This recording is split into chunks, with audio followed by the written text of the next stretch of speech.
Good evening, friends, and shalom, and blessings to you all in the name of our Lord and Savior Jesus Christ. Welcome to this episode of Un-Apologetics, the show where we are unapologetic about apologetics, and I am your host, CJ Cox. Want to go ahead and say shaloms to Nunya Biz, Ryan the Presbyterian, and Brother Jill. Thank you guys all for being here. Sherry Hatfield says blessings to you as well. And thank you very much for being here. And anybody else who may be here but has not made themselves known yet in the comment section. Appreciate all you guys. This looks like Sola Scripturis here. Thank you very much for being here, brother, and shalom. And if you are here, please remember to like and share this video. And please consider subscribing to the channel if you have not done so. Hit the bell to get notified every time that we go live. Also want to let you guys know about a couple things we have coming up here, do the basic channel housekeeping and all that kind of stuff. So, of course, if you're watching this after the fact, leave any questions, comments, critiques, criticisms, or anything of that nature in the comment section down below. If you're watching this live, of course, you can just do that here in the live chat. If you are here currently and would like to support anything that we are doing here, you can do so either through a super chat, super sticker, super thanks, or channel membership. If you would like to do it another route, or you're not actually here live with us, then you can also support either by subscribing to the Patreon for as much or as little as you like, or giving a one-time donation through the PayPal. Of course, anybody who's interested can also purchase 15 Questions for Calvinists Answered if they would actually like a tangible product for their support. That, of course, is my book answering 15 objections to Reformed theology if anybody is interested. Right now, we don't have a description, but for those of you who are watching this after the fact, you will be able to see in the description links to all of our various social media accounts. Gab, Parler, Facebook, Twitter, Minds. I keep saying Parler, but actually Parler doesn't exist anymore. Truth Social and Odyssey. Remember, those of you who are here live, there is nothing there currently, but if you're watching this after the fact, there will be something there. So if you want to follow on any of those social media platforms, you can do that by clicking the link below. What else do we have for channel housekeeping? So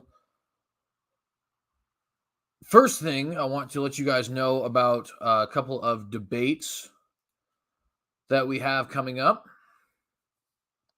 So for those of you who have not heard already, we did end up rescheduling the debate with idol killer Warren McGrew.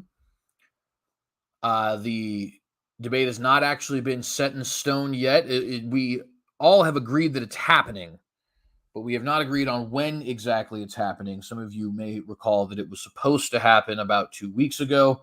Unfortunately, things do happen, and so here we are now. But nevertheless, we are still planning on having a debate on total depravity. If and when that ends up happening, I will let you guys know the specific details, but nevertheless, know that we are all still planning on having that debate, even though we don't have anything set in stone.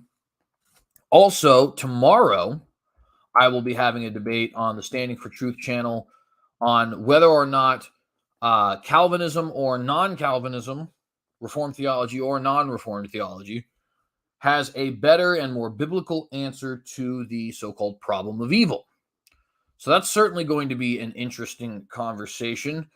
It's going to be a debate between me and a pastor by the name of John Crawford, if you guys are familiar with him. And it should be at about 5 p.m. Mountain Time over on Standing for Truth's channel. Again, the topic is going to be, what is the best response to the problem of evil? And it's going to be, of course, me defending Reformed theology over and against John Crawford, who I believe is a provisionist, but he is some flavor of non-Reformed nevertheless. Whether that's Arminian or open theist or provisionist, I guess I'm not 100% sure.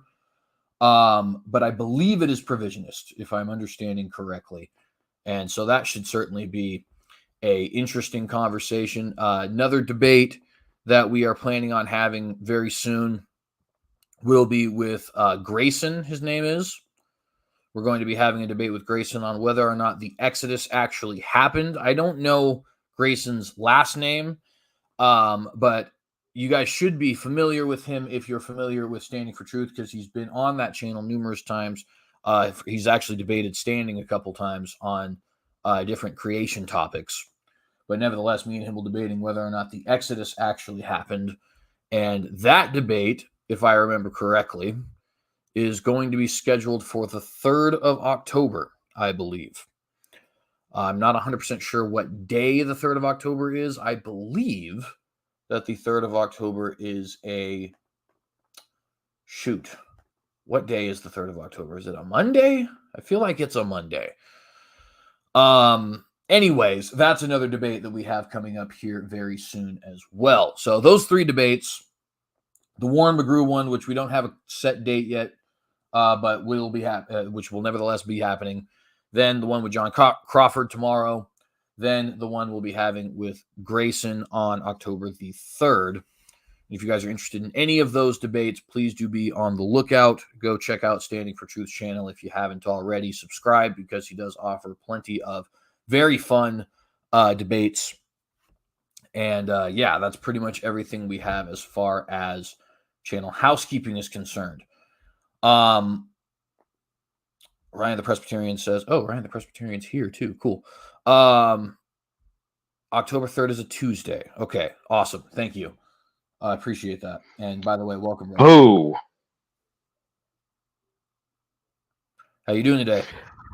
I suppose I'm all right, brother. How are you? I'm definitely not bad. Nothing to complain about. Nice to be doing these open rooms again. It's been a while. Yeah, it has been quite a while. I always enjoy your open panels, and I find myself desiring to join fewer and fewer and fewer of them these days. How do I say this? I was on a panel recently where I heard a young man, or I shouldn't say young, he might be my age, he might be older, reviewing a debate that recently happened featuring the Muslim metaphysician. You may know the debate I'm talking about. And in the process of trashing on the Christian apologists who were viewing the stream, he made the comment that angels can somehow overcome the will of God. And you can imagine what I thought as I was sitting in that backstage. I don't think I want to join this panel anymore. Certainly understand that.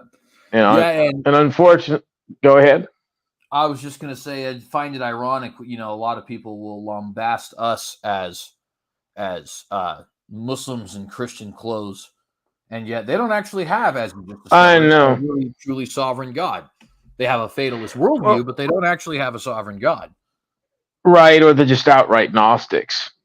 Exactly. I mean, especially when we deal with these, for example, eternal security advocates who say that the flesh sins, but the spirit does not sin.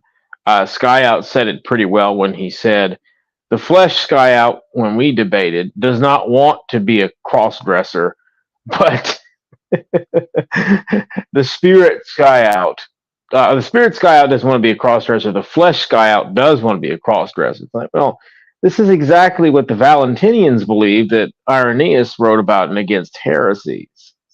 So I don't understand some of these people. It seems to me like they're more confused about their theology than anything else. And well, I will be a bit polemic in saying I don't see how provisionalism is not some kind of semi-Pelagianism. Yeah, it is interesting when you look at the terms historically. It does seem that a straightforward definition, the type that you'd get from Encyclopedia Britannica or Wikipedia or any theological dictionary, it does seem like the way they define it, it's pretty hard to say provisionism isn't semi-Pelagian. At the same time, it is bizarre because I don't think the modern provisionist means to claim the same thing that Pelagian does, which for whatever that's worth, I tend to think it's probably worth at least something. What exactly that something is, I guess I don't really know. Right, right. I view it this way. They go so far in rejecting the one thing that they can't stand, which is Augustinian theology, that they may or may not brand as Gnostic, that in the process of which they do, I don't know if the fallacy is right, but they do what Apollinarius did, if you're familiar with his heresy. Yeah, actually, thanks to William Lane Craig, quite familiar, which is unfortunate Right. to say, but It is, and I would, even as a theistic evolutionist, I've said many a time before. I think that Craig goes much too far in other areas, like mythologizing Adam away. I do think there was a literal Adam, but I suppose that's another issue. My point being, though, is that if you're familiar with the Apollinarian heresy, in opposing the Unitarians or Arians, as they were called in his time, Apollinarius denied that Christ had a physical. Uh, denied the two natures. Did he deny the flesh nature of Christ? I believe it was that. I'm sure you can correct me, but I I believe find that. Go ahead. if I remember correctly, and I may not, but I believe Apollinarius, um, the main crux of his heresy was that he denied Jesus had a human soul, and that instead it Right, was he denied his human soul. Well, in opposing the Arians, he went so far in opposing their heresy that he found himself in a new one. I believe, unfortunately, that our provisionist friends have done much the same in trying to oppose uh, something that is not Gnosticism without actually understanding Gnosticism proper. They have then gone so far in the extreme that they are winding up in finding themselves foul of the Christian church. I mean, let's face it, you can be an Arminian and not reject total depravity. You can be a provisionist and theoretically still believe in original sin. well, actually, in a sense, it's not in the same sense that you or I would affirm, but in some sense, um, every Protestant Christian, at least every fundamentalist and conservative Protestant Christian, the evangelicals, in other words, Right, affirm some form of original sin. Now, they wouldn't quite right. affirm the full blown Augustinian version of it, but well, actually, to be fair, let me correct myself. With the exception of, I think, the provisionist, it does seem like they are unique in this regard, in that they seem to reject original sin entirely. They would affirm, of course, that there was an original sin in a literal sense, but as far as the doctrine proper is concerned, it doesn't seem like they even accept any concepts of federal headship or of any sort of Well, no, refusal. I when I had a discussion with Kevin's biblical discussions at Veckel's channel that I've referenced before, he was quite adamant that total inability was completely unbiblical. And no matter what you say, without strength or helpless in Romans 5, verse 6, does not mean that man is morally incapable or unable or disabled to come to Christ. So I don't know how they're going to process through that. The only logical conclusion I can find is the semi-Pelagian position. However, at least they have the integrity, perhaps, to affirm original sin. I'll give them that. Well, in its most basic form, meaning stripped of any of the the things that we would also affirm, but which they may not.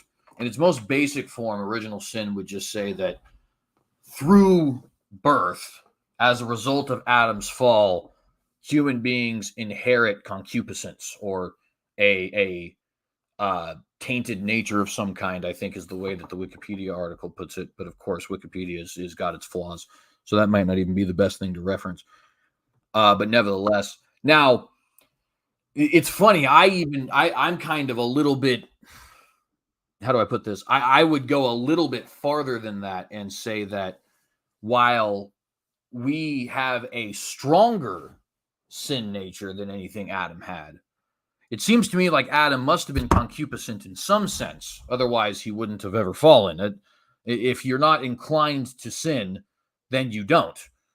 Right? So the very fact that he did sin implies that there was already some level of concupiscence, of tainted nature that we would not otherwise see, like, for example, in heaven. In fact, I like to ask people the hypothetical: if there was a serpent in heaven, and of course there won't be, but if there was, and he tried to convince you to eat of the apple, on that side of eternity, do you think that it's even possible that you would say, oh, you know what, serpent, that actually makes sense?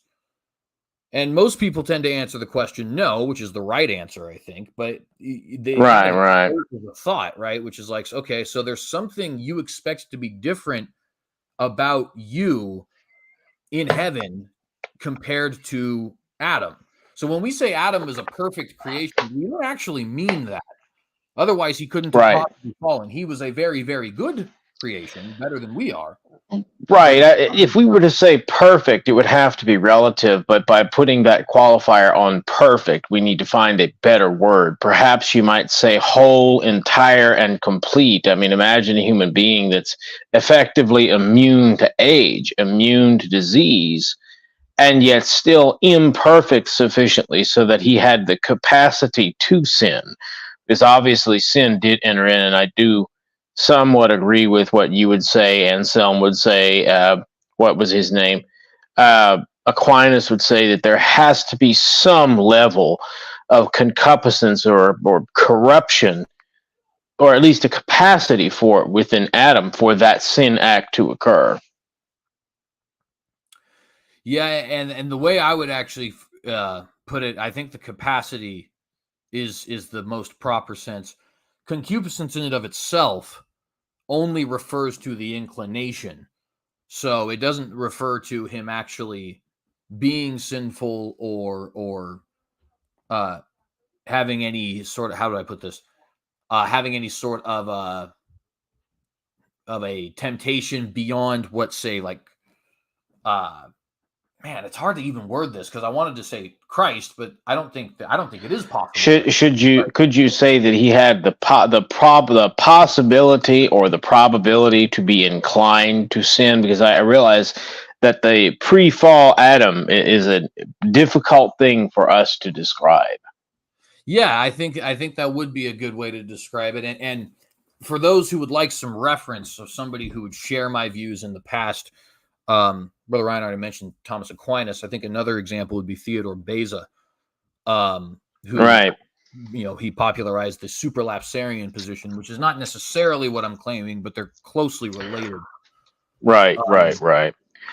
I believe there would be Gottschalk too, because it's kind of hilarious that we get accused of believing certain things. Gottschalk was a far more strict predestinarian than even Calvin, and arguably even Beza in some respects. But there are some examples of what you're describing. I forget Augustine's exact view, but I do not think it's the same view that Aquinas took, although they're not far apart. Say it that way. Yeah, and if anybody wants somebody more modern, Sproul, actually. Now, Sproul was thinking through this up until his dying day, so you might find him inconsistent. It's because he doesn't really have a firm position on this particular issue, but he has, in his Where Does Sin Come From sermon that some may be familiar with, he did say quite boldly, if God did not in some capacity will for Adam to do what he did, he wouldn't have done it. And I think dear, that'll be a controversial statement for the ages. Sproul, honestly, I really appreciate a lot about Sproul, and not least of which is his just unwillingness to be very straightforward and blunt, right? Like, he's not. Oh, I love that about Sproul. I wonder what I could think about Sproul, CJ. Who could that possibly be in my avatar? Who would that possibly be? Yeah, Must have been Julian, or maybe Pelagius, or maybe Charles Taze Russell. Yeah, that's who it must be. Real quickly, before I continue, I want to say shalom to Kevin. He's joined us. And how you doing today, Kevin? All right. Everything good with you, CJ? Yeah, it's going all right. Just getting back into the thick of things here. I kind of took a break from all this to finish my book, and then once I was finished with the book, I still wanted to keep doing the break. So now we're kind of getting. I am proud of you for doing that, by the way. I'm very proud that you got that published. I've been there in the process where I was going to be published and then decided, you know what, I'm dissatisfied with these works. I don't think they're my highest quality. We ultimately didn't publish them. I appreciate that a lot. It's been pretty how can I say, taxing, not the work itself, but there's this weird, I don't know if anybody knows what I mean here, and hopefully at least some do, but there is this weird nagging disappointment or where like there's always the, man, I wish I could get this out already. I do so much work and all that other kind of stuff, excuse me. But then once you actually get it out and then very few people are interested in it, it's almost worse, because you're like, I put all the work out and then I have it. And then now the positive to that is that I was never expecting this to be a New York Times bestseller anyways, because I know who I am. I'm an 1,000 subbed YouTube guy.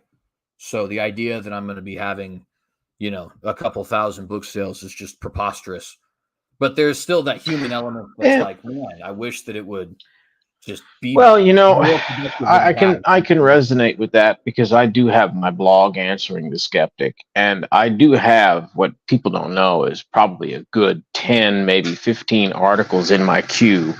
In fact, tonight I just had an idea for one based off of a conversation from a friend in that Westminster chapter 5, paragraph 5 talks about how we cannot definitively know who are not unconverted.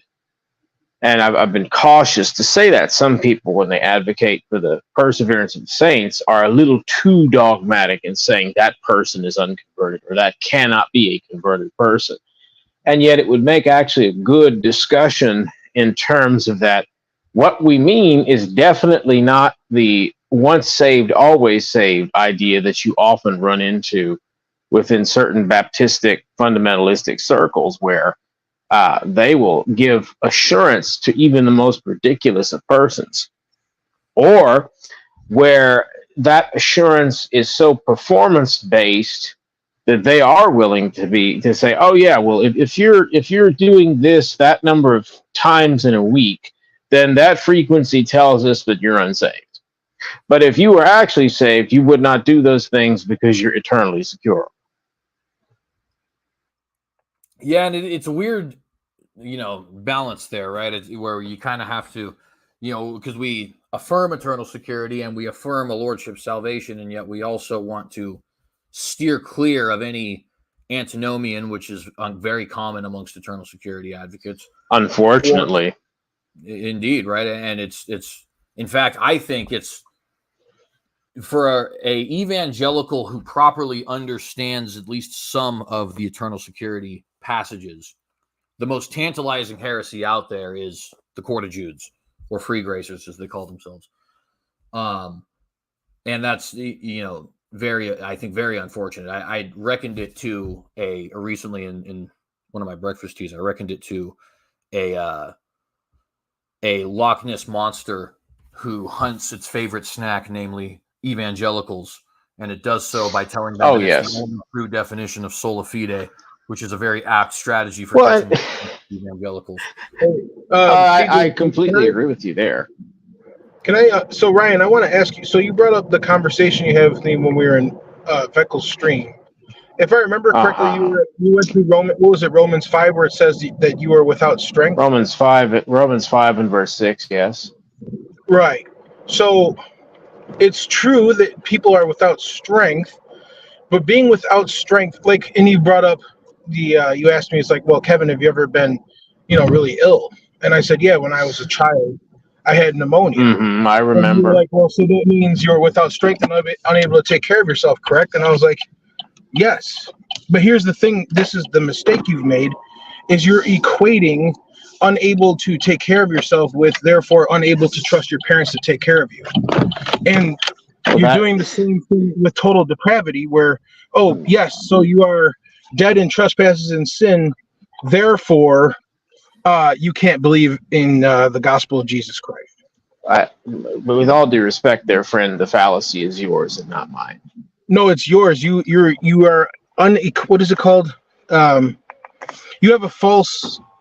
You're you're equating being spiritually dead with unable to put your trust in Jesus Christ, where the Bible doesn't make that connection. Like, yes, we are dead in our trespasses. You're talking about an equivocation fallacy. Yeah, something like that. But yeah, so I just wanted to let you know that you want to call me a semi-Pelagian, but that's not correct, because I don't believe men come to God on their own. I believe God draws us out, but he promises that he would draw everyone. And I know you reinterpret all kinds of people. And so do the semi-Pelagians. I think you missed the point. Well, so really quickly, let me read so that we know what the term means. Let me read the entry. This now, to be fair, I want to be just perfectly transparent. This is the Wikipedia entry, so you could find something more theologically robust than what I'm about to read. But nevertheless, just so we understand the term, semi-Pelagianism is a Christian theological and sociological school of thought about the role of free will in salvation. In semi-Pelagian thought, a distinction is made between the beginning of faith and the increase of faith. Semi-Pelagian thought teaches that the latter half, growing in one's faith, is the work of God, while the beginning of faith is an act of free will, with grace supervening only later. Semi-Pelagianism in its original form was developed as a compromise between Pelagianism and the teaching of church fathers such as St. Augustine. Adherents to Pelagianism hold that people are born untainted by sin. Semi-Pelagians do not hold that, by the way. That's the Pelagians. And do not need salvation unless they choose to sin, a belief which has been dismissed as heresy. In contrast, Augustine taught that people cannot come to God without the grace of God. Like Pelagianism, semi-Pelagianism was labeled a heresy by the Western Church at the Second Council of Orange in 529. Notice that it was not labeled such by the Eastern Church, but nevertheless, I digress. So the semi-Pelagian claim is that the beginning of faith is an act of free will, and the latter portion of faith, one's growing in faith, is an act of God. Well, don't leave out the most important part of that first statement there, though, CJ. It's an act of the free will apart from grace, right? Isn't that what it said? Well, let me see. Let me go back and read that. You might be right. Yeah, with grace supervening only later. Yeah, exactly. See, I wouldn't agree with that. Yeah. May I chuckle at Stefan's comment? Stefan Van Buren says Westminster Confession says a saved person will keep the 10 Commandments. It says keeping them is mandatory. Does that make Presbyterians worse salvationists? I guess to the free gracers it probably would. But well, I'm glad that there's that Kevin, that you're agreeing that God's grace is involved in bringing us to come to believe. I think that was what you just specified, because as far as I know, that's a distinct change from what it's been from what you've said before. The book of John says that Jesus Christ is the light of the world that lighteth every man that cometh into the world. That's a grace of God. Jesus said, when I be lifted up, I will draw all men unto myself. That's a grace of God.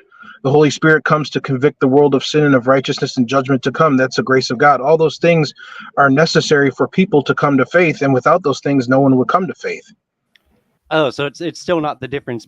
Grace is still not the difference between who's saved or not. Then the difference between who's saved or not is still something outside of grace. I get it. Okay. What do you? I don't know what you mean by that. Well, you're only citing a grace that's not saving. You're only citing a grace that unbelievers who are never saved get.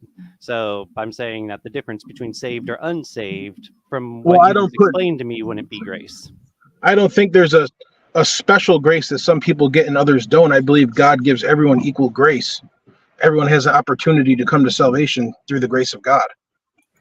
Yeah, and then it's up to who takes up that opportunity. They might muster up humility and muster up belief rather than being persuaded by God, and then it would be them instead of God's grace. So Well, I think no, I follow. I wouldn't word it that way, because if you're persuaded of the truth, you're listening to the Holy Spirit. You can't take credit for that. Yeah, but that's then what I was glad that you were coming around on, that you are Right. saying that the Like difference you can't. between someone being brought to salvation or not is grace rather than their own mustering. See, like, how are you defining grace though? Because I don't define it as irresistible, or inevitable. It's something that God does. Like, grace is the kindness and goodness and the unmerited favor of God, and I don't think God is withholding that grace from certain people. And I know that you tend to probably lean that He does, right? As far as the difference between being saved or not being by grace, if it's by grace, if that difference is made by grace, then I mean that must be withheld from some people, or else universalism is true.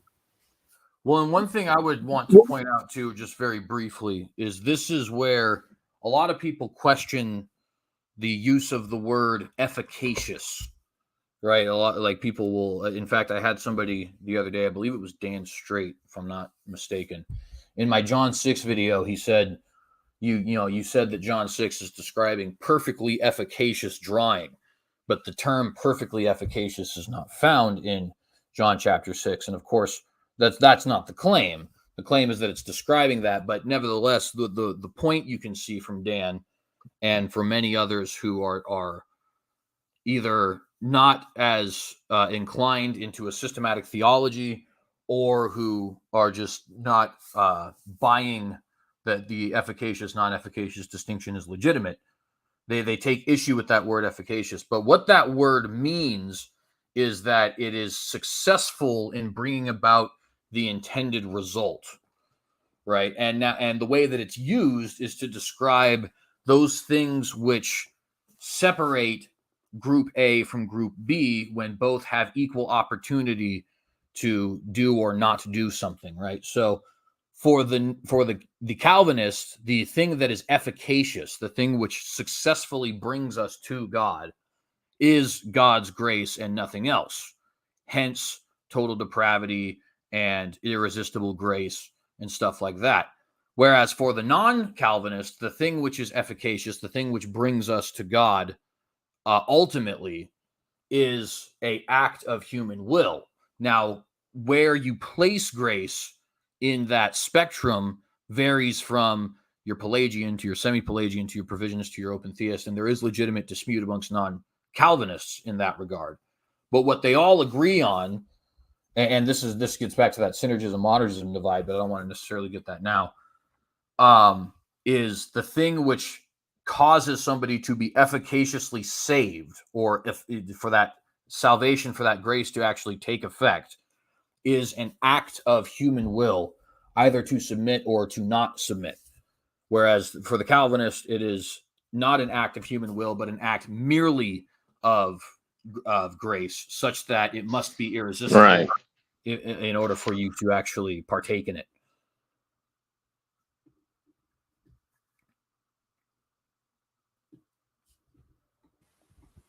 And if no one wants to respond to that, I guess we can welcome Mark. And it's been a long time since I've had a discussion with you, Mark. Yeah, it's been a minute, hasn't it? I do apologize. I've been pretty busy. I've been doing debates. I've been doing all kinds of things recently. It's been a wild ride. Hello, everybody. Thank you for having me on. I really wanted to ask Kevin, actually. So you sort of said that God wants everybody to believe, kind of thing, or everybody to be saved, kind of thing. And it raised a question within my mind that I had, which is sort of, if God wants everybody to be saved, then why isn't everybody saved, or everybody believe in a God? Okay. So the Bible says that God desires that all should come to repentance, and that He doesn't desire the death of the wicked. He doesn't want anyone to perish. But we don't live in a robot toy world. God gives us a choice to either accept His free offer or reject it, because God wants a world where love is possible, and love is not possible in a robot world. So God would rather have people that chose to submit and love him rather than it being forced or programmed. And so he does not desire the death of the wicked, but he's not going to force all to believe.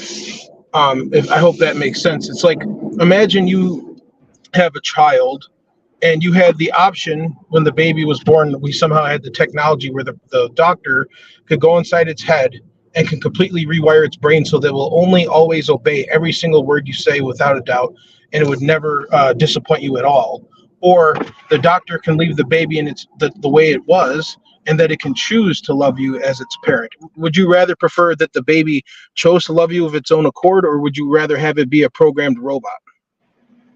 Well, that's a false analogy, because I'm not talking about God coming down and rewiring any brains or anything like that. What I'm talking about is how we convince each other of things that are the truth, or convince each other to believe things. I don't have to rewire your brain, Kevin, in order to convince you that, say, I'm real, or, I have a ball here kind of thing. I can show you the ball. That's the thing. Like, I'm not rewiring your brain.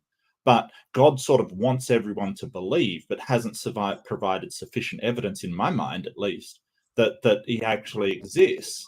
So the question becomes, well, let me finish. The question becomes, why is it that God wants something but is incapable of carrying out the actions to allow somebody to believe in it? So doesn't that mean that God has failed to convince people that he exists? No, God can't fail. The thing is, here's the thing, right? You suppress the truth and unrighteousness because you love your sin. According to the Bible, Romans 1 says that God has made himself obvious to everybody. So no one is without an excuse. So there was a point in time, and I know you might deny this, but I'm going to take the word of God over you, no offense. But let God be true and every man a liar. There was some point in your life that you knew, actually, how dare I say, you still know deep down, right, that there has to be a creator. This world doesn't make sense. I do. There is no reasoning without a creator. Logic can't exist without a creator. Everything is dependent upon God. God is the ultimate source. Everything must come from something. So it's God, right? And there was a point in your time where you acknowledged this, but you have chosen to suppress it and reject it. Okay. Now, Yeah, so you Kevin, can sit no, here. You can sit here and tell I'm me like really I don't sorry, believe in a mate. God. But here's the thing: if you say, well, there is no God, well, how can you trust your own reasoning? Because if your thoughts and reasonings are just chemical processes, how can you trust that? Well, what else am I supposed to? What else do I have?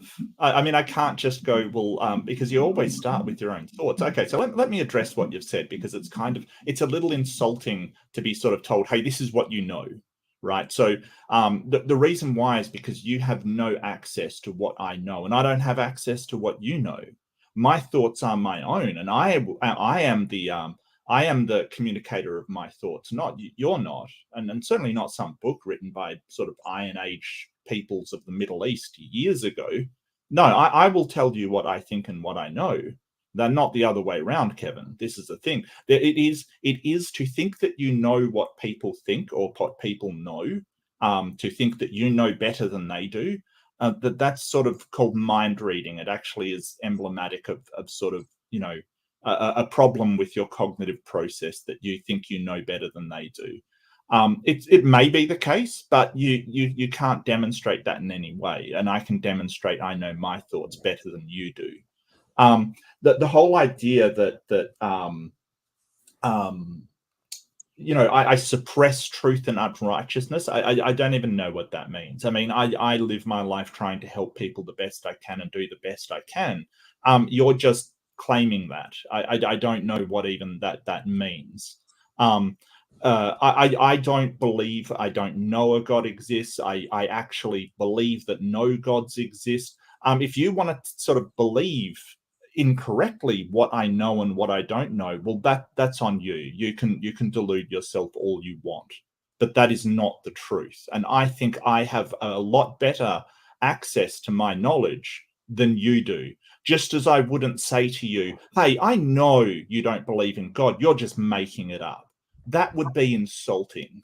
It would be really insulting, because while I disagree with you on the ontological truth, I don't presume And it's funny you were talking about humility earlier. I don't presume that I know your mind better than you do, because at the end of the day, we all have to start with our own thoughts, our own senses. There is nothing else we have access to.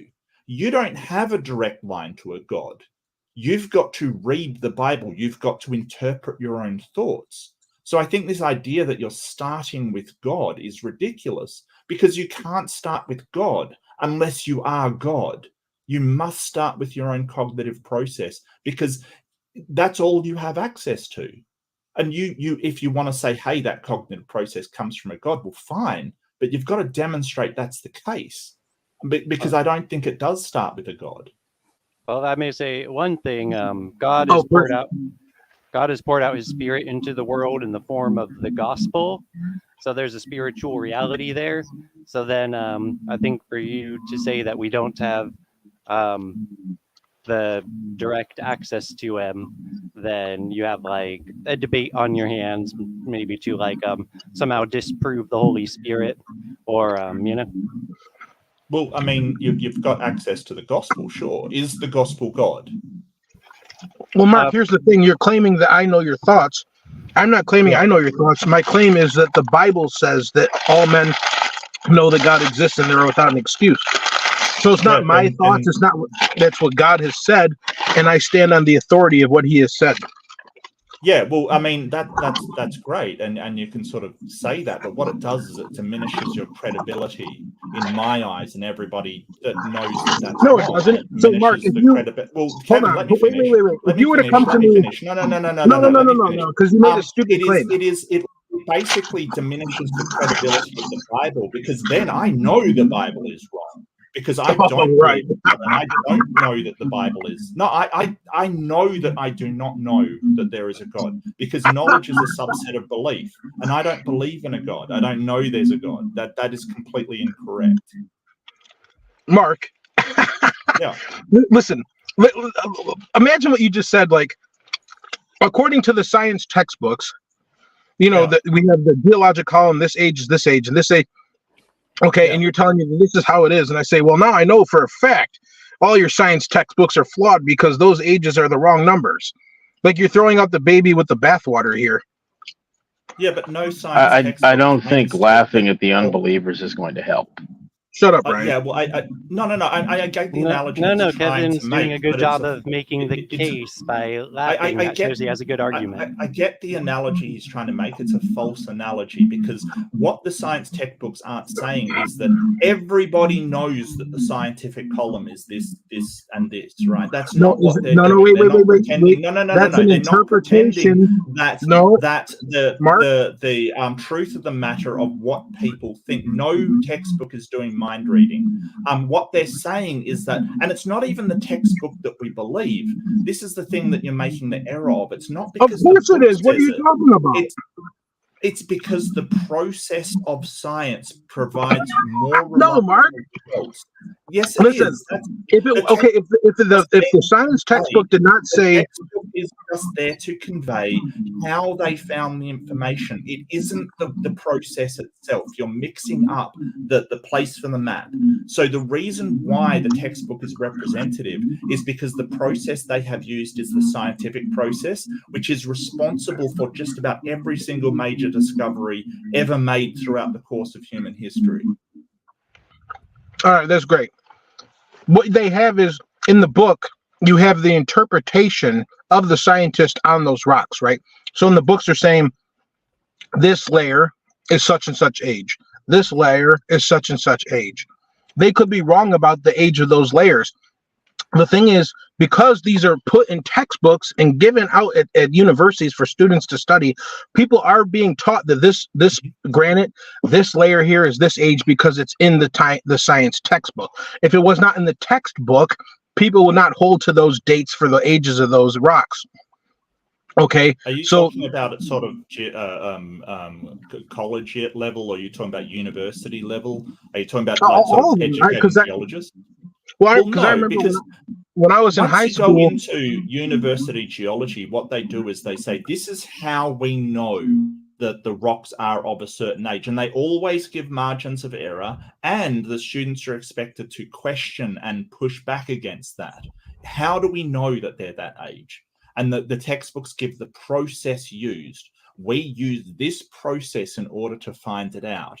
And that's the difference. Like the book doesn't just claim that all the geological columns fit into these ages. It explains how we know that they fit into these ages. And so when you have a claim like, I can tell what other people know and what other people understand to be the truth about things, the Bible doesn't explain how that is the case and how you can check it for yourself. All it does is make that assertion. All right, So Mark, check this out. credibility. I got something real simple for you, Mark. If you walk outside right now, right, look at your neighbor's house across the street, right? Just do it. A quick experiment. Sure. Is it logical to look at that house and assume this house came from nothing or it made itself? I'd say what that's got to do with anything.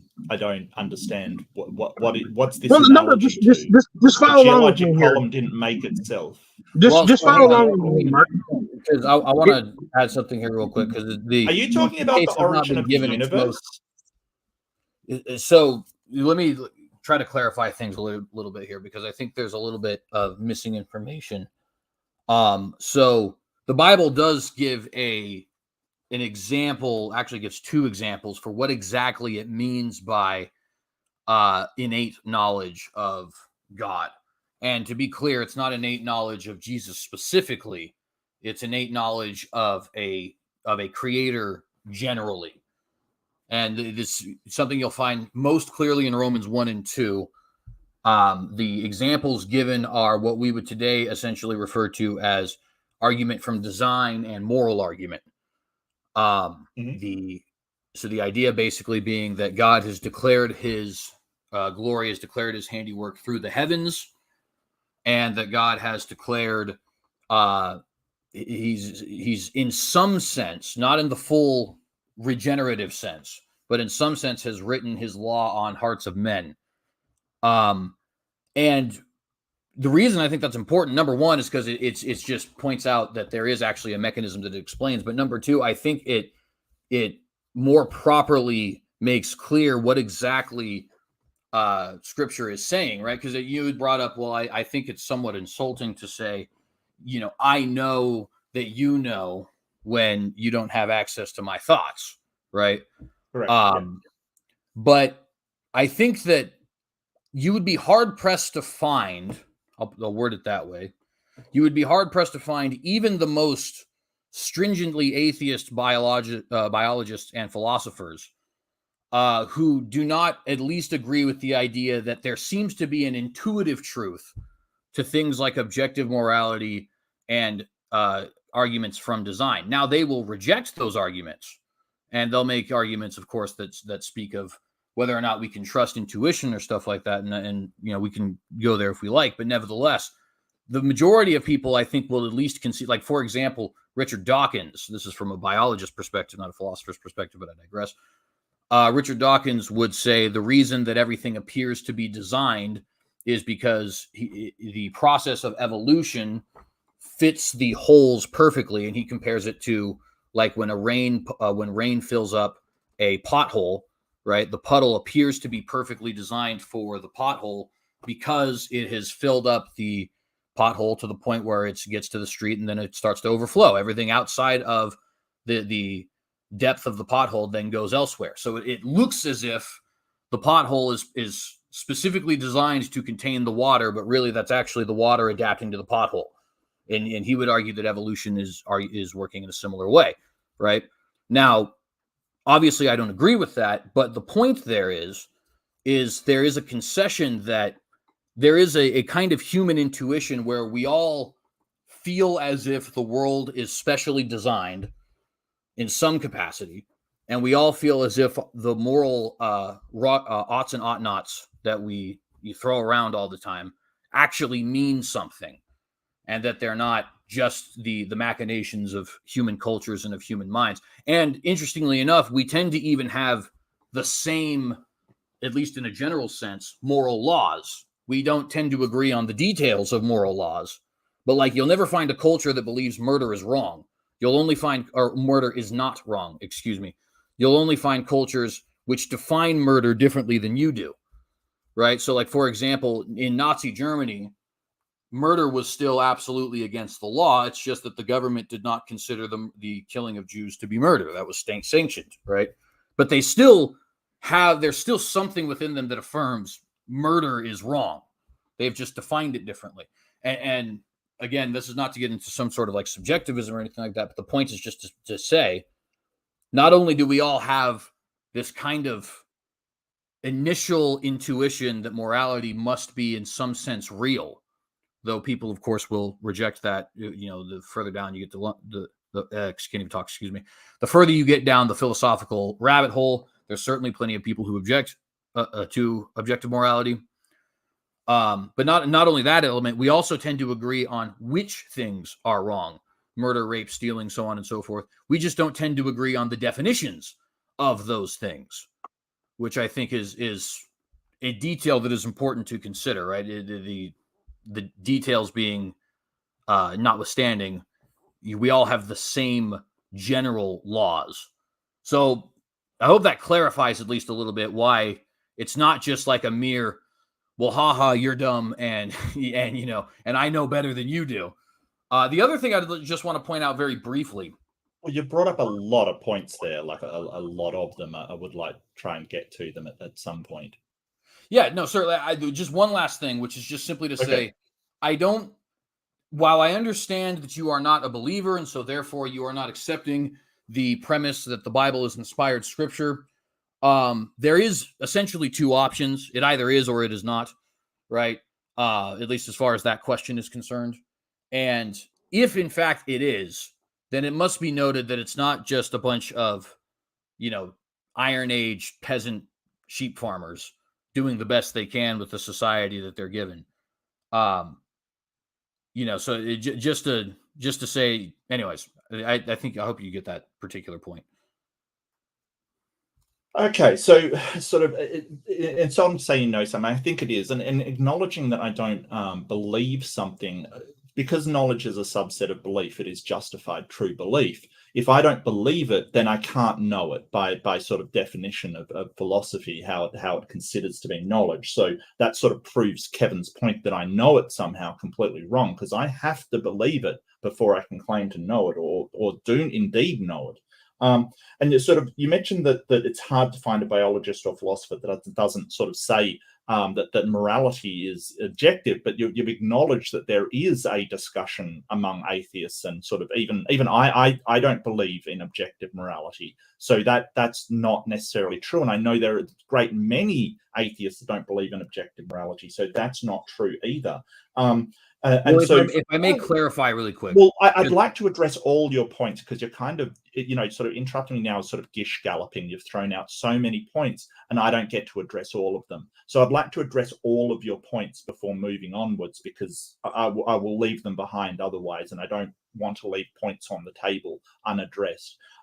Moral intuition is not necessarily an accurate way to tell if something is right or wrong. There's certainly things that we think, hey, we should do this, and then change our minds. So, sort of taking moral intuition as reliable is not reliable. And you've sort of said it's been written on our heart. And apart from some sort of hyperbole, and you've sort of said, well, that's how we've gotten morality. That's the how, like I would say, how of a textbook. But it doesn't, because my heart, and apart from a metaphor, it doesn't explain anything, because my heart doesn't make any moral decisions.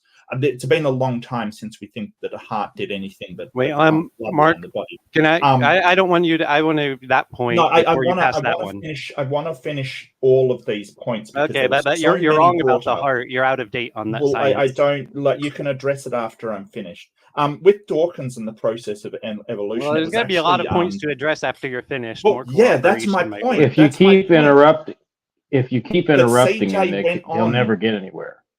With so many points, and I have responses to all of them. This is what Gish Gallop is. It is to throw out so many points that I can't address them all. We move on to other things, and then you sort of go, well, they never addressed my points. I'm trying. Yeah, I guess because it's not a debate; it's a discussion. I guess Yeah. Well, Well, that still doesn't mean you get to throw out 10 million points and then somebody can't answer them. Well, I think he was trying to give a whole concept of an overall sort of view. Guys, hold on, So hold it's on. just a different thing. Hang on for a moment. It's getting a little out of hand. To be clear, and I do want to give Mark proper time to make the point here. He is obviously the only non-believer in the room. But to be clear, I really only made 2 points, which is that there at least appears to be an intuition of creation, and there at least appears to be an intuition of morality having objective meaning. Now, I did not claim that those things are accepted to be universal, right? So, for example, with the Dawkins thing, the reason I bring him up is because he acknowledges the intuition is there. He does not acknowledge a creator. He doesn't. In other words, he thinks the intuition is wrong, right? Same thing with objective morality. Let's focus on intuition then. Is intuition a reliable way to determine what is true and what is not true? And it is not. Like intuition would say that if you see a shadow move in a dark alley, you immediately prepare that something dangerous is there. Intuition allows us to make very, very quick decisions, very, very fast decisions without having to, in our higher consciousness, overview it and make decisions about it. But it is not necessarily the most accurate way, but it is the fastest. Intuition would tell us that the earth is flat because that's what we see when we look around us. That's what intuition would say. But that is not true. It's not a reliable way. A much more reliable way is a rational mind to analyze it. So things are counterintuitive. Things that are real are counterintuitive. So just saying, well, it is intuitive to think that this would occur is not a good way to evaluate whether something is true or not. Intuitive moral laws that people are talking about, usually what they're referring to is empathy and reciprocity, which are the two mechanisms as a social species that we have to deal with one another. And the reason why, and I can point to, hey, you say murder is wrong in all cultures, but we have the Aztecs sacrificing people constantly, and you may say, oh well, that's not murder because it's not against the law. But that's the whole point. The whole point is that if you just had humans wholesale killing each other all the time, then it wouldn't be a social species. We have evolved to not do that to one another because that's how we've been successful. Humans individually are incredibly weak. We can't survive on our own. If you put one human by themselves in the African savannah, it is highly unlikely they'll be able to survive on their own. When they go to sleep, they're probably going to be eaten by something. But together we can actually do things that may allow us to survive. So we have to be a cooperative species. The whole idea that this idea of working together and being a cooperative species comes from God means that God would have to write morality on the hearts of any social species, like meerkats or monkeys and things like that. And I'm not sure why you're sort of claiming that animals have some sort of morality, if that is the case of what you're claiming. So I don't think intuitions are particularly accurate in getting to the truth. So many counterintuitive things exist. And the diversity of moral thought is directly antithetical to the idea that God has somehow imprinted on us some sort of moral behavior. It is much better explained through the cooperative nature of social species than it is from a deity that you can't seem to produce. So, and to make sure I understand the first objection would be the unreliability of intuition, and the second would be the moral diversity amongst humans, right? How it doesn't seem like we all fit a set moral pattern. Would that be accurate? Yeah, and I guess with the appearance of design, it has the appearance of design, as a lot of things do, but it's not designed. And I have a question about design for you. How are you? What is undesigned in your worldview? All right, so I'll have that as the third point here. So to get to the third point first, just because it's the simplest, in a manner of speaking, of course, nothing, because I believe in a deity. So by default, everything is at least in some capacity designed on my But what are world. you contrasting it against? So the main thing you would be contrasting it against, I guess, would be, or it's not even necessarily contrasting per se, as much as it is you look at that which is artificial and you can see the telltale signs of an artificial mechanism. And then if you see some of those same signs in a natural mechanism, it seems to imply that that mechanism is also designed, because we know an artificial mechanism by default is designed. So it wouldn't be so much a compare and contrast per se, as much as it would be just the compare. I know that what a motor is, and it has certain signs that tell me, even if I know nothing about motors, that this is the creation of a human being, right? Or of some being. And then if I can look at, say, a star or a cell or a mitochondria or what have you, and I see the same signs, that seems to be at least a evidence that there is a possibility of design in those things. Now, with that being said, the intuition argument to me is interesting, because it's both true and not, right? Like, intuition is mostly reliable, but of course it's not always reliable, and there is a point there. The intuition, for example, that well, what would be just a good intuition off the top of my head, I guess. Well, I guess it's intuitive that the sun will come up tomorrow morning. I don't know. I mean, you do have a lot of evidence of that, considering the fact that it's happened every day of your life, right? But nevertheless, I can't think More of inductive than exactly. intuitive. So I guess I can't think of a particularly good example off the top of my head, so I apologize for that. But nevertheless, here is a good example of one that's even kind of incorrect. So, are you familiar with the miasma theory of disease? Yes. Yeah, and so for those who aren't, basically means bad air. People thought that bad air got you sick, right? Which is not correct. It's not true. But it's also kind of true, and it saved an awful lot of lives. And what I mean by that is, when people would go to a swamp or to a place with a lot of dead bodies or a lot of feces or something else that smelled really bad, they got sick, right? And their fear, their intuitive fear of bad smells, of bad air, actually was kind of right, in the sense that what they're smelling is decay, typically, not always, but typically they're smelling decay or something that might be noxious, like sulfur, right? And it does kill people, and staying away from that does, in fact, keep people alive, right? Now, this is an example where an intuition even turns out to be kind of incorrect. And yet it also is kind of correct. And like I said, it even saves a good deal of lives. It doesn't save all of them. There's certainly certain situations. The cholera outbreaks of the 1740s in Britain were a clear example of the pitfalls of miasma theory, because, you poop in the water. The water is obviously, it appears to dilute everything. And so you think you're not going to get sick if you believe miasma. And then, of course, you do.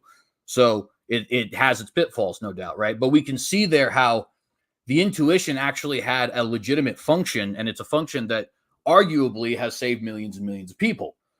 And then, and there are other intuitions, some of which they're just not coming to my mind at the moment, which are even entirely correct, right? Now, are they always correct? Of course not. Counterintuitives do exist.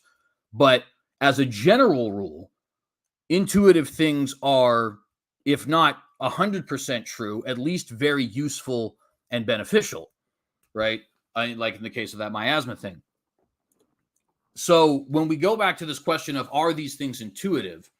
Really, what we should be asking at that point is not so much, does that mean it's correct? Because I don't think it necessarily means it's correct. But we know that intuition is used for something. It keeps the species alive. It tends to be correct, even though it's not always, or at least partially correct, even when it's not.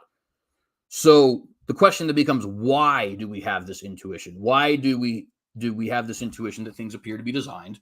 And why do we have an intuition that our moral decisions, the oughts and ought nots, actually mean something concrete? Now, you would say that has to do with the fact that we're a social species, and so this would be where I get to the second point.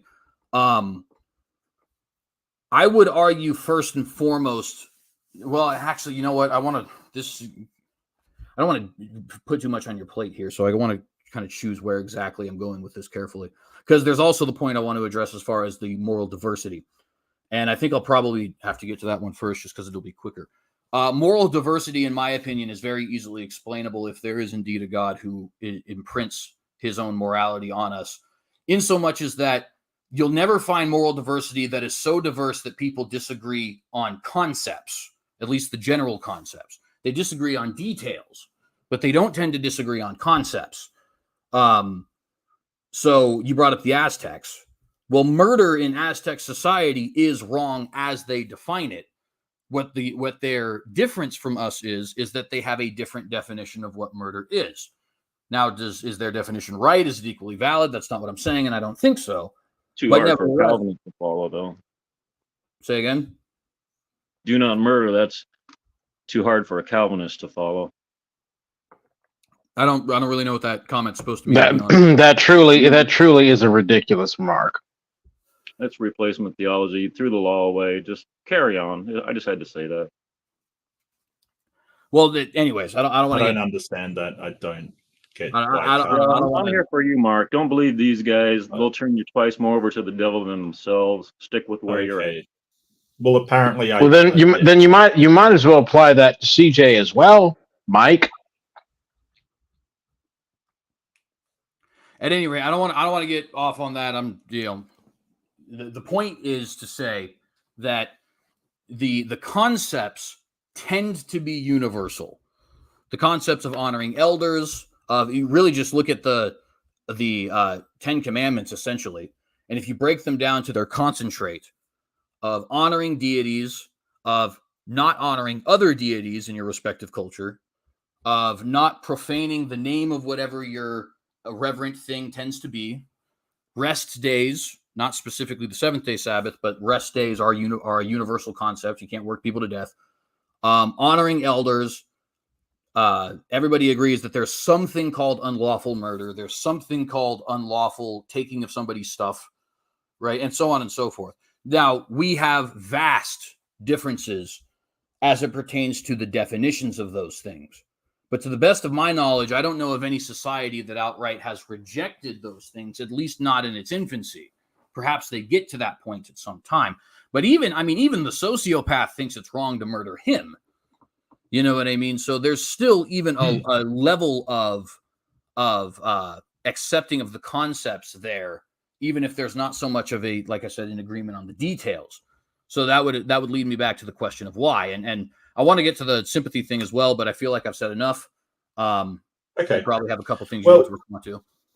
Yeah, so intuition, the reason why it exists is because we've got to make fast decision making sometimes. Sometimes we don't have the time in order to mull over whether something is, analytically or deductively, inductively right or wrong or what have you. So if a shadow moves, the natural inclination is to act fast, because if you sit there thinking about all of the things that you're seeing, you will not survive. Or that at least has been part of human history, that you need to think fast and act fast. But intuition, I guess what I'm getting across is that you've given that, oh yes, intuition can be correct. And you're absolutely right. There can be a tiger in the bushes, and that's why we've got to act fast. But that's not necessarily the case. And you'll get a much more accurate assessment if you actually sit down and think about whether all of the things that you've heard. Have you heard anything? Do you see any eyes? Is there something else have you seen any tigers in the area? However, that is not useful for thinking fast. And so we've got these two sort of levels of cognitive thinking. There's intuition, which is fast thinking, and then we've got induction, deduction, abduction, the cognitive processes which allows us to mull over things. And I guess that intuition is not a good and reliable way to present evidence of something, because it can be so wrong, and a lot better way to get evidence, which has been definitely shown, is the sort of rational processes, and sort of you've described that yourself, where sort of intuitionally we say, hey, smell gets you sick, kind of thing, and you say, hey, it can be useful. Yes, but what is a lot more useful is having a rational understanding and applying empirical evidence to what it is that you're thinking about. And your example has shown that beautifully. So I do thank you. Intuition, and sort of, so when you're saying murder is wrong, we just have different definitions of what murder is, and I agree with that.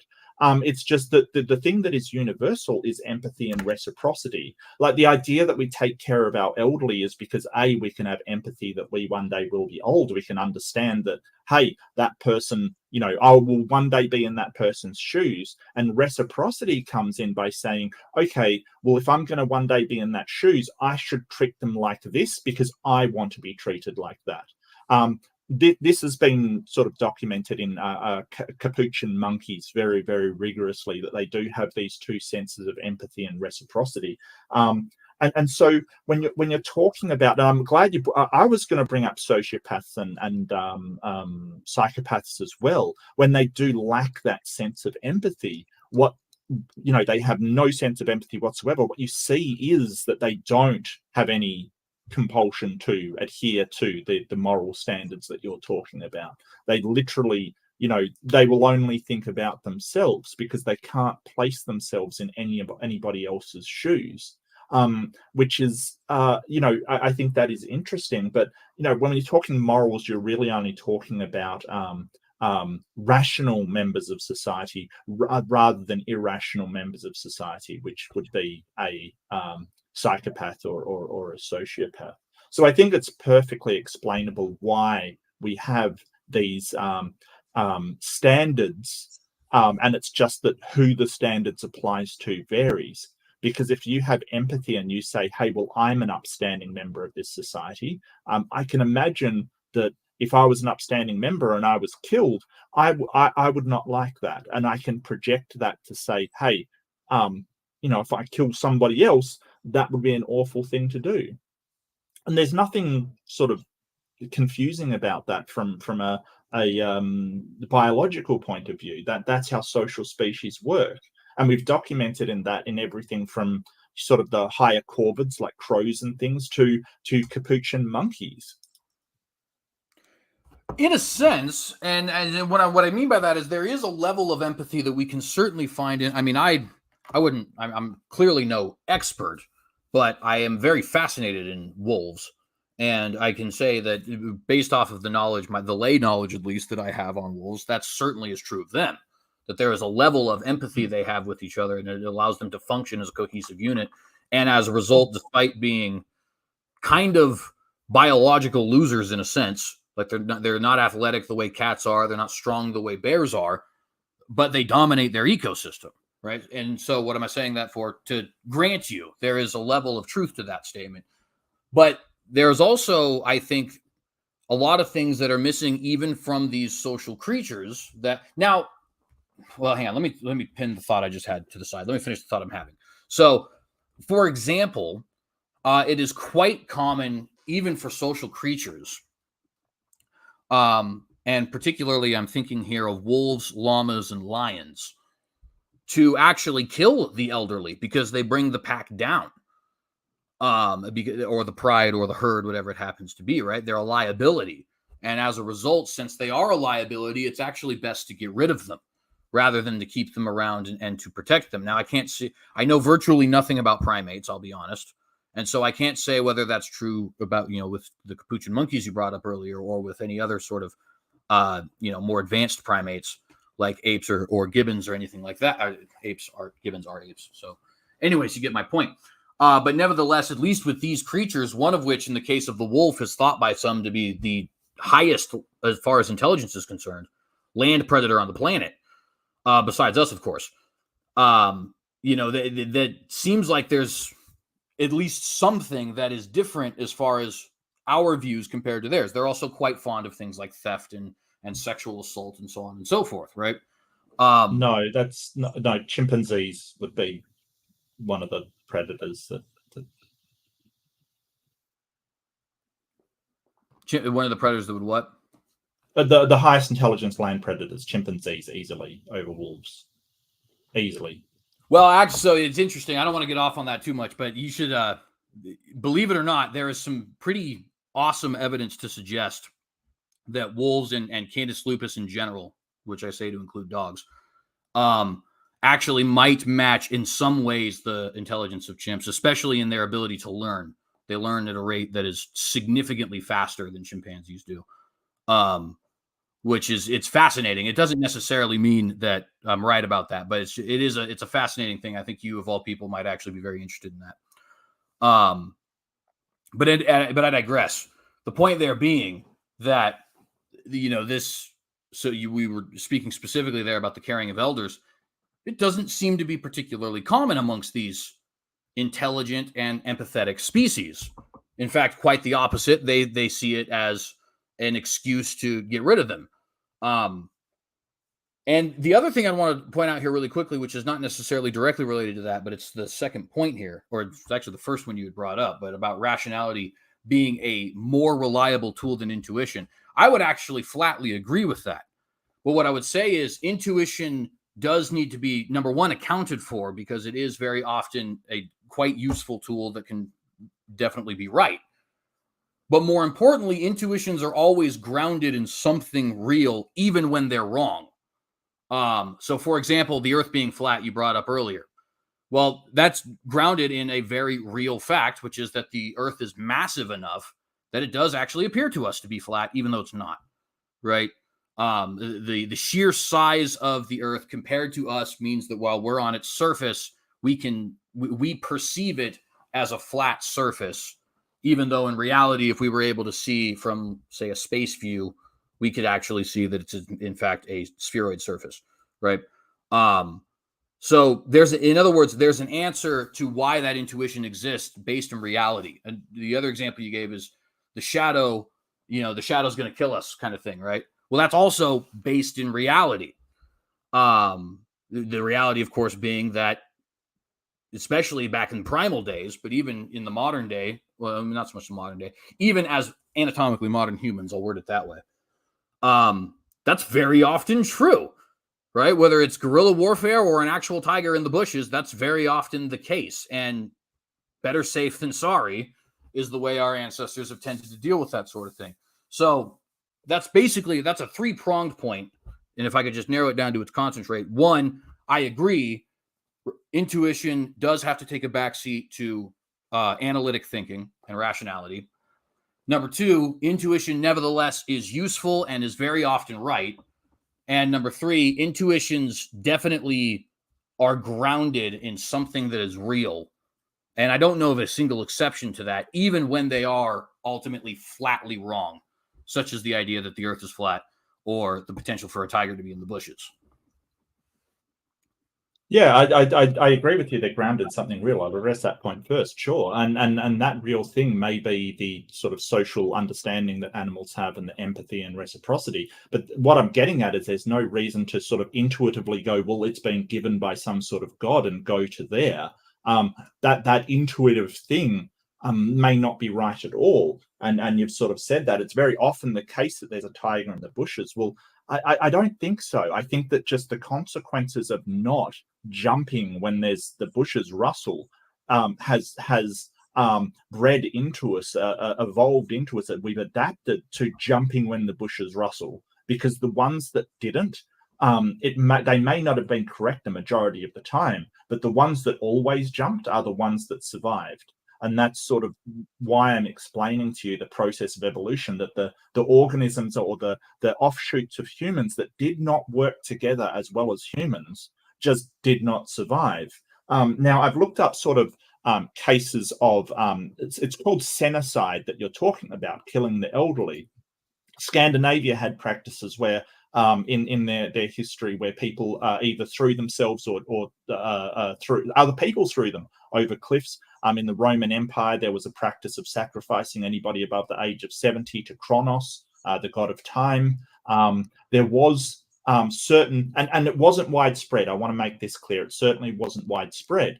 That these things were very, very localized, very, sort of in certain families or certain like sort of cultural things, but they have occurred in humans, and they wouldn't call that murder, just as we wouldn't call a lion killing their elderly murder. They would just say, hey, they have the same understanding, just they have different names for it, different definition for it. just as those societies wouldn't call it murder. They would just have different definition of what is murder.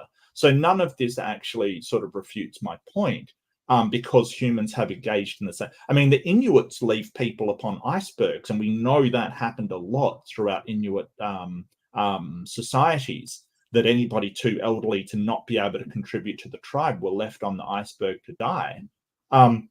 Wolves, so as far as I know, and I could be wrong, but as far as I know, wolves haven't even passed the self-awareness test, where they put a mirror up and they put a mark on the animal's head.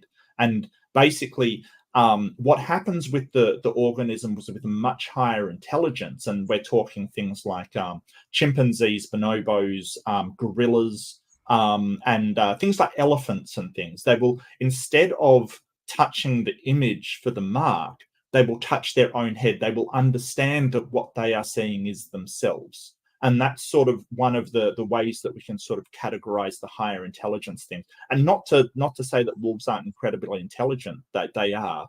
And it leads me to the point where they display behaviors that allow them to socially cooperate, just like humans have behaviors that allow them to socially cooperate. So yes, wolves are not the strongest, they're not the most powerful in their environment. They are the apex predator because they work together, because they have these empathy and reciprocity. They have these social conventions that allow them to be incredibly effective as a group. Same is true for humans. Humans have also tool use that propelled us to amazing heights. But the basic line, we have cooperation, and that allows us to outperform any physical sort of limitations that we have. None of this sort of points to an objective morality or a morality that somehow comes from a god. What it points to is evolution of these traits to allow us to work together in order to better for everybody. But what comes with that is that there is no idea that all killing is wrong. No, we separate it into, hey, if that person violates the social norms of our species, then it is allowable to murder, if you will, that individual because they violated it. If you know, and we've documented that capuchin monkeys, for instance, I love them. They're amazing. They have they make calls when they're out gathering, you know, things like eggs and berries and things like that. So they make this call which tells the others there's a snake around. Some of them lie in order to sneak food away. They'll call a snake and all of them will go up trees, and this one monkey that called the snake will go around grabbing berries and eggs for himself. If he is found out, he will be kicked out of the troop. He will actually be expelled and banished and almost certainly die. So they have not what I'd call morality, but sort of a pseudo-morality, a proto-morality, a sort of idea that it is wrong to lie about snakes.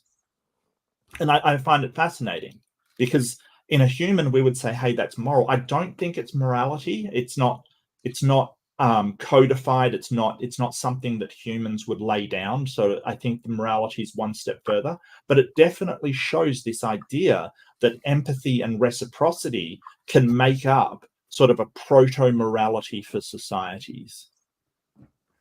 Yeah, and again, there's a small extent to where I would even somewhat agree with that, right? And really briefly, I did just want to mention it's not necessarily the point here, but just something which you might find fascinating.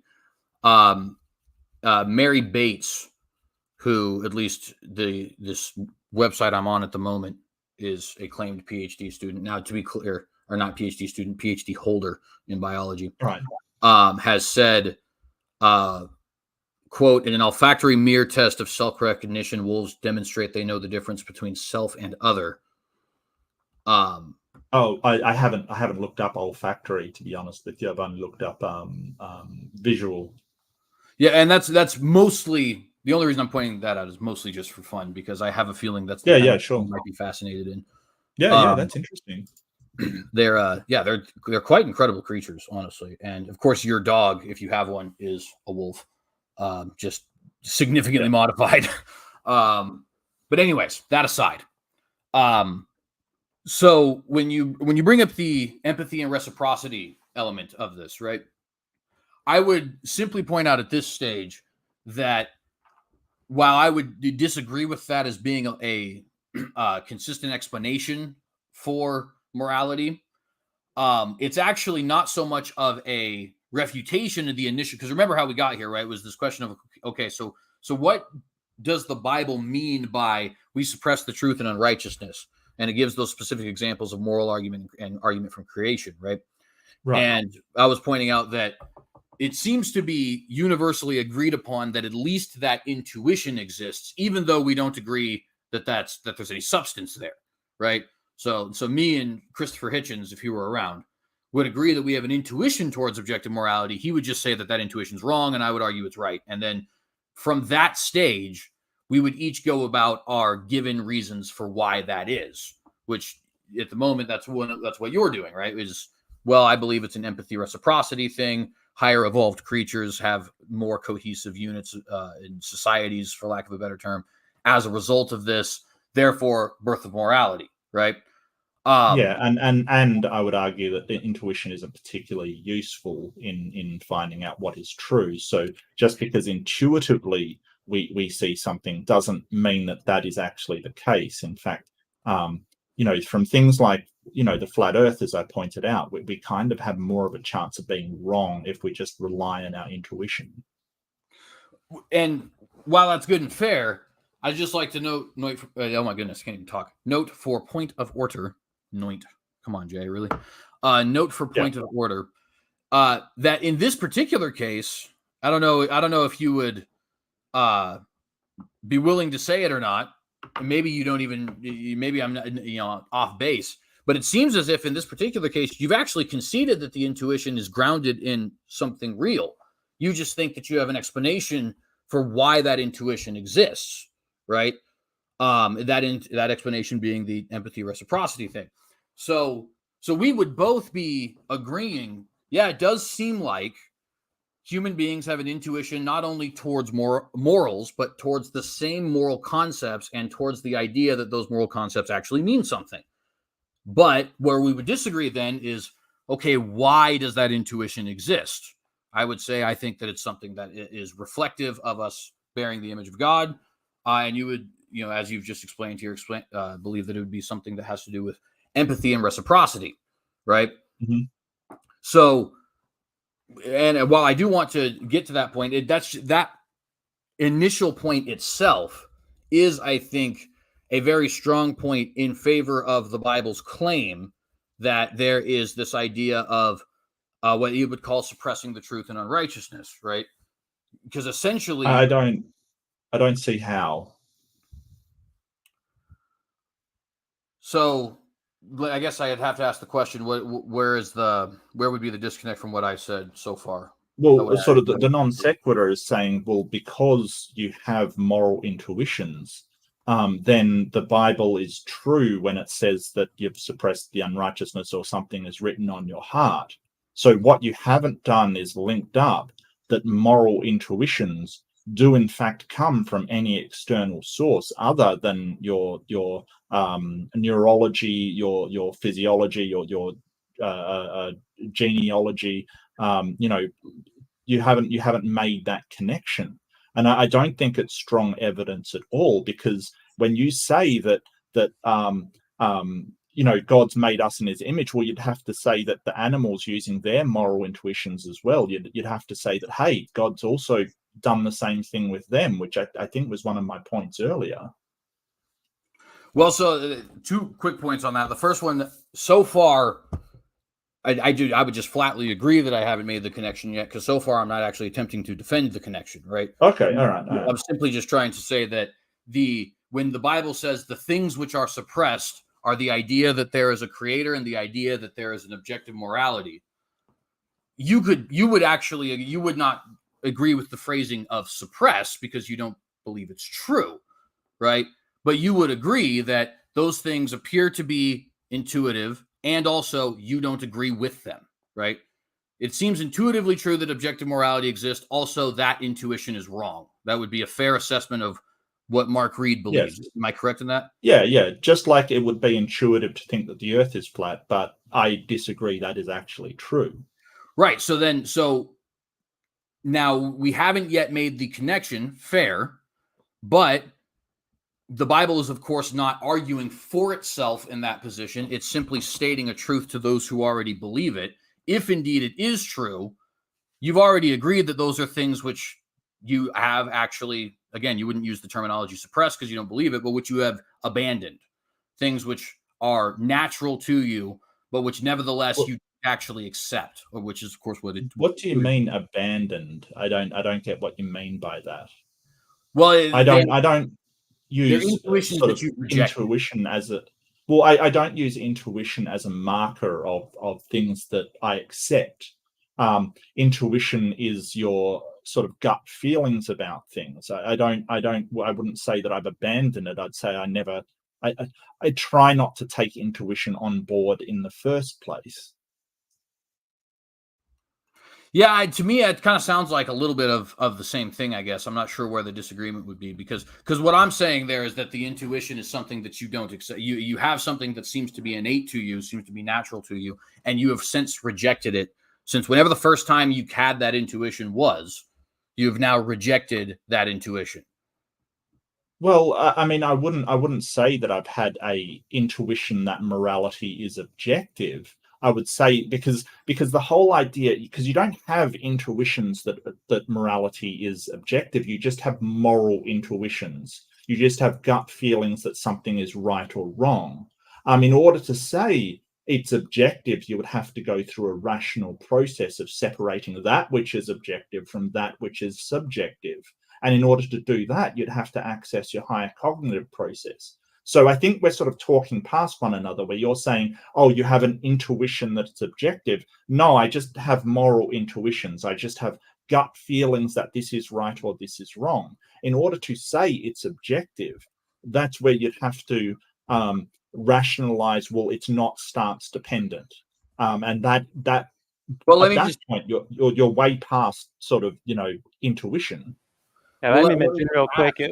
Just real quick, it would be hard to demonstrate that because all humans have some things in common. So even our subjective perspective all has some things in common. So even if all humans agree on something, that does not prove objectivity.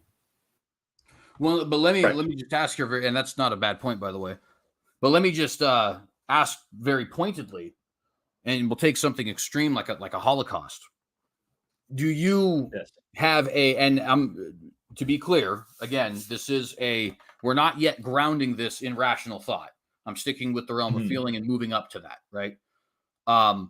When you read about the Holocaust, is it and maybe you could even take this back to when you first read about the Holocaust, whenever that was, whatever point in your life that was, right? Did you have a feeling that, we think this is wrong, or was your feeling this is just flatly wrong? Like if somebody else said it was right, they would be incorrect. Well, it's just that it's wrong. I don't think I would encompass this is flatly wrong or add anything to it. I think that moral intuition would tell me that is horrendously wrong. I'm not sure if I would qualify it with any other. Is it? I'm not sure what flatly means. I think you're sort of trying to smuggle objective into there by saying flatly. Well, I am, but I'm trying to. The reason I'm trying to say, some word that is, in this case, flatly, that is not objective, is because I'm recognizing, I'm conceding to you that the philosophies of objective morality take more rational thought than what we're currently discussing, which is your mere intuition, right? So an intuition, I don't think it sort of considers what other people's stances are. I think it is just a gut feeling in yourself, and you don't think about what other people are thinking. But does that in fact mean that you're thinking like, oh, this is objectively wrong? I don't think that even is a part of intuitive thinking. I think it is just feelings. And what I'm saying is those feelings are based in empathy and reciprocity, i.e., if I was that person, I would be, it would be really wrong to me right? That is the crux of empathy. We can place ourselves in other shoes. So when I hear about the Holocaust, it is horrifying, absolutely horrifying, because I can imagine my loved ones, or people I love, or myself, or my friends and family and things, like going through that. And I think that's sort of, I don't think you get to the point of deciding whether it is stance independent or stance dependent. I think you just, that's the empathy coming into play. Well, so let me then, now don't worry, I'm Jewish myself, so I would never actually do this. But hypothetically, let's say I walked up to you and started defending the Holocaust. Less than 6 million, or it didn't really happen, or, well, they're dirty banker Jews anyways. I don't know if you've ever argued with these horrible guys. stuff. No, I've run into those people. And I've dealt with my fair share of them, unfortunately. But hypothetically, let's say I was one of those guys, right? Do you think you would immediately rationally try to debunk that, or do you think you would have the sort of initial intuition, sorry, CJ, you're incorrect, and just flatly leaving it at that? This is wrong. I think I think I would have the moral intuition that is morally wrong. Yes, like I concede that. Yes, I would certainly think that person is 100% wrong. Yeah. So then, and I appreciate that. So my contention there would be that, and again, just to specify for the case of the audience, I'm perfectly confident that you're following, but for the sake of the audience, we are not yet grounding any of this in rationality. But right, what that sounds like to me is, at least initially, at least in your initial intuition, you're taking the position without thinking it all the way through, without coming to philosophical conclusions, no doubt, that the morality actually is stance independent, because a separate stance is coming in contrast to yours, and it's just almost like an immediate knee-jerk reaction. No, that's factually incorrect. It's just not true, right? Now, if you think about it further, you might not agree with that anymore, but at least that initial intuition is, no, CJ, that's not true. Holocaust is despicable. Well, here's my question: is from Mark's perspective, is it really initial? Because Mark, you were saying that you think considering whether or not it's objective comes after rationality. So it's like this intuition that CJ is citing is actually an intuition that you would have after you've lived in rationality. So it's not pure intuition. So for instance, if someone says, "Oh, I cut somebody's leg off," right? You might go, "Oh, what the?" And your moral intuition says that's really wrong. However, if they explained, "Hey, they had gangrene, it was the only way to save them," well, that's a different story, isn't it? Like, our moral intuitions cannot be relied upon to provide objective morality. They just can't be, because it is all relative to the situation. I'm a meta-ethical relativist, which means that I think that if, as long as the goal, we can agree on the goal, we can then make ideas about what's moral and what's not moral in virtue of that goal. But I don't see why me having an intuition that if you cut somebody's leg off, that's wrong, would be particularly accurate or useful, or whether I'm thinking objectively, how it gets you to some sort of moral objectivity. You can have an intuition that, hey, cutting people's legs off is wrong. That's objectively wrong, but that doesn't make it true. Right. But again, I want to reiterate, I'm not arguing yet that it's true or grounded. I'm simply arguing that it's intuitive. And in so doing, trying to make the case that when the Bible is saying things like, this is the natural state of man, is that these things that, like objective morality and design, are true. It's not trying to put thoughts in your head. It's trying to say these intuitions are in fact true. Well, I don't think it's true or not true. That's the thing. I don't think intuitions are objective or subjective necessarily. Like, I don't think you're thinking that far, because that guy, just say you're that quite frankly scumbag who thinks that the Holocaust didn't exist, and he goes up to a neo-Nazi and says the same thing, the Holocaust didn't exist. The neo-Nazi may have a completely different moral intuition. They might go, yeah, absolutely it didn't. Or a conspiracy theorist or one of these other people in the same circle. Their moral intuition may be completely and utterly different. So you can't show that somehow that moral instinct is pointing to something objective, because moral instincts vary depending on how we were raised, where we're coming from, all of these kind of things. They vary completely. Well, one thing I think that would argue against that is, and I've, as I said earlier, I've had the, in a way it's unfortunate, in another way it's fortunate because you get to pick people's brain. But I've spoken with many people who would be classified as neo-Nazis even if they wouldn't call themselves that. They really do, yeah. Yeah, exactly, right? Because everybody knows the cat's out of the bag when you call yourself that, right? Look, just as an aside, I've even seen people argue that sort of fascism is on the left, and it baffles me. It baffles me how they get to that point. Anyway, go ahead. Well, and without getting into details as far as these conversations, that it is very interesting because a lot of times I'll hide the fact that, and I say a lot of times, it's been probably 5 years since I've had one of these conversations, but I would hide the fact that I am actually Jewish, and when I play the card, the air in the room just immediately changes. You know what I mean? Where it's like with some people, it's like they get very aggressive about it, like, oh, like he just tricked me, and then with other people, it's like, oh, did I really just defend that to a Jewish guy? And it's just funny, Anyways, so with a lot of those guys, though, and this is anecdote, no doubt, but sure. they'd be the first to tell you that this was not their initial belief. And in fact, with a lot of them, even the really bad ones, like I'm talking the hardcore caricatures that they draw on propaganda posters and all that kind of stuff, right? They don't actually buy the whole final solution idea until much later in the radicalization process. It usually starts with some level of denial, right? That it didn't actually happen, or it didn't happen to such a large extent as people say.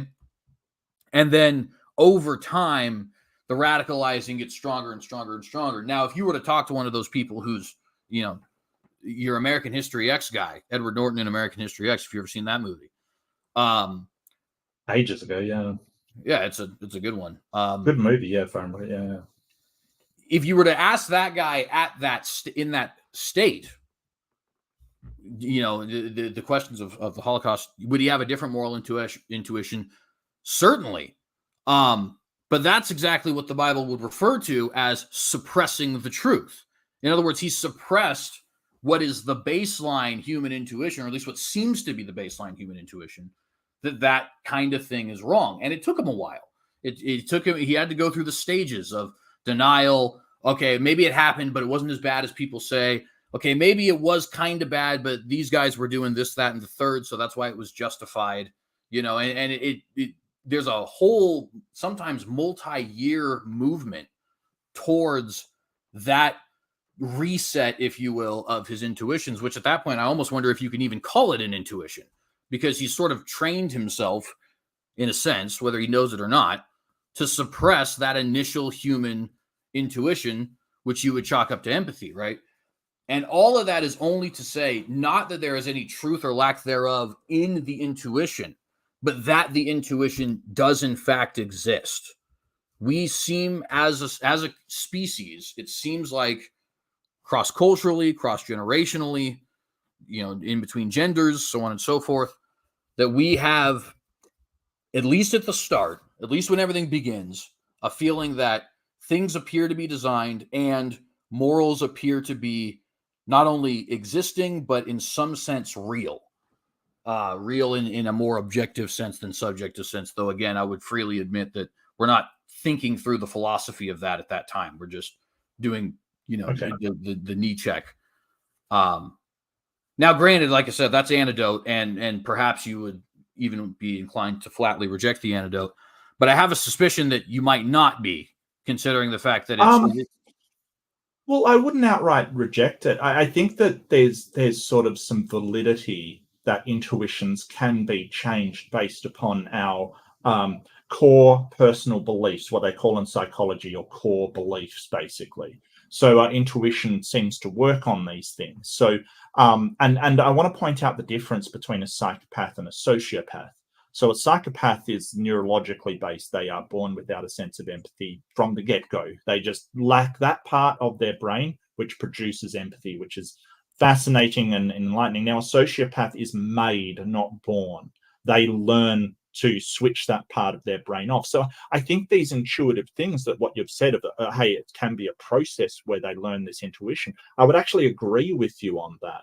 I think that our intuitive responses can change depending on how we think about things. And like you mentioned, the sort of process of radicalization kind of there, which people don't take how they would if they weren't radicalized. They don't take the same moral intuitive process that they would if they didn't go through that process. But sort of saying, oh, well, that shows that you're sort of suppressing the truth. You could make the same argument for flat Earth, saying, hey, because it's intuitively correct that the Earth is flat, you are just suppressing the truth. I just say the Bible. I know there's argument about it, but some people do claim the Bible says the Earth is flat. Someone could make the case, hey, you're suppressing the truth because intuitively it looks flat. Then you're suppressing that it is actually flat. And that is how we get to, sort of flat earther movements saying that the Bible says that the Earth's flat. So I wouldn't trust intuitive things much at all.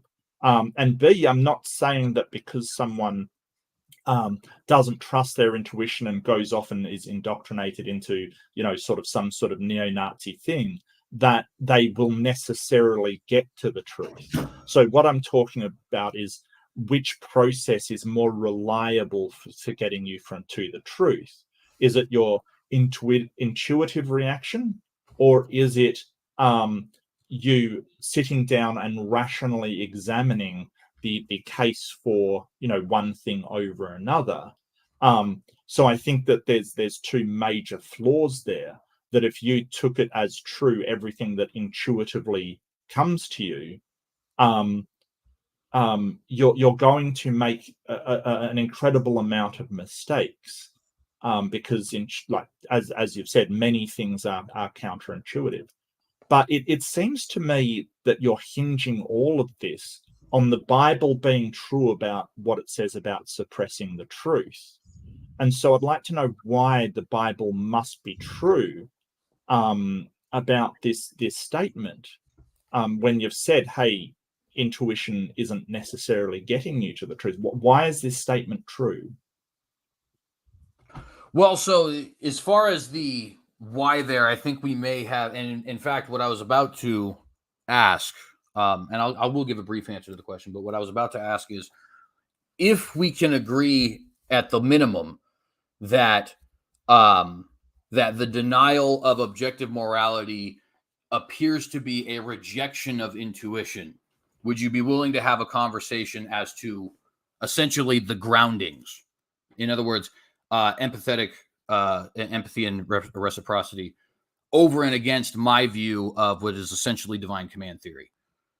Well, I think the denial of objective morality isn't. I don't think intuitive gets to that point. I think that the denial of objective reality is something that, I think that's downstream of moral intuitions. Moral intuitions are on an emotional level, on a reactive level. I don't think you could say that sort of because you feel a certain way about a certain situation that you're getting into subjective or objective at all. I would even argue that it's subjective, completely subjective, because you're not factoring what other people think into it at all. Like, you're not saying, hey, this feels wrong to me, but you're not going to, how does this feel to other people? Because as of then, you're passing aside from moral intuition and getting to evidence and rationality. Like, do other people think the same thing? So I don't think you're even getting to that point. Yeah, and I think that would be why I think the conversation would have to happen the way in which I'm trying to go about it, is because it seems to me like we have two essential disagreements and one must come prior to the other, right? So the first disagreement is, I think that the idea that moral truths are in some sense objectively real is intuitive. It seems like, if I may, it does seem like at certain points, maybe it's at certain points of the actual logic and not just at certain points of this conversation, but it does seem like at certain points you agree with that and certain points you don't. And then after that, then there's, I think, a second question of, if it's true that we intuitively believe morals are in some sense objective. Now, I think that intuition is true. You think that intuition is false. Why? And that would be a double-ended question, why to both, right? And I think the answer there then would answer your question as far as, well, why do you think the Bible is correct in this instance, right? But you kind of see what I mean here, right? Like, so there's these two different questions I think the Bible is essentially posing for us. One of them, as far as the suppressing the truth, just for the sake of peace amongst us as interlocutors, I would say rejecting the intuition. But it doesn't sound like we can even get there necessarily. Okay. I think that, like, so I could concede that certain people would definitely, like, would people generally consider or intuitively think that morals are objective? Maybe. Yeah, I think I can see where you're coming from on that. But I think that would be, I'm not sure that would be a sort of statement you could apply to all humans everywhere. Then again, it's so hard to make a rational declaration about the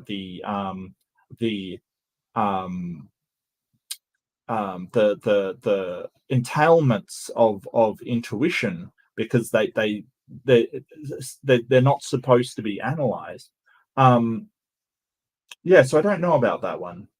Look, I could say, hey, let's just say, for the sake of argument, that most people intuitively believe that morals are objective.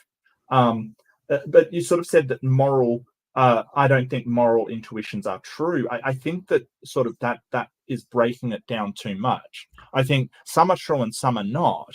But what I'm talking about is it reliable? Will it get you to the truth in a reliable fashion? That is what I'm arguing. That it's not a reliable way to access what is true and what is not true. Not that moral intuitions are not true or moral intuitions are true, because it's a case-by-case basis, right? You could believe your moral intuition on almost anything. You have a chance of being true. But I could flip a coin and call a heads, right? And is that reliable way of getting to the truth, just doing it at random in an arbitrary fashion? I would argue no. Like, being able to analyze, where the coin would land or something like that. There's a lot better way. But what I'm saying is that just because something is unreliable doesn't mean you won't be right about it. Right? You can have a moral intuition and be absolutely and utterly correct about that, but that doesn't mean that what the way you're doing it is reliable. Yeah, well, I think one of the areas where we might be having a disconnect is I don't actually disagree with that. My only contention, as far as the intuition is concerned, is to say that it is in fact intuitive. It doesn't necessarily mean that it's right. Which is why I think that if that was a point that we could agree on, then I think the secondary question of, does this in any way imply objective morality, or is objective morality wrong, or is objective morality grounded into God, or those questions, it seems to me, can flow out of that initial question. But the only point I'm trying to get to in this conversation is just the point of is it the case, even generally, if we even want to try and soften it a little bit, that humans believe their moral intuitions to be factually true in an objective sense before they've rationally thought about it? In other words, do we have an intuition that when we think something is morally wrong, it's factually wrong, stance independent, even if we haven't philosophize to that point, right? Yeah, but this I want to bring this back to the original sort of question, and that's if God wants us all to believe, then why has he failed to convince us otherwise? So part of your thing is sort of this idea that intuitively morals are objective. Okay, for the sake of argument, let's grant that. Let's just say, hey, I don't think you're getting to that point, but just say intuitively morals are objective, right? Just say it seems to be the case that morals are objective on an intuition-based thing. I don't understand how that gets you to God using intuition, which we know is not a reliable way to get you to the truth, instead of some other rational form of evidence. So I don't understand how that links in. So if CJ, maybe tie that in for me. There's one thing I want to mention is that the reason it's not done by evidential proofs in that kind of way is because that's not spiritually transformative. So if Christianity is true, then coming to believe it transforms someone into a new creation. So then convincing people has to happen through a means that's transformative. So it must be spiritually convincing, which is why it's by the gospel and the cross and the compellingness of what is said about the cross. And that's spiritual compellingness, of course.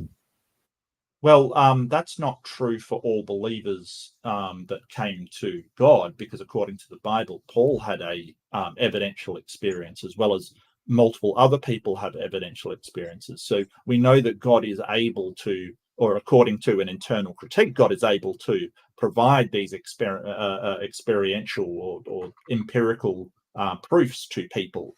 The fact that he hasn't, it sort of shows that he has failed to demonstrate his own existence. And it's not up to me to sort of rely on unreliable means in which to demonstrate this entity's existence. I think that sort of any God would know that if you're saying, well, you've got to rely on your intuition, that's going to be insufficient to demonstrate your existence. Because if we rely on our intuition, then the earth's flat and light doesn't bend, and all of these things that are counterintuitive would be true. Yeah, I appreciate your example of Paul. Paul was also a theologian, so there are moments when there are moments when facts are brought out of the way, and Paul would be an unusual example because that is pretty interesting that it was like finalized in that way. But the point is that Paul was still in a place where finding out that the person he was trying to persecute the followers of, the person he went to the cross, finding out that that person is the Messiah meant something in his context, so it did spiritually transform him. So if you're talking about some evidential way that also involves spiritual transformation, but the evidential stuff is also involved, then I can get behind that. But whatever it is, it would have to be spiritually transformative to make any sense with Christianity. Could I also add to so that, Mark? Let me ask two questions. Let me ask two questions first off, because I got to respond to that. Well, hang on, Mark. I just want to address something you said real quick, if that's okay. Okay. All right. You said that God wants to save everyone, but he's not doing that, so he's failed. Well, you're assuming that he says he's going to save everyone. In the Bible, God chooses to save those that believe.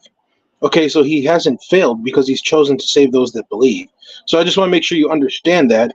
It's not God is emphatically declaring, I'm going to save every human ever. No, he's made it available for everyone, but he's only going to save those that believe. So God has not failed. Well, I must have misspoke, because what I thought I said was that God wants everyone to believe. That was the original thing, that God wants people to believe. So if I want somebody to believe, I've got a ball in my hand, kind of thing. No, I'm sorry. Didn't you say that God is failing because he's not saving everyone? I thought that's what you said. Well, God wants everyone to believe, doesn't he? Does God desires everyone should believe, but he doesn't force it. But he's chosen to save those that believe. Sure. does he have the power to provide evidence to convince everybody? Well, here's the thing. Evidence doesn't save anyone, Mark. Well, but no, I'm not saying whether it saves or not. I'm just saying, does it, like, the evidence would convince people to believe, correct? Not necessarily. How else would someone believe in something? Well, here's the thing, right? Like, I can show you evidence until the cows come home. I can show you fulfilled prophecies. I can show you mathematic impossibilities with all the fulfilled prophecies. I can show you historical evidence of the accuracy of the Bible. I can show you all those things, but you're choosing not to believe because you're suppressing the truth. For whatever reason, there's something. For whatever reason, there's something in your mind where you don't want this to be true. No matter how much evidence I ever present you, would never be enough to convince you of the truth. You don't want to. Again, it's another case of you thinking you know my mind better than I do, which is ridiculous. And so what I'm trying to point out to you, Kevin, is every time you sort of say, hey, you know this and you think this and you are projecting what you believe onto what I know. Now, hang on, no, Kevin, let me finish. Every time you're projecting what you think onto what I believe, you are destroying your own credibility, because I know what I know and I know what I think. So you can think I'm completely wrong. You can think I'm absolutely wrong. I don't believe and I'm wrong. A God does exist. I'm completely and utterly wrong. But you can't tell me what I think and what I believe. So every time you're saying that, you are destroying your own credibility with me, because I'm saying, well, Kevin obviously doesn't know what he's talking about, because he's saying what I know that I know is not true. So, that's the problem you've got. Every time you're telling me what I think and know, you are destroying your credibility, because you are wrong about Mark, that. 100% wrong. You and I exist in the same universe. We have the same evidence. We have the same Bible. We have the same history. Okay? Yeah. Now, I have chosen to believe the truth, and God has revealed himself to me, and you have chosen you haven't. to reject You don't think that at all. You don't believe that at all. You know that there is no God. Do you see how insulting that is? Do you see how me telling you what you believe and what you know is just so insulting to somebody? To say, hey, Kevin, you don't actually believe at all. You're deluding yourself, kind of thing. I'm sorry that the Bible offends you, but that is not my opinion. That is what Romans 1 says. Yes, it is. It's you telling me what I think and what I know that is offensive. Because I don't do the same to you. I don't say, hey, Kevin, you're delusional and you've convinced yourself of this and you're just making it up because you like to feel good about it. I don't say that, and I don't think that. I think you genuinely believe what you say. I give you that respect. And so what I want, like what happens is you don't give me the same respect. You say, hey, Mark, you actually believe. And I say, well, that's somebody I don't have to listen to, because they are clearly wrong. Okay. So you're sassing me because I'm telling you what the Bible says. The Bible says that everyone knows God exists and some suppress the truth and unrighteousness because their deeds are evil. Now you're sassing me because you're accusing me of knowing your thoughts or something. And that lowers the credibility of the Bible. This is the thing you've got to understand, is because if a book says that, the book is wrong, because I know what I think. So when you're talking about, oh, well, the Bible says this, I know the reality of the situation because they are my thoughts. And in order to have knowledge that you claim I do, I have to have belief. And I know for a fact, beyond a fact, that I do not believe in a God. In fact, I'll go one step further. I believe there is no God. Now, you can say I'm completely wrong. You can say I'm totally in error. But when you start to say, hey, no, that's not what you believe, you're just suppressed, you're wrong. And the first thing I think is, well, that's somebody I don't have to listen to. They are so wrong on what I think. Well, Mark, if there is no God, then what substantiates existence from your perspective? How can you trust your own reasoning processes? Oh, you want to go down hard solipsism, do you? I'm more than happy to. I mean, I didn't know we'd get into precept today, but I'm more than happy to go. Are you sure? I'm just saying, like, what is the fundamental? Kevin, I want to ask you this one question. Are you sure you want to go into hard solipsism with me today? Okay, like, I don't know what that term means, but okay, so you're asking me how I justify things that I experience, see, my thoughts, everything in the universe, correct? Yeah. Okay, so in all worldviews, presuppositions must be made. There's a distinct reason for this, and that is fallibility. I don't know if you've ever heard of fallibility. It means that any justification, as Karl Popper would say, would go down to a Munchausen trilemma. All propositions basically come down to circular reasoning, infinite regress, or dogmatic assertion. And there's very, very specific reasons for this.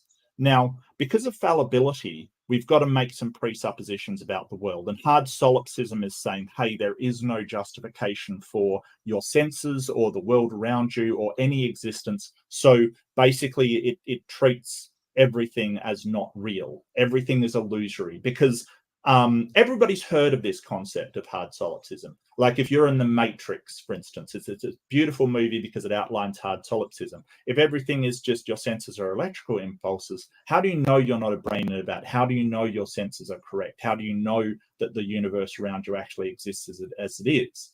The question is, we can't for sure.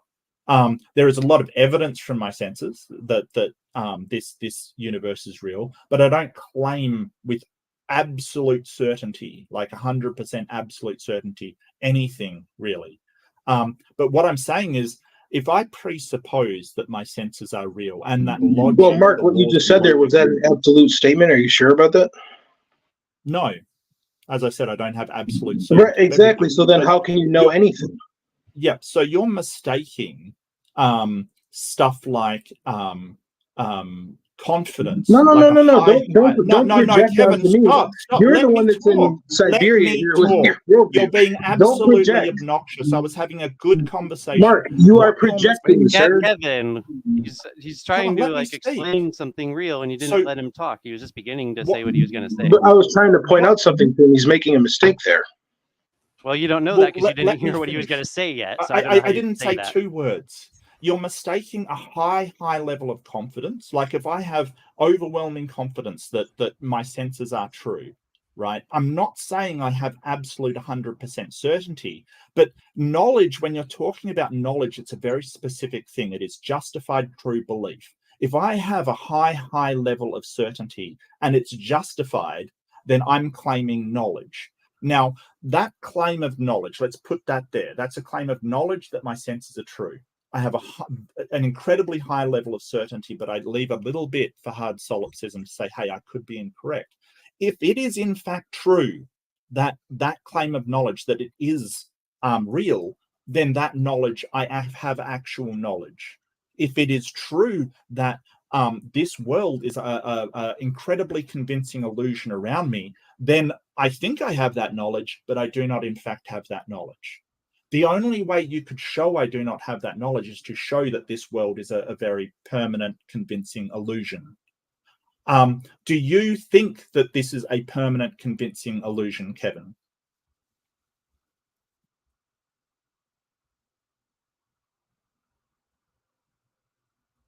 I'm not sure whether Kevin's muted for some reason or something. Yeah, he's on mute. I don't know if he's trying to unmute.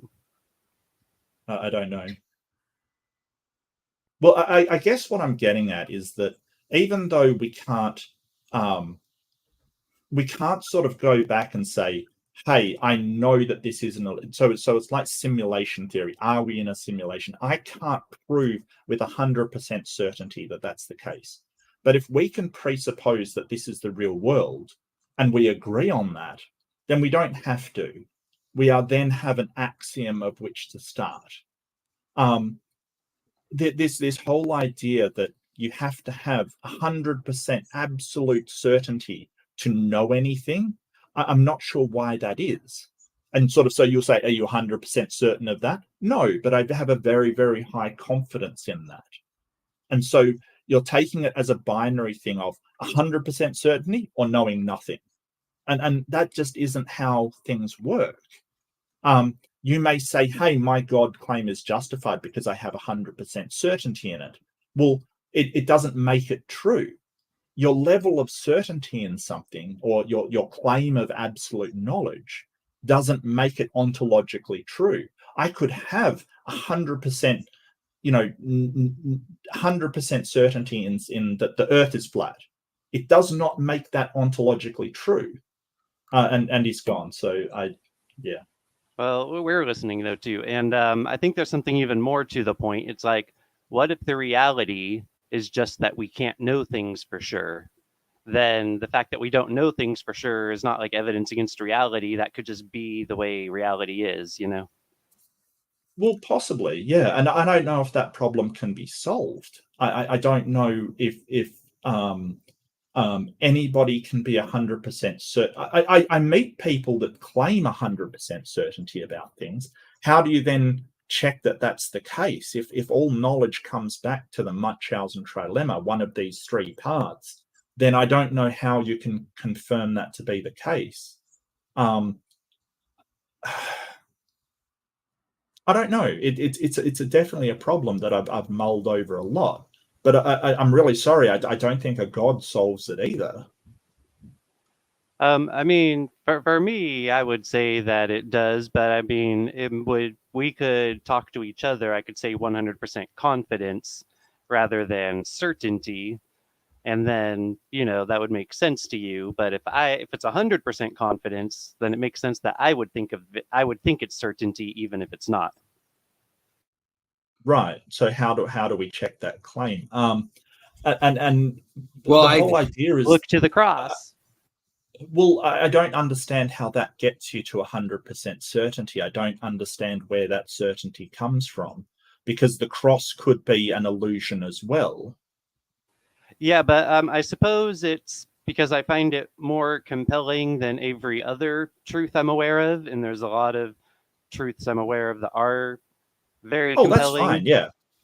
And it's also different because we have different worldviews, right? Like there's things that you believe that I think Satan was deceiving me of those things, and when I discovered that they're not true, I have more clarity, and so that's part of like why I would see some things as more persuasive than others. And I think we might have different standards of testing too, so that would be a pretty deep discussion. I really would sort of ask, is that absolute certainty? So absolute certainty is sort of no chance of there possibly being wrong, and even something that I would claim like a huge amount of certitude on, something that I have incredible amounts of confidence on, that my senses are describing something in the real world. I mean, we know they can be inaccurate, but for a certain level of accuracy, they're describing something in the real world. I certainly wouldn't claim absolute certainty for that. And I don't know how somebody could be absolutely certain when even their own thoughts could be wrong. Because I mean, I have thoughts all the time that are wrong. I think my wife's in the kitchen, she's not. My thoughts can be wrong. I don't know how you would sort of demonstrate that that 100% absolute certainty is in fact justified. Yeah, I don't know if I can how the approach I would take to demonstrate that it's justified, you would probably not find credible. So it's like we have very different standards. But for me, it's because I have more confidence in Lord Jesus than I do in my own mind. And so I know I have to go through my mind to perceive that. So this, from your perspective, it could be delusion, but I don't know if that helps make some sense of it, that I wouldn't trust my own mind this much to rely on my own mind, but I trust in Lord Jesus more than that. Look, I really avoid calling people delusional. What I was saying to Kevin was, I understand that some atheists say that to some. I just mean if we got to the end of the line, then that might be your best conclusion. So I'm not trying to frame it up like you'd be accusing me or something, but well, no, I'm just trying to talk honestly about our disagreements. I feel like in the end, your sincere conclusion would be you would probably think the most likely thing must be that I'm delusional if we were able to get to the end of the road on all these things, I think. No. Like delusion is a very specific thing. It's when your perception of the world doesn't align with what you think it is in your head. So if I might think you're wrong. I see what you mean already, yeah. And so Yeah, so I that I might used think the you're wrong 100. word then. Yeah, no, it's just fine. I get what you're saying, and I might think that you're wrong, but I certainly wouldn't say that you're delusional as such, and I wouldn't say that you don't believe it or don't know it. I think that I think that sort of saying that I would have to know what's going on in your mind, and I don't have access to your mind. Just like the other way around, you don't have access to my mind. So I certainly wouldn't say that. I may think that you're wrong. And like I said, I've been wrong about tons of things in my life. So, Oh, going beyond and that too, not just wrong, yeah, but that I'm using poor justifications as well, perhaps would yeah, be. I think it would be poorly justified, sure. But I mean, throughout my life, I've believed things that have been poorly justified. I've believed that, all minds are connected, so I can tell what other people are thinking, kind of thing, or at least what they're feeling. I used to consider myself sort of a mental empath when I was younger. I think that I was just using intuition to sort of pick up on body language and things. I think I was wrong about that, but I was convinced that at one point. So I wouldn't say you're delusional. I wouldn't say that was delusional. I think that I was just mistaken about, what I believed. And that happens to us throughout our lives. We believe something and we're mistaken. I certainly wouldn't denigrate you by sort of saying, "Hey, you're just delusional." No, and I'm interested in the reasons why you would think that is the case. But I think with belief, I wouldn't. People are entitled to their beliefs. When you're making a knowledge claim, I think there's more of a burden that you show your justification for that thing. I think with belief, you're entitled to belief. I don't think I wouldn't demand anybody change beliefs. Well, I really appreciate that distinction between belief claims and knowledge claims. I think something that's relevant here is that because there's some agreement that I have with Kevin on what he was discussing with you. And so in 1 Corinthians chapters 1 through 3, I don't know if you're familiar with that section, but it's a good section for helping you comprehend how we see how our worldview relates to yours, So it talks a lot about like God making the wisdom of this world to be nothing and how God uses things that this world considers to be lowly, referring to people and stuff. So it kind of amounts to when you say we would lack credibility for thinking that we know your mind better than you, then in some sense, I would say that First Corinthians kind of says that we should lack credibility with the world. Like to be with the truth involves the world finding you not credible. And then Romans chapter 1, I would say, is insulting as well. As I wrote these notes down earlier, I wanted to mention this, but I think it will help kind of, because I think Okay. the fact that I think Romans 1 is right about the core of humanity, and then I think that applies to me, and then it goes further into the book of Romans to the gospel, but then it applies to you and does not go further into the book of Romans to the gospel. So a lot of this is really at the core of like why the things that I would give as evidence to you, you just wouldn't find any value in them. And it would probably take some time getting to know each other for you to kind of like get your head around. I mean, or I don't know, if I just need to try to convey the beauty of the cross or something. That's really more what I find compelling, Like there's something about the message of the cross that in all the messages on earth, it's clearly a message of righteousness. And then it doesn't come from a liar. And so there's sort of, this is what I mean by I find it compelling, spiritually compelling. I know I'm speaking Well, I mean, vaguely on it, but maybe I'm giving you a vague idea. yeah, I guess I get what you're saying. I mean, I find it compelling if I were to win the lottery tomorrow, but that doesn't make it true. So I guess I'm not really interested in how compelling a message is, like how much it calls to me or how much it tugs on my heartstrings. I'm really interested in the factual claims that it makes and whether they are true or not true. Um, And so Corinthians 1:3, I did look it up because I do want to understand. I was saying 1 Corinthians 1-3.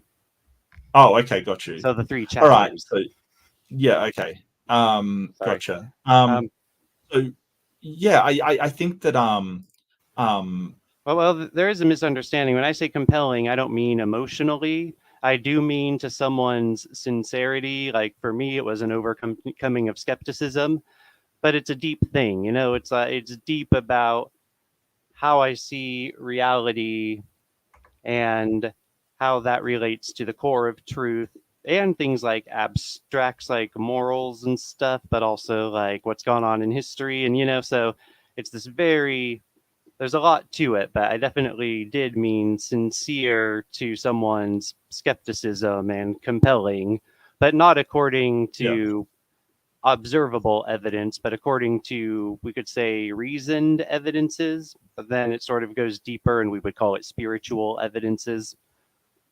Well, I did want to sort of clarify that I'm not saying that sort of because not all Christians will take this view that people are suppressing the truth of unrighteousness. I'm not sort of saying that the fact that the Bible says that. I think that it's that interpretation, and when I'm told that. So Nick, if you tell me what I think and what I know, then you lose credibility with me. I'm not really saying of the world in general, like you sort of submit it, because the world in general doesn't know my thoughts and what I know. It is with me that you lose credibility, and that may not mean anything to you, but if you say something that is demonstrably untrue, then you lose credibility with me. I'm not going to speak for the rest of the world, so I just want to clarify that small amount. It's just people telling me what I think, that I generally don't feel a need to really listen to them anymore, because they are obviously wrong about that significant point. And then I guess I would try to address it as what we believe about the core of humanity and how that affects our perception of you. So I would try to talk about it in a way where we'd have a chance for you to hear how our ideas relate to each other, and we can have a discussion, but try to avoid just saying you think this, but it's like we believe this about the core of humanity and we believe it applies. Yeah, and see that's where I think that the churches are losing a lot of people, because they're sort of saying what people think, and if they're wrong about that, if that is wrong, then you're sort of again you're losing credibility with those people, because you're sort of saying, hey, this is what you believe and this is what you think, and people know what they believe and they know what they think, so that's sort of part of the problem that the church currently has. I think the churches that are losing people sort of have, among other things. Yeah, that kind of brings churches up as political entities, right? Like you want more people, and that's not really what it is to the four of us anyway. Yeah, But so what you're talking, isn't really a concern for us, but I do hear you. Ironically, though, I would like to point out fundamentalist churches are actually, let me rephrase, conservative churches, because not all of them would agree with the label fundamentalist, are actually either in a stasis or growing. It tends to be mainline denominations that are shrinking. Do with that information what you will. I know what I do with it, but I think that, I don't know. To me, it seems like if you're basically just kind of a social club, then people will just go find a different social club, which is why I think a lot of people reject mainline churches. Not really. I would call Ken Ham's church conservative, and I've been doing sort of a lot on Ken Ham recently, and he's been lamenting the exodus of people from the church kind of thing. He is rapidly diminishing numbers, and I certainly wouldn't call him a progressive church. He would be a conservative church.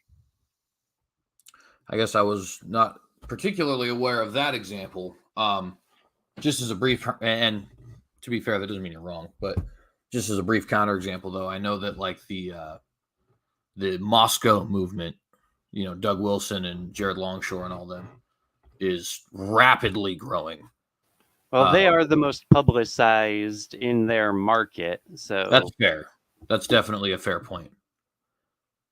I would even use political terms for their church, and unfortunately, I'm sure you'll always find exceptions to the rules, but I mean, I was reading a Pew Research study on if the current trends of religiosity keep up, then even by the most generous demographic process that America will be a secular nation, or population-wise secular, not just government, by 2070, that Christians will be the minority. Well, that I would certainly agree with. In fact, the evangelical label only is, according to Pew Research from 2020, only accurately describes 13% of Americans even today. Now, that doesn't mean the Christian label. The Christian label is, I think, 68%, if I remember correctly. But yeah, it's about there. Yeah. But evangelical is typically kind of because fundamentalist is like it's a bad word these days. So basically, you take your Reformed Baptists and your traditional Presbyterians and your Southern Baptists, and those guys would all make up the 13%. And then your more mainline denominations like Methodists and more mainstream Baptists, Anglicans, so on, they would make up that additional 55%. And look, some people would consider Rome, right? Because I mean, Romanism has grown hugely over the decades, relative to at least its percentage of. Do you mean Catholicism? Well, Catholic means the one universal church, and they're not actually a church; they're a sect separated apart. They cut themselves off at the Council of Trent.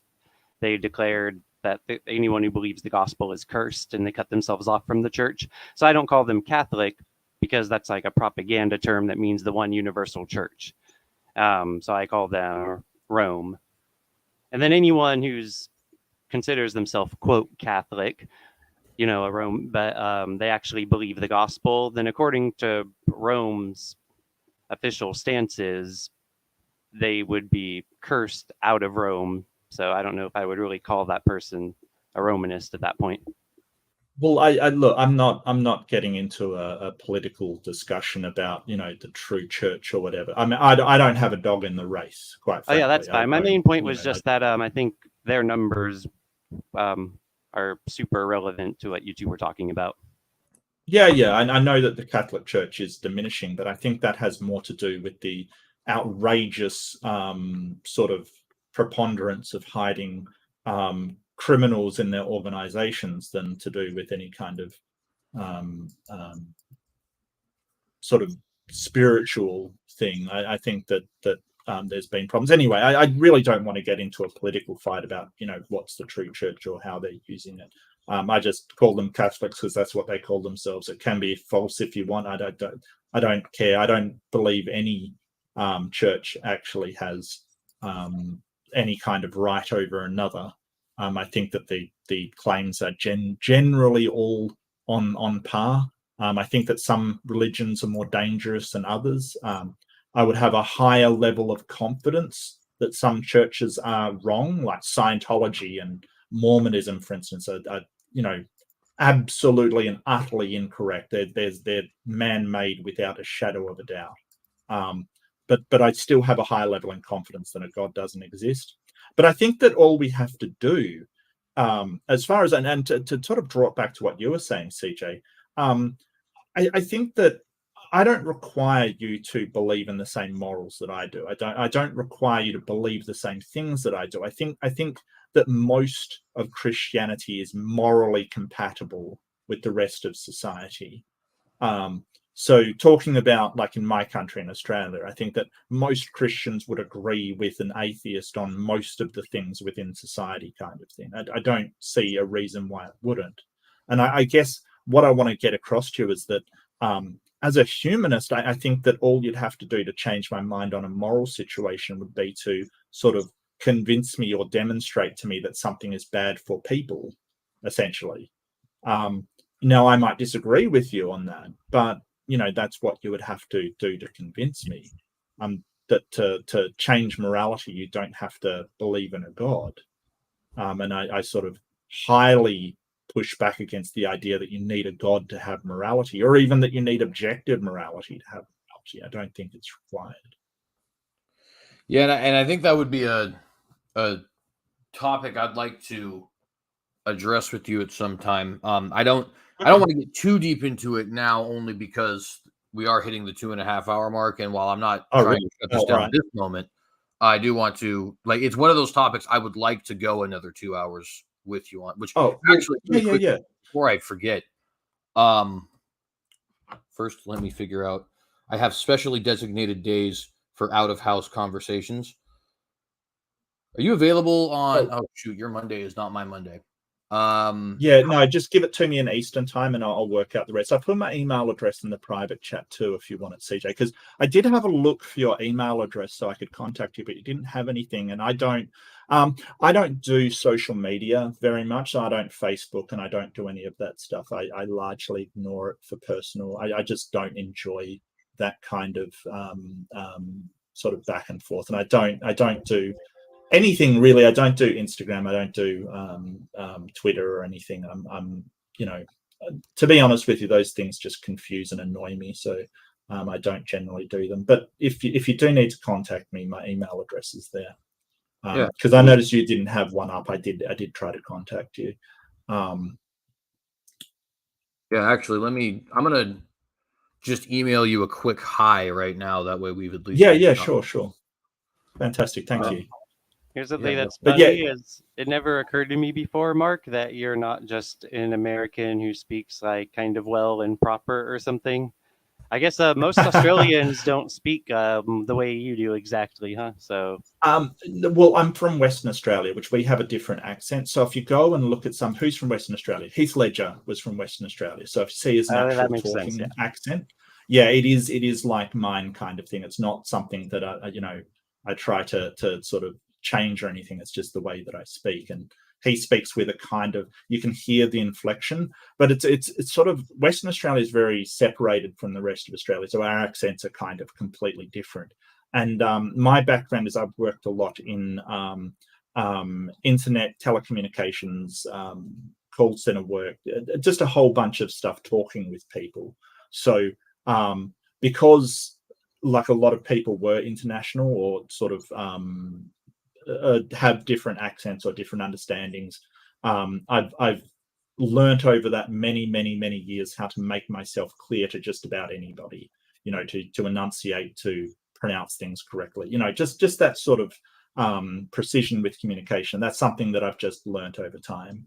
So people can understand me, and I can generally, I'm pretty good at picking up on people with accents due to that, because I've had to, You know what's funny? I've always wondered why it is that sometimes certain Australian people, like Steve Irwin or Graham Gould, if you're familiar with him here in the YouTube sphere, I can point them out immediately. And then there's other Australians where I'll sit there and I'm like, are they British? I don't really know, and now you've just explained. Now I know why. So cool. Yeah. And that there's different accents within Australia as well. I mean, there's sort of just your average level Australian kind of thing. Then you get really ochre stuff, which I guess it would be an Australian version of ghetto talk kind of thing. And they have the real twangy kind of accents kind of thing. They're like, yeah, mate, no, kind of thing. Right. They chew rocks when they talk. And I mean, I can put on that accent, but it's not my natural accent. It's not how I talk at home or whatever. I can say, hey, mate, how you doing? Kind of thing, that kind of stuff. But it certainly isn't how I would speak, to my wife at home or something like that. And also it's because Australia is large, like the United States is. So you have regions to have accents. Whereas like in Europe, every small area you go new is named a different country. So it's a whole. Well, though, interestingly, Nick, there's like 9 different distinct English accents, and if you hear them side by side, it's actually like really obvious. Like London. That is true. Yeah. Like you hear Scouser, for instance, people from Liverpool, they have a really distinct accent, and that differs from, say, sort of Wessex which is sort of the very posh English accent. They're very different, and it's kind of, you know, it doesn't even. So I guess I agree with CJ. It doesn't even require a big country. I think it just requires a stratified country. And I mean, Yeah, 'cause Americans have then you go to very the rest of distinct Britain. accents as well. And you go to the Yeah. rest of Britain too, you know, that would be considered a different ethnos, a different like people group to some Yeah. extent with the Irish and the Scottish, but really it's the same area of land, it's the same country in that sense. Yeah. Yeah, absolutely. Anyway, yeah, 2.5 hours. That went by fast. I'm going to take off, but thank you so much for talking to me. I really appreciate it. It was an interesting conversation, if nothing else. And yeah, good to see you all. Thanks, CJ. Hit me up if you do want to talk again. No problem. Keep it in Eastern States. I'm used to working out the time from there. Like, it's my fault for being upside down. Basically, I will work out the times. Being It somewhere actually that works doesn't out. exist. Yeah, somewhere that, yeah, koalas are fake and all that stuff. Yeah.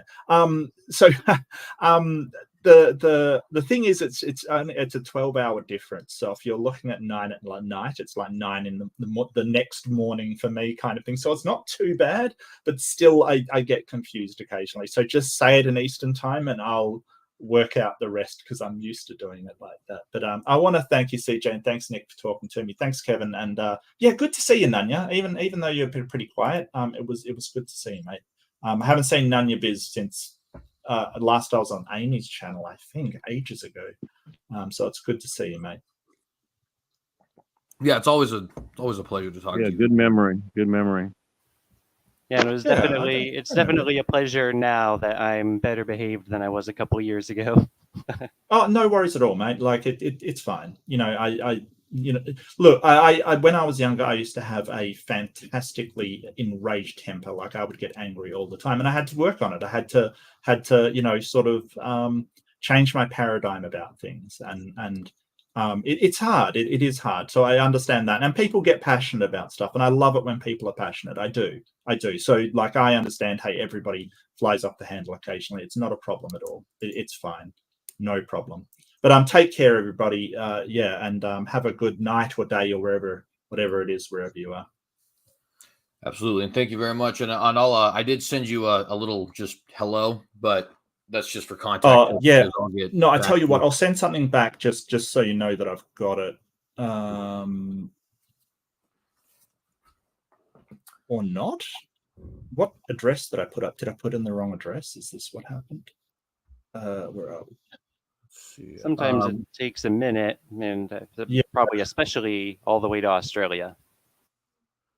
So the email I got was Vector Slide. Does that sound accurate? Yeah. At gmail.com. But out loud in the live stream, I don't know if that was intended. No, it's on my website anyway. On my YouTube channel anyway. It's not a problem. You know, it's fine. No, I haven't got it yet. Maybe I should.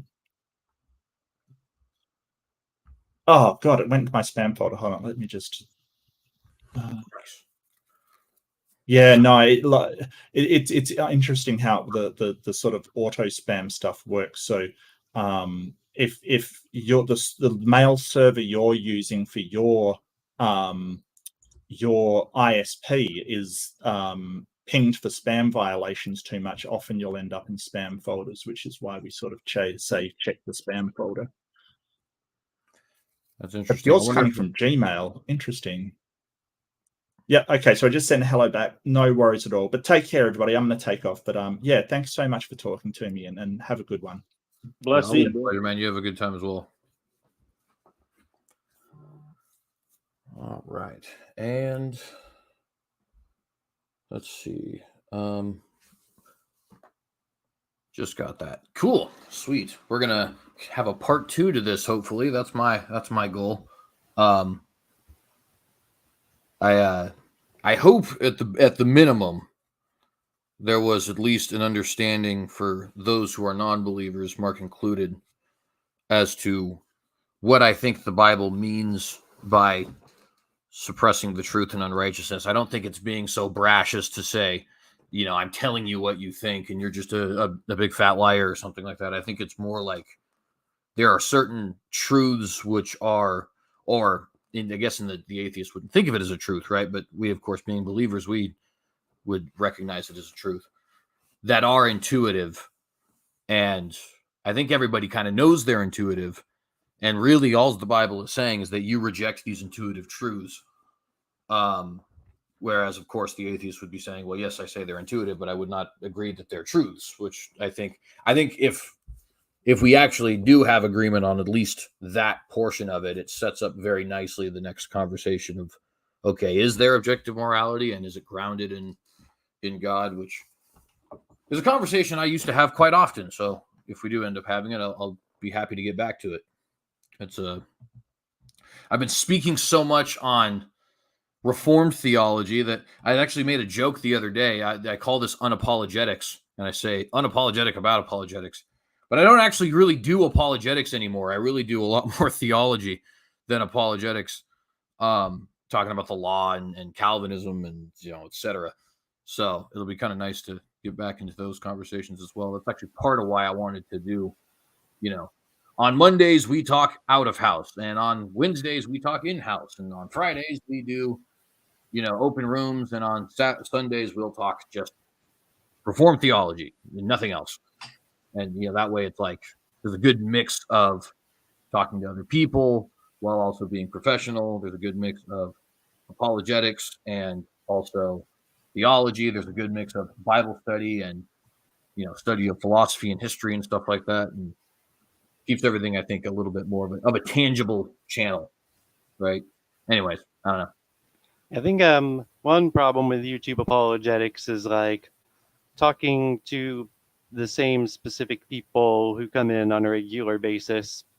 Not saying anything against it, but I think as far as just like what the apologetics achieves, right? It's like I think a lot of what you and Mark Reed talked about, like you both already knew that script, But then with theology, it's like there's Christians are more receptive, at least to engage with it, because like sort of like we were kind of tiptoeing around the two worldviews were, tonight. I think they didn't really like just straight up engage each other, When it comes to theology, it's like even if someone wants to disagree, they'll really engage, and you can keep engaging, and it feels a lot more productive than apologetics, which feels like it gets nowhere sometimes.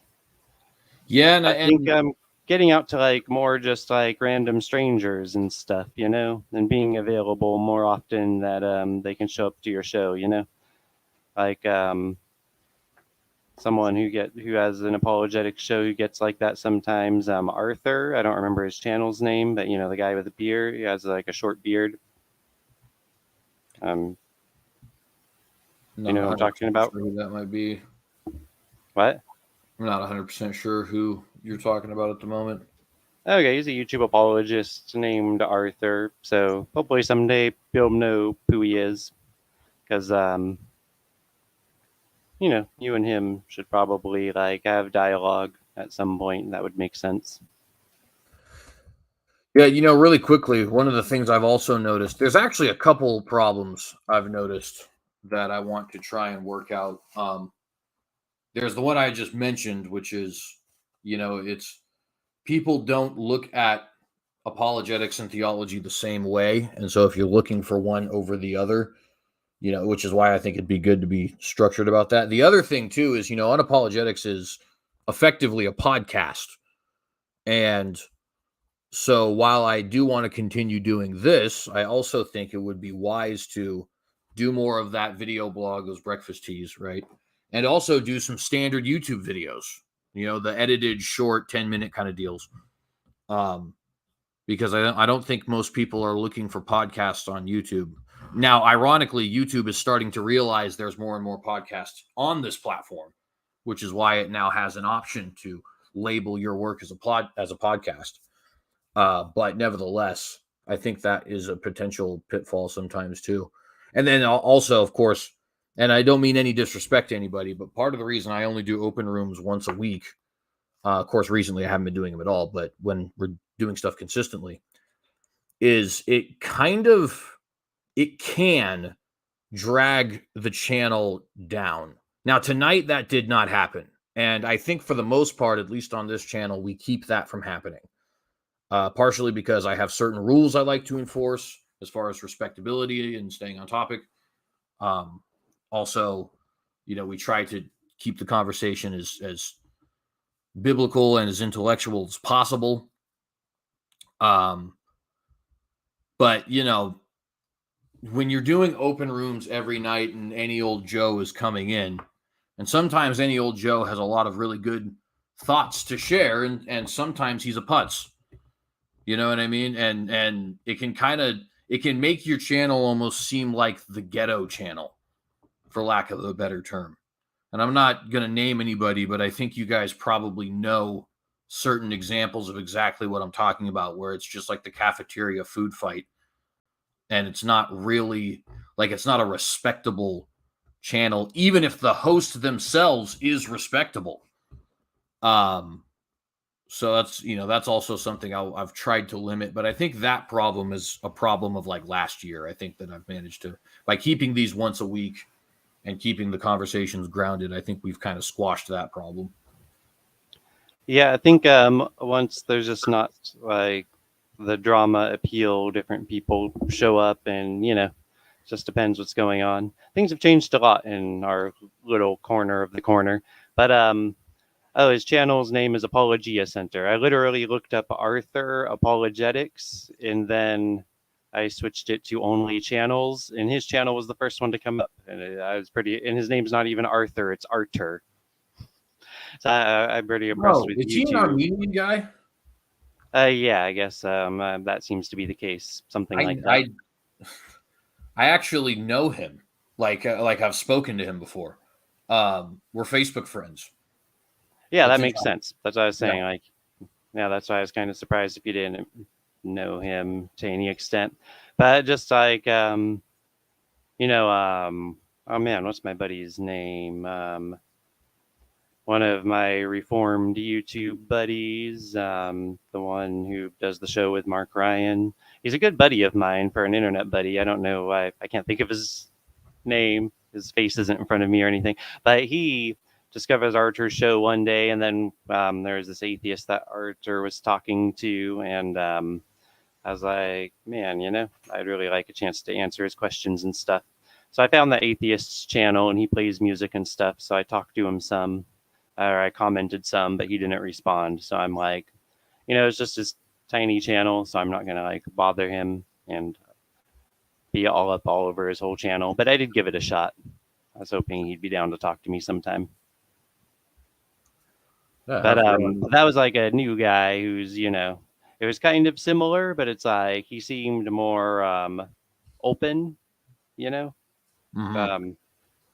That's what I mean. People who they make it their hobby to be the atheist against Christianity, and then that's the same people we talk to whenever we're doing apologetics. It makes it sometimes a lot easier to just do theology instead.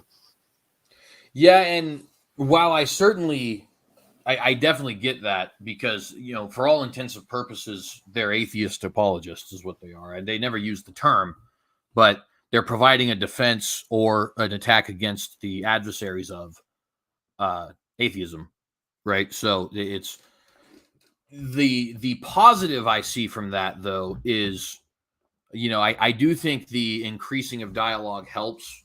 Like back when I was talking a lot with Nakasuchi, a lot of times his fans would be over here, even if he wasn't, right?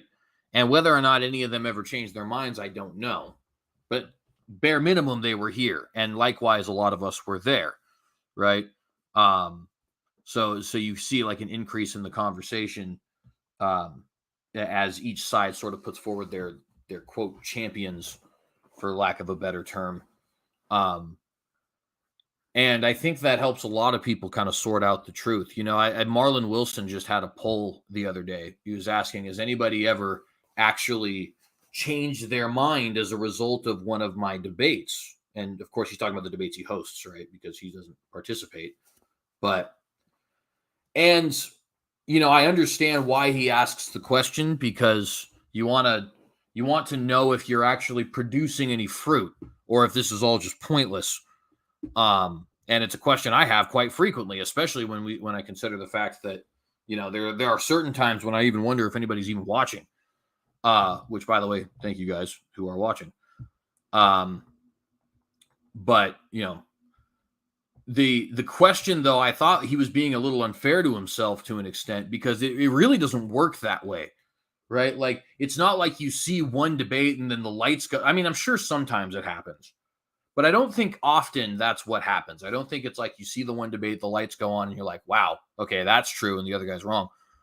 I think it's more of a process. Maybe you listen to the same debate over and over and over again because you feel like each side is making good points. Or maybe you listen to a bunch of debates one after the other, not necessarily in a row on the same day, but you know what I mean?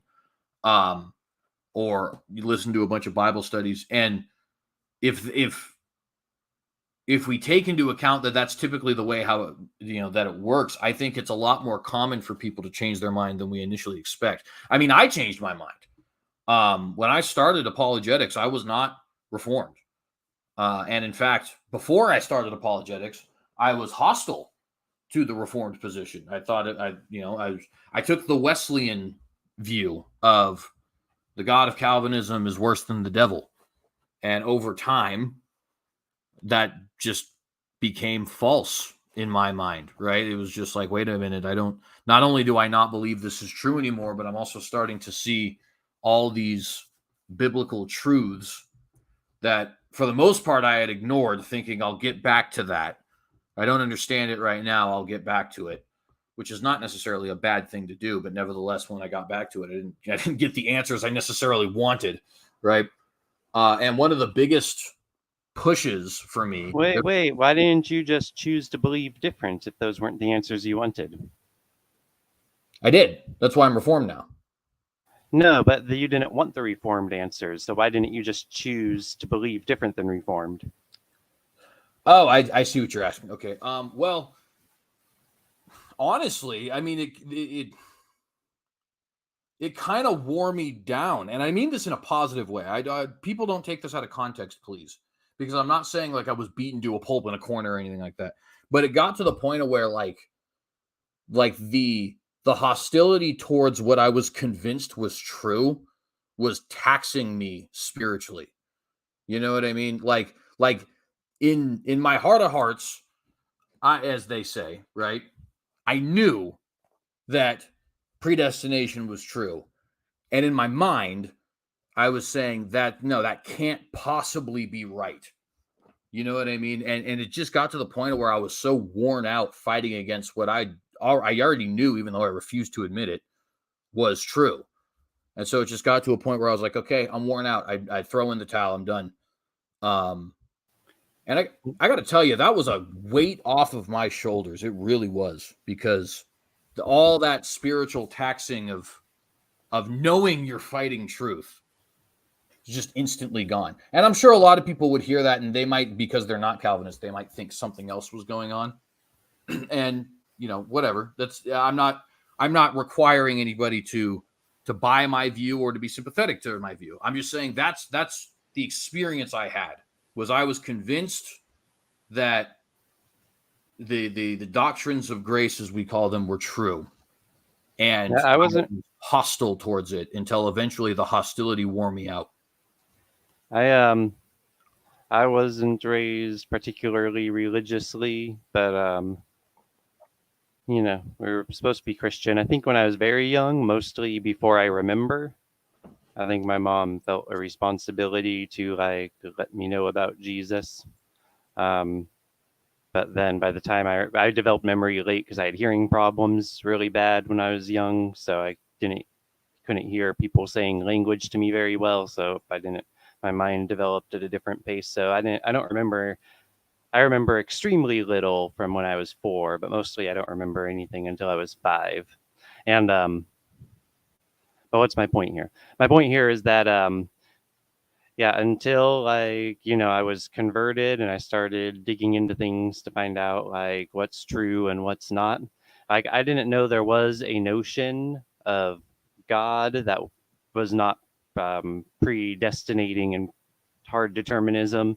Like, I didn't know that any such notion of God existed. Like, if someone used the word God, even if they weren't talking about the Christian God, I thought they were talking about a being that's absolute in such a way that there's nothing not determined by that being.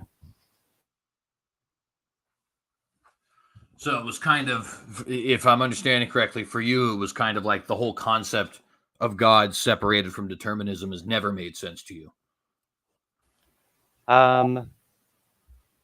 Yeah, I mean, that's fair, because it's like, if he's immutable and omniscient, and nothing self-exists except for Yehovah, then there's no avoiding that by choosing to create the creation that he immutably, omnisciently knew every detail of, that's the thing that brought the creation to be in every exact detail. I just don't understand, like, and also I don't know of a single argument against it. Like, that's the thing about people trying to resist it, is that I don't know of a single resistance that I can't just answer. Like, before I'm reading your book, CJ, I decided that before I read your answers, I wanted to do my answers. And I've written them all. I just have one more Bible quote, the quote for question 11. Each question, I have a Bible quote with it. And then I'll compare my answers to yours. You have some typos. There's a lot of times it says Calvinist, but it's supposed to be plural, but it just says Calvinist, or at least in the table of contents. I might have to check those out then. Actually, it might only be once, but as I was copying and pasting it, I might have been seeing it repeatedly because I was doing a thing. So maybe it's only once. And I don't remember. But there was a moment when I thought it was more than once. I know that. Yeah, I hear that. I'll definitely make sure to check that out because I want to, I can edit it and repost it, publish. I'm too used to posting stuff online. But anyway, so it does allow you to take it down and edit it, which of course it does, right? It's just the same as publishing any other book. But oh, okay. I didn't realize you could do that. So since it's the online version, you can like basically fix up at will, kind of a thing. Yeah, well, so because of the fact that I'm basically published by myself, so to speak. So it's a hybrid form of publishing that's neither self-publishing nor publishing through a publisher. Yeah, is it the Amazon thing that they do? Exactly. So yeah. It seems like it's pretty cool for what it is, and then it's kind of too bad that I'm against Amazon. Yeah, and I even understand that a lot because I am also quite opposed to Amazon, and not even strictly for culture war reasons, also because of the fact that I hate the fact that bookstores and small businesses suffer so much at their hands. At the same time, it's really unfortunate because the likelihood that anybody was going to carry this work, that some random preacher from Australia sent me these questions and I decided to answer them, and I'm just some random apologist from Idaho, like it's almost zero. You know what I mean? Like the likelihood that would be published is almost zero. And so it's almost like, and it's not, well, also Amazon's not destroying the bookstores and stuff because it's just the nature of what the internet does to the future, as far as like deliveries becoming a thing. So, I mean, Amazon, they got that market and maybe they made that market grow sooner, but it was an inevitability. And people will appreciate in-person stores and in-person books. They'll become more and more special as internet stuff becomes more normal and things will equalize, back out. Right. What's a brother got to do to get a signed copy? To get a signed copy? Well, and data. I'm not 100% sure how I would do that, to be honest, because they're actually made to order. So I would have to. So he would mail it to you with a self-posted envelope to mail it back again. Yeah, that would be the only way. I would have to order it myself and then send it. I'd pay you for your time and all the expenses. That'd be great. I'd do what it takes. I'd just have to send you cash or something. I don't know. You want me to send cash to Jamie or something, and he can send it to you. But yeah, I'd love to send you some cash and get a signed copy, brother. As much as I disagree, are you kidding me? Well, yeah. I mean, I appreciate that. Actually, that could definitely be arranged. No, I'm not. I'm not talking like, hey, I'll pay you $5 for your time. I mean, I will actually pay you, and I'm not rich. I'm just saying, it as a brother to brother. Hey, this land that you're trying to buy over here, it's 400 shekels, silver shekels. What's that between family? I'll be happy to pay you whatever. I would love that. I would be honored. I appreciate that a lot. And yeah, we will definitely make sure to work that out. Because that's actually just really cool that you even want to do that. So I appreciate that a lot. I think it would be a good idea to let's see. I guess we could go through Jamie, right? He's a mutual third party. Of course, also, I have a PO box here also, so I could just give you my PO box. I think I don't remember it off the top of my head because I hardly ever use the thing, but I pay for it, so it's still there. But I mean, I'll see you, or I see you often enough. You can just give that to me anytime, and yeah, I'll just like a birthday card. I'll send you a card or something, and whatever with my return address, and yeah, just whatever, however long it takes, and then you do it, and just yeah, seriously, just a signature and a date. It's I don't know what the date thing with me is. I'm 61, and you guys can take a picture at the drop of a hat. It's on your phone. We used to have to actually have a camera and take a picture, and it was the most beautiful thing to come back like I don't know, like Christmas time. You would get the film developed from your summer vacation, and you would look back and it would be like, oh, that's great. But what was really awesome was so as a child, always had a fascination for the printed photograph. And what was beautiful, genius, at one point they put dates on the side of these photographs, and you could look at it years later and be like, oh, there I am with my skateboard, 1974. And so yeah, it's as 61-year-old, if I could tell anybody younger than me, put dates on your stuff. Plus all these pictures that you take, and then you'll delete 1,000 of them. At least print one of them and put it away in your drawer. Your phone's not gonna anyway. Yeah, I would be honored to have you do that, CJ. absolutely, I'm honored that you asked me. So let's definitely make sure to do that. Dirty varmint. Why would the state of reality be any less than personified? You're going to have to make sense of that. Yeah, it's more of a territory, dirty varmint, like the Virgin Islands. It's not really a state. It's more like a territory. And then, really quickly, I want to answer this question for Sandy. No, Sandy, I have not. There is another CJ Cox. He is a movie director, Mormon homosexual movie director, which is a contradiction in terms if I've ever heard one. But he has also published books, so you'll find some of his on Amazon. I don't know that's a contradiction of terms anymore. Mormonisms, they're going with the times from what I can gather. As long as he doesn't act on that homosexuality, he's okay. Right? That does seem to be the kind of idea a lot of people. Well, and that's just the transitional. It's just going where it's going. Well, to be fair, and not to be fair, because when you say to be fair, it sounds like you're going to defend them. I'm actually not. This is not a defense.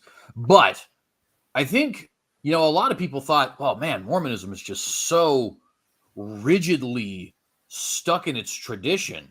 It must, be able to, even though it's going to be wrong, it must be able to fight back against the torrents of the times. And it's like, but anybody who actually kept a close eye on Mormonism, I can't say anybody, because a lot of people who did keep a close eye on Mormonism, like Dr. James White, for example, they were not able to see this. No relation. But, my dad told me when I was a young child, to watch out, the Catholics, the Mormons, all these guys, because they have no rigid foundation in truth, they will go with the times. And my dad's not some like scholar; he's a barber. He's an intelligent man, but he's just a regular Wait. barber. I'm pretty sure, like in the Bronx, if you were to say that he's not a scholar, he's a barber, people would have no idea what you mean by that sentence. That's funny. What I mean is he's because barbers are scholars because they're like the guy you talk to, and that's what I'm getting at. Everybody, yeah. No, CJ got it, but that was a good one.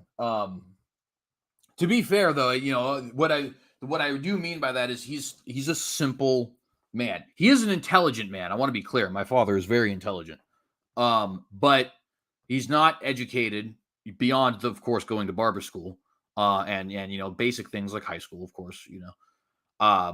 He's not super into theology. My book is the very first work on Calvinism he's ever read, and he's a determinist.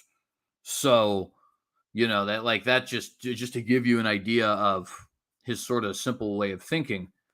But there's a lot of things that's very beneficial for, and one of those things is just seeing straight through the nonsense. And like I said, one of my earlier memories is my dad's forewarning of the Pope going the way he would go. I mean, I knew Pope Francis would be the Pope when I was 6 years old. Now, did I know it would be the individual Francis? No. But that style of Pope who could care less for the Bible and cares even less for the Catholic traditions, and also is a Jesuit, and also is coming from the Americas, and also believes liberation theology. I mean, I was waiting for it. I actually distinctly remember is February 13th, 2013, when Pope Francis was officially announced. I just showed my dad the news article, and I was like, hey, this is the thing you've been talking about for my entire life. And he's like, yep. Because it was obvious to him, because the way my dad thought about it was very simple. They don't have a foundation in the truth of Scripture, so they will go wherever the tides take them. All's that is necessary is for the tides to get sufficiently strong. And he said the same thing in Mormonism. He even said the same thing of Islam, which that one has not happened quite yet, but I am 100% confident that it will. Yeah, I'm pretty sure it's beginning. I'm pretty sure it's beginning to happen. It's just it's like a fringe thing that it's going that direction, but I think it used to not even be fringe, which I'm probably exaggerating, because I'm looking at it in stereotypes.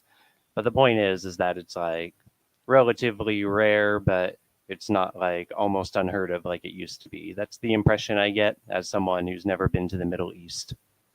That's like the diseases that us young creation, or whatever you call it, creationists believe in, that a new disease is now developed. What's that called? Where it mutates or whatever. It's the fact is that it's always been there. It's just that now that the main one was killed off, this minor one starts to grow up in its place. And that's the same thing with religions. And once one popularity dies off, another that wasn't so popular, takes up the vacuum. Yeah, I think that's exactly right. It's not like the things that caused these weren't always there.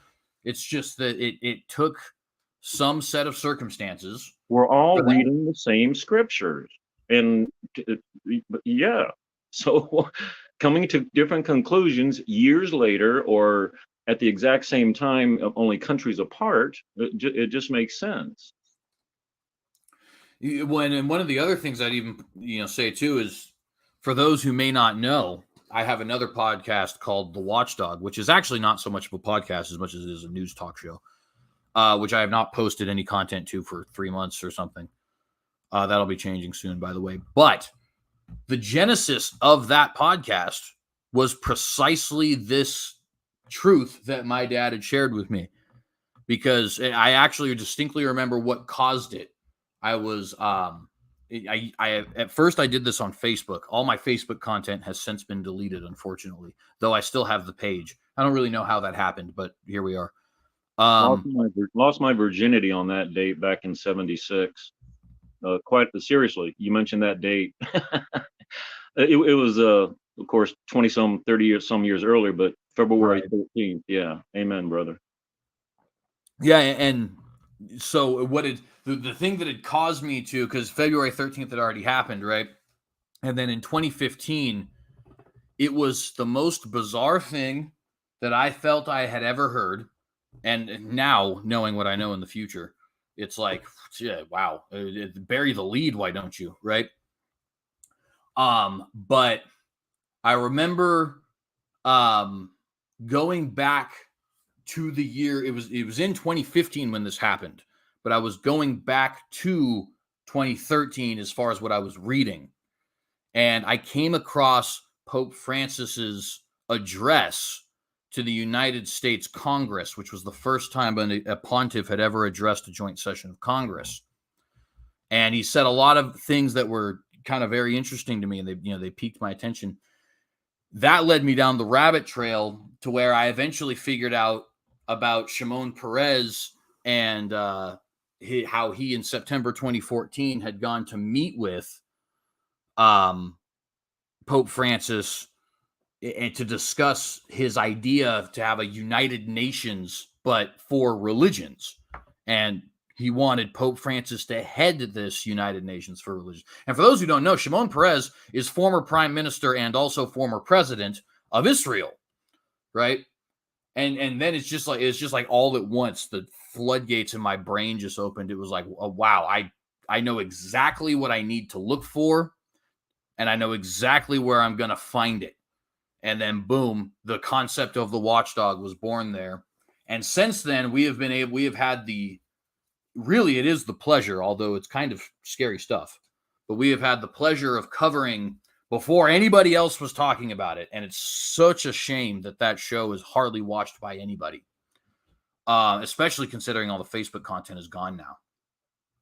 But of covering Pope Francis consecrating a Mormon temple in 2019 in Rome, and of the Abraham Accords, and of the Abrahamic prayer at the ziggurat at Ur, And the French Revolution. Well, the French Revolution. Which one are you talking about? Are you talking about the actual French Revolution, or I'm talking about the French, the opening of Pandora's box. I'm just. Well, true. I'm not trying to get. It's like a joke, but a joke that has meaning to it. To just suddenly say the French Revolution while you're trying to talk about all this other stuff. Well, and certainly you make a point, though, right? But to list the kind of things, I mean, and I promise I am not saying this to brag. In fact, I couldn't brag because I had literally nothing to do with it. Let me rephrase that. I was blessed to be born into a family where my dad was constantly telling me, hey, this is where you got to look. This is what's going to happen.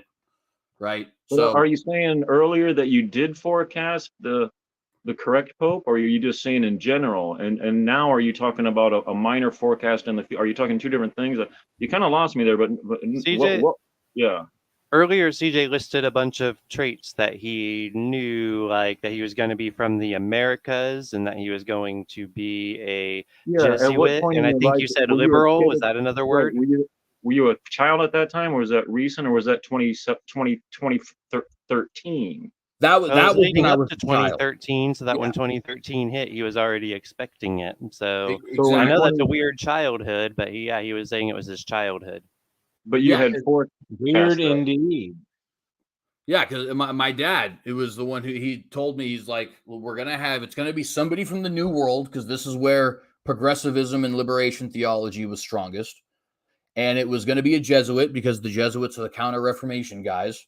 And they're the ones who are doing they are the most adept at actually, bringing all the different faiths together, because they're the most willing to sacrifice their own Catholic theology. And I knew it would be a liberal, and I knew it would be somebody who was not just liberal as far as social issues, but as far as economic issues as well, like a Marxist, right? And I knew he was going to be a ecumenist. And all of those things I knew, not because I was some super genius. I didn't figure any of it out, but because my dad told me when I was even a kid. beyond ecumenism, right? Perennialism. Exactly. Ecumenism is just amongst professed Christians. Exactly right. But Wouldn't then that be syncretism? kind of. So syncretism, Right. you blend the faiths together. Perennialism, you're just allied with each other.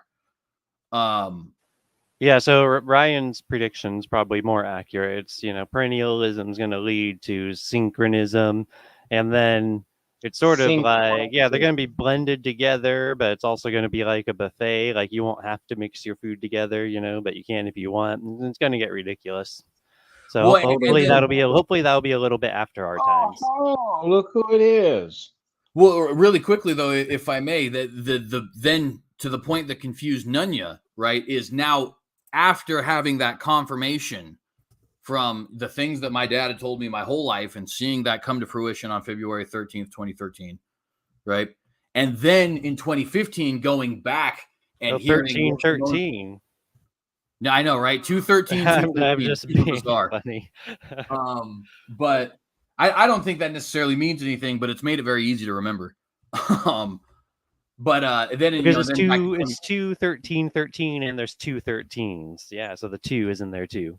Yeah, I said 2 too many times.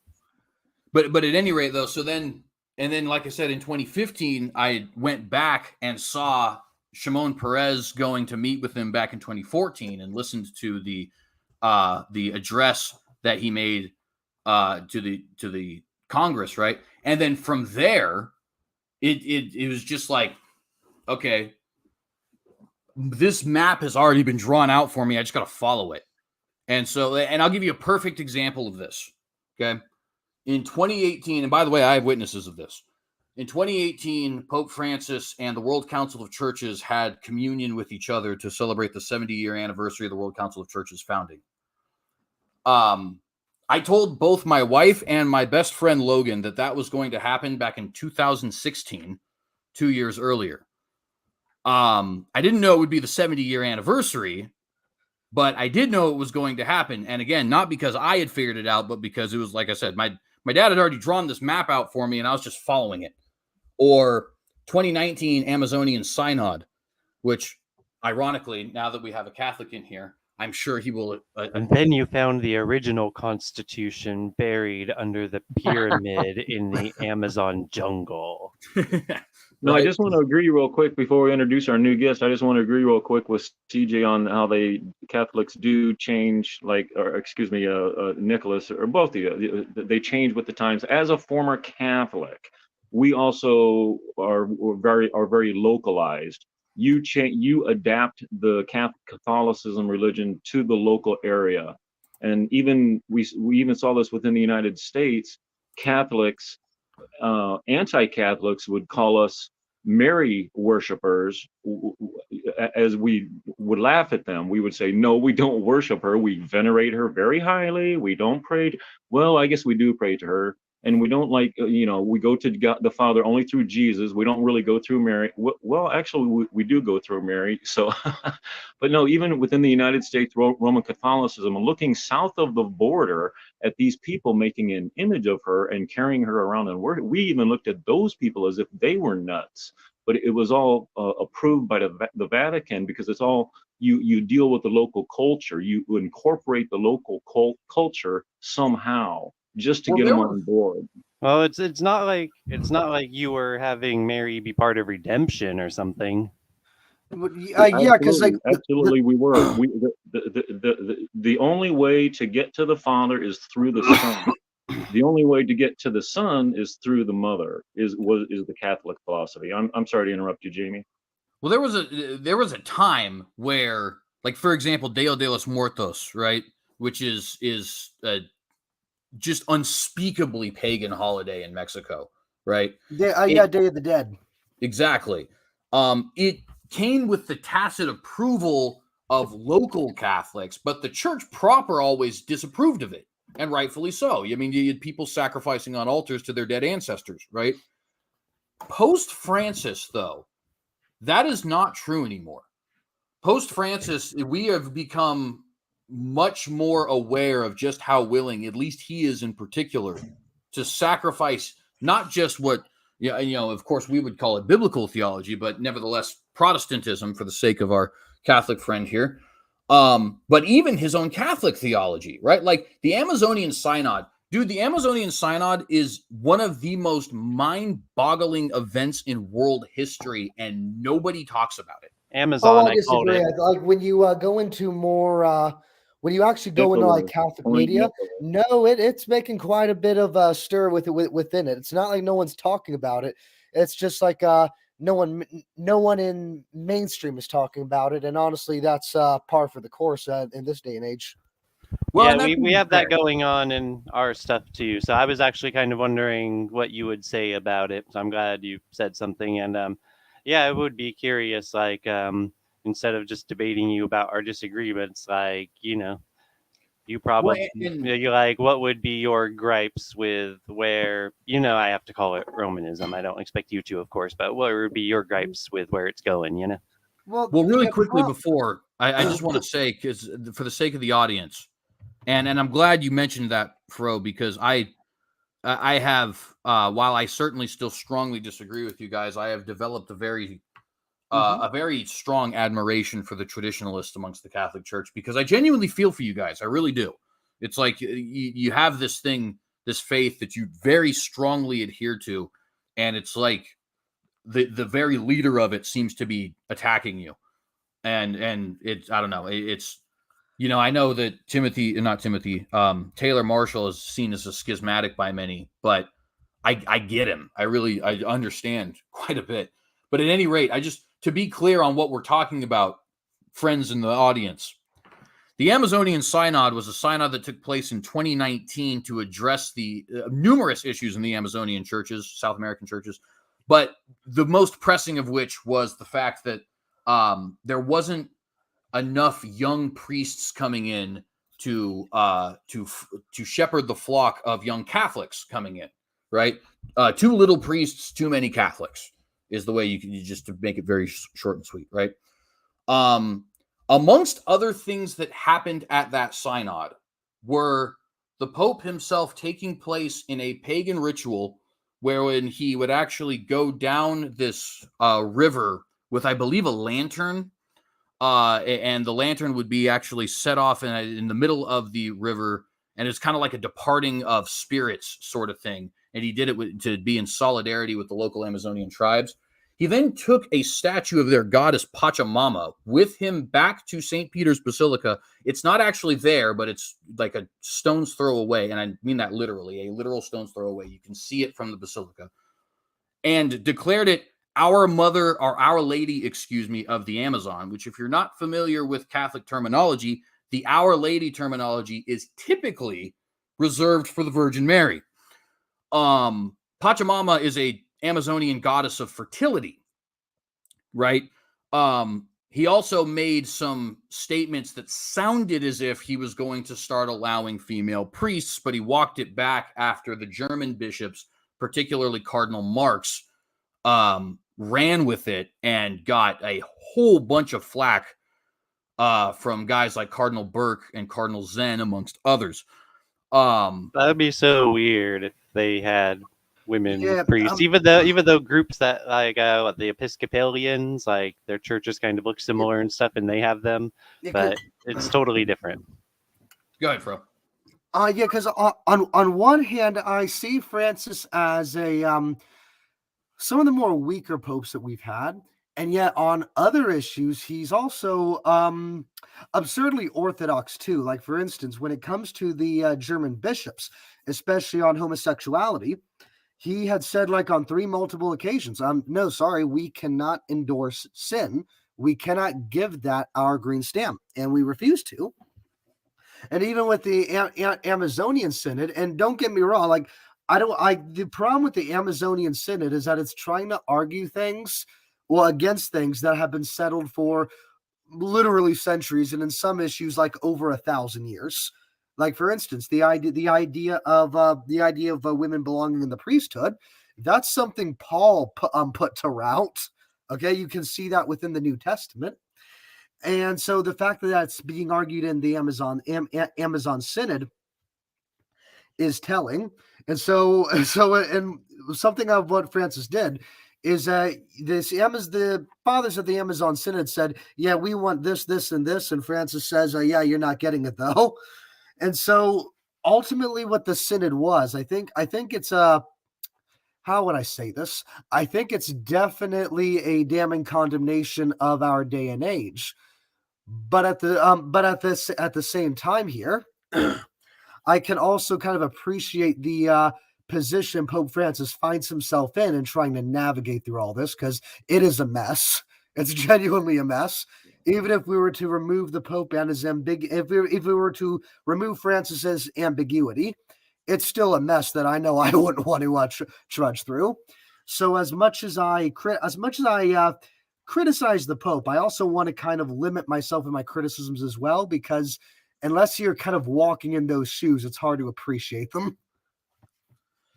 Well, and let me first say, I have a level of sympathy with that. Probably not as much as you would like, though.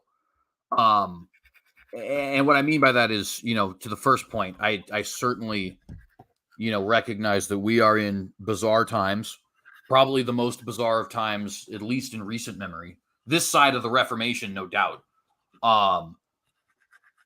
So, Francis is, it's kind of like people talk about, Abraham Lincoln versus Jefferson Davis. And Jefferson Davis is often remembered as a failed leader. And the funny thing about it is he probably would have been a really good leader if he was a leader at any other point in time. But unfortunately, he was a wartime leader and he just wasn't cut out for it. Whereas Lincoln was, right? See, that's why this should be our 47th president, because he was president. If you want to say more Americans died during the Civil War than any other war, you're saying that the Southerners were Americans. Well, they had a president. I'm saying the next president ought to be the 46th, not the 45th, because of that. I'm sorry to interrupt. Go ahead. I think I got those numbers wrong anyway. I'm sorry to interrupt. CJ, go ahead, brother. Oh no, you're totally fine. I actually kind of tend to agree with that, to be honest. So I appreciate it. The war of northern aggression. But well, it's a complicated issue, but suffice it to say, the Confederates are not the stormtrooper-esque bad guys that we make them out to be. And all of us, I'm sure, to this very day would agree, we don't want the interference of the government, whatever you think that may be. I think we would all agree on that. We don't want the interference of the federal government. Yeah, absolutely. But so now, with that agreement being said, where it's like, it is unfortunate for Francis that he is a quote wartime pope, and it doesn't appear that he's cut out for it. And I can have sympathy for that. I really can. At the same time, though, and perhaps this is partially chalked up to the fact that I'm not Catholic and you are. Maybe that's presumptuous of me. I don't know. Well, I'm sure that dichotomy has something to play on it. But regardless, just be honest, CJ. What's up? Well, I see Francis as very deliberately ambiguous because it allows him to play all sides. So, for example, speaking of the Amazonian Synod, and I noticed you pronounced it Synod. Am I pronouncing it wrong? It's how about it?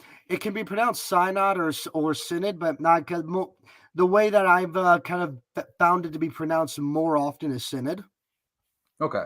As a Catholic, I married a Lutheran, and she was of the Missouri Synod, if that word is spelled the same way. SYNOD? Yeah, I don't know the one that CJ's referencing. Yeah, get back on topic, brother. Yeah, so all right, so Synod. So as an example of that, the guy who Francis specifically appointed to be the what do they call it? The guy who he writes the official documents that come from the conclusion. What is that document called? Synod O'Connor. That's a good way to remember that. Synod O'Connor tearing up the Pope's picture on Saturday Night Live. During rehearsal, she tore up a picture of like some movie star or something, but she tore up that picture. That's an easy way to remember how to pronounce synod. Sorry, go ahead. Yeah. Totally fine. But so this guy who I can't remember his name, but He's the guy who wrote the final document of the Amazon Synod, right? And he said, this is a direct quote, all rites, R-I-T-E-S, because he was being questioned about the Pope's participation in this pagan ritual. And he said, all rites, R-I-T-E-S, so rituals, in other words, think baptism if you guys are looking for something to compare it with, in so much as that it's a religious ceremony. All rites are ultimately worship of the self-same God. And that is, first off, it's horrifying when you consider some of the things that are religious rites. Like, if you got parents, if there are any parents listening, if you have kids, please have them leave the room for a brief moment. There is a current, right now existing rite in the forests of Papua New Guinea, where a tribe, and this is the example I always use, so some of you might be familiar with this, but it makes the point very pungently, where this tribe has this religious ritual where they have people, specifically prepubescent children of both genders, fillet them because the consumption of semen is said to produce strong, virile men and fertile women. Yep. Now, I don't think I need to explain why But having the a Catholics don't have prepubescent nothing. little girl The fillet you is Catholics wrong. don't have anything to do with that part. The Catholics aren't in there saying that's okay. No. And this whole lady of the Amazon or whatever Right. statue the lady, Holy Mother Church is she's going to have ladies. Well, let me be waiting. clear. I'm not claiming the Catholic Church directly endorsed that. But what I'm saying is that the statement the man made was all rights, and this was his defense of an Right, explicitly but there has to be a polytheistic. great assumption that he means all good rights. There can't be. He's clearly Well, not talking about I satanic can rights. prob well, think hold on. about I this. can Think about prob this, hold though. on. There may be a context going on that we might be missing here, because I don't know the context of the interview, but essentially, how would I put it? In the Catholic Church, what we understand to be a rite is essentially a way of worship. That is to say, for instance, you have the Latin rite, the Byzantine rite, the Coptic rite, the Eastern rite, and the Eastern rite is sometimes distinct from the Byzantine rite. And so, if he means rites in that sense, he's referring to ways of worship within communion with the Pope.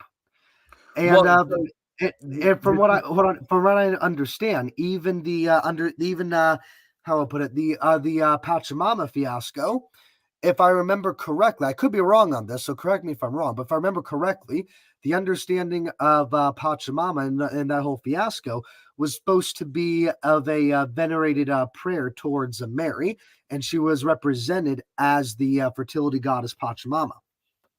Well, And so this is the point where I think we need to be very clear on what exactly the man was saying, right?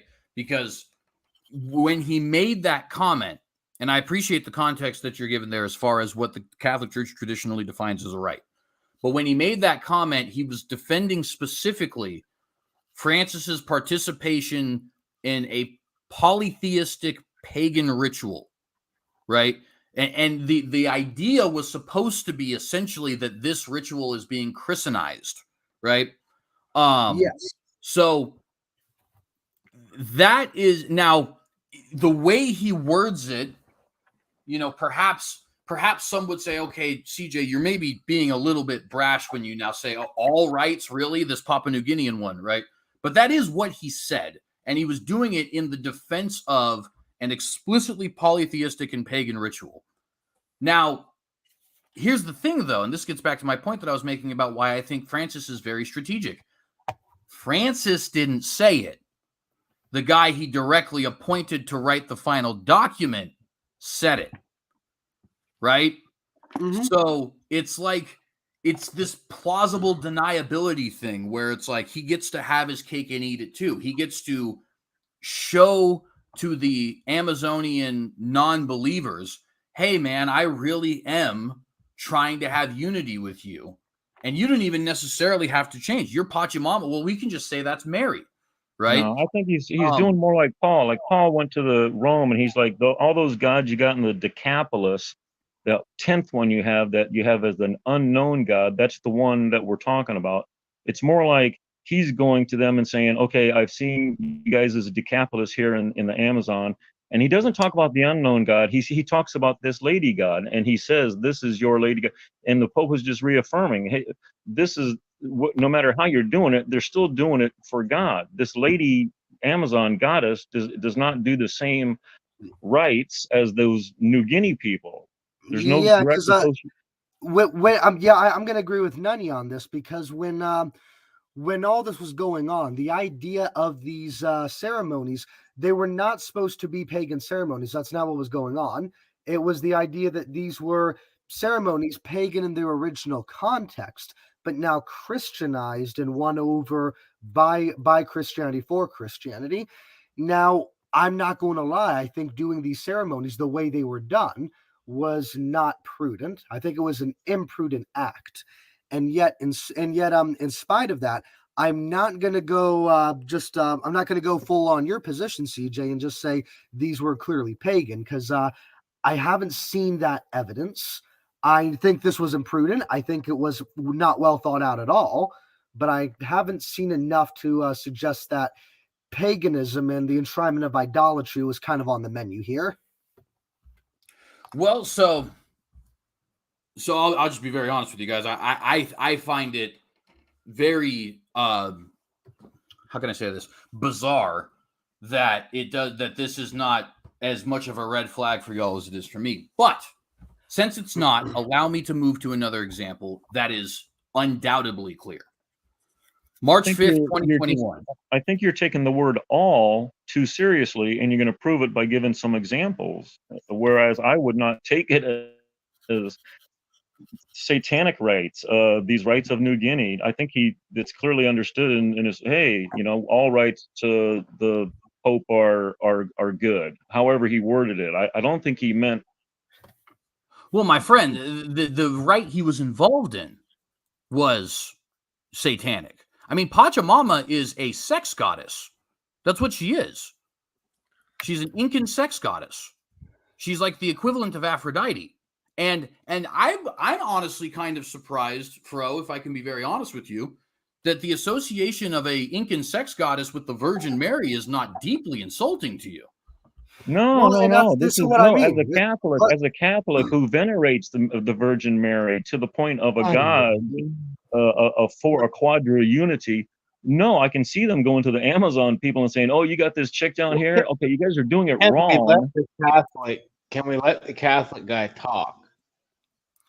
Well, I didn't realize I was interrupting. As far as I know, Pachamama, I could be wrong on this. Like, I don't know, because but a lot of this scene, I myself am not too familiar with. I'm familiar that this happened. I believe this was definitely imprudent. But like, from what I understand, Pachamama seems to be a fertility goddess, not a sex goddess, and there's a difference there. Because a fertility goddess is anything from, say, the fertility of women, for instance, or say the fertility of a farmer's field. You see this a lot even in the Near East, where there's fertility goddesses for both, one over sex and another over like farm fields. You see this especially in Egypt, where you see a kind of the Apis. The Apis was the god that the children of Israel basically made out of gold and said this was Yahweh, the golden calf incident. They made an image of Apis. Apis was also a fertility goddess, but Apis was not a sex goddess.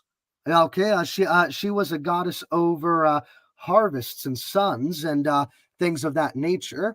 It does not necessarily equivocate to say to a lascivious sex or unlawful sex.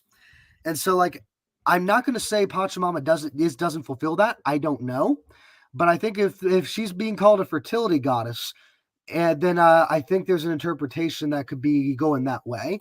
I'm not sure. I'm gonna have to look that up. Well, and I certainly would recommend doing so, because while I certainly understand what you mean as far as like Demeter is not the same as Aphrodite in the Greek pantheon, right? That's certainly true. or even Hera, right? Hera is more marriage, and Aphrodite is more raucous sex or passionate sex. And then Demeter even is, I believe, she might be the hunter one, actually. The harvest one might even be a different one. But I digress. Point is made, but just because it's true in one place doesn't mean it's true in all places, right? And in the case of Pachamama, it is true that she is a goddess of, she's like an earth goddess, right? A goddess of harvest and farming and stuff like that.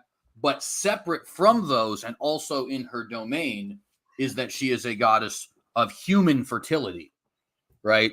Which, I mean, just kind of put the pieces together, right? Human fertility is sex. And by the way, one of the ways in which you can demonstrate that this is true. Now, to be fair, I want to be perfectly accurate when I say this. We don't know if these sacrifices were killed or if they were dedicated. But one of the things that you sacrificed to Pachamama was children. Now, again, the evidence is not 100% clear as to whether or not those children were dedicated to her and then lived as sort of temple workers, or if they were actually sacrificed. We don't really know if the Incans sacrificed children in that sense. But why would this, if this goddess was not a fertility goddess in the sexual manner, why would children be one of the things which were given to her? And then, of course, there's also the possibility that she, in fact, might have her cult, I should say. And by the way, I'm using cult there in the technical sense, not in the modern day loaded sense. Her cult was potentially one that required blood sacrifice of children. Right. We're not 100% sure about that, but it's now here's the thing. This is kind of what I mean, CJ, because you in a way you're kind of validating what I was saying. This is the ways in which I mean that to make ceremonies like this is imprudent, because it isn't just the fact that Native American religion, or specifically South American Native religion, was pagan. It clearly was. But even more fundamentally than that, there's an aspect in which it is dehumanizing. For instance, because when it comes to South American religion, how it was often portrayed is that man was not that much different from the rest of nature. And so much that in the way that we would burn wood for fire, right, the gods required blood or our human lives for their own sustenance. And so the way in which South American religion operated was it made mankind not as a special creature, but more or less as something with utility. And so when you sacrifice, say, children, infants, or anyone to the gods, that doesn't necessarily mean there's a sexual connotation with that, because in reality, these sacrifices were to the pagans, to the native pagans of these regions, what chopping wood and burning it in a wood stove is to us. And so the thing of it is, this is the thing where in other pagan religions in the known world, there was at least a understanding that man had some dignity. This wasn't so true in the New World. And it's because of that fundamental distinction that to create a ceremony like this is very, very problematic. Because I don't think there's like, how do I put it? I don't think you can really I think the parallels between South American religion that you can make with, say, Christianity, such as trying to portray Mary as Pachamama, are superficial at best. Because Pachamama also, because this is just what I get from the Peruvian antiquity, because Peru has an antiquity website, and this is what it says about her. Pachamama, or Mother Earth, is a divinity that represents nature for many Andean people of South America. She's associated with femininity, fertility, as in the spirit of the earth, which is why the Incas were very respectful of their environment. She is also known as the wife of lightning. And so what we see here is that Pachamama isn't really a sex goddess in the way we would understand it, say, with Aphrodite. She's a nature goddess, but moreover, due to that, that is a god you would usually sacrifice to. And it is the very nature of this religion that makes it very problematic and very imprudent for the synod to have done what it attempted to do. So I just want to ask one question really quick before, and I even appreciate that it at the very minimum, it does sound like you would agree that this is something that probably ought not to have been done, even Yes, if I would you agree. aren't willing to go as far as I would. So that, which is, I mean, I'll take it. It's not exactly the win I would want, but I'll take it. What is human fertility if not sex? No, I'm not denying human fertility is sex, but think of it as that the distinction we make between the fertility of nature and the fertility of man is not a distinction that was being made by the South American natives. Like we make that distinction as old world Westerners, but they didn't. And so and that's even more problematic than just trying to portray that's even more problematic in my opinion than trying to just portray Mary as a sex goddess, which, don't get me wrong, would be extremely offensive. But I think what the synod has done in a fundamental way is even more problematic than that. Okay, so I appreciate the answer, and like I said, it's not exactly what I would want, but for the sake of time, I'll take it, and I'll move on to something else really quickly, because there's another example of this religious syncretism that I think is prudent for this conversation. And by the way, I want everybody to know here, and this should be evident by the fact that Fro is not hauled off, and I'm not saying this in a negative way about you, by the way, but and labeled me as some bigot or conspiracy theorist or anything like that, right? So these are official things. I'm not making anything up. I'm not going to InfoWars, right? Oh no, I'm going to go a step further. I think what you're bringing up are actual these are grievances, and they're genuine grievances. So I'm not going to downplay them with terms of bigot where that isn't really a term, that's due in this conversation. Appreciate that. Appreciate you backing me up on that. Very much so, actually, because I think a lot of people think I sound like a conspiracy theorist when I say this stuff.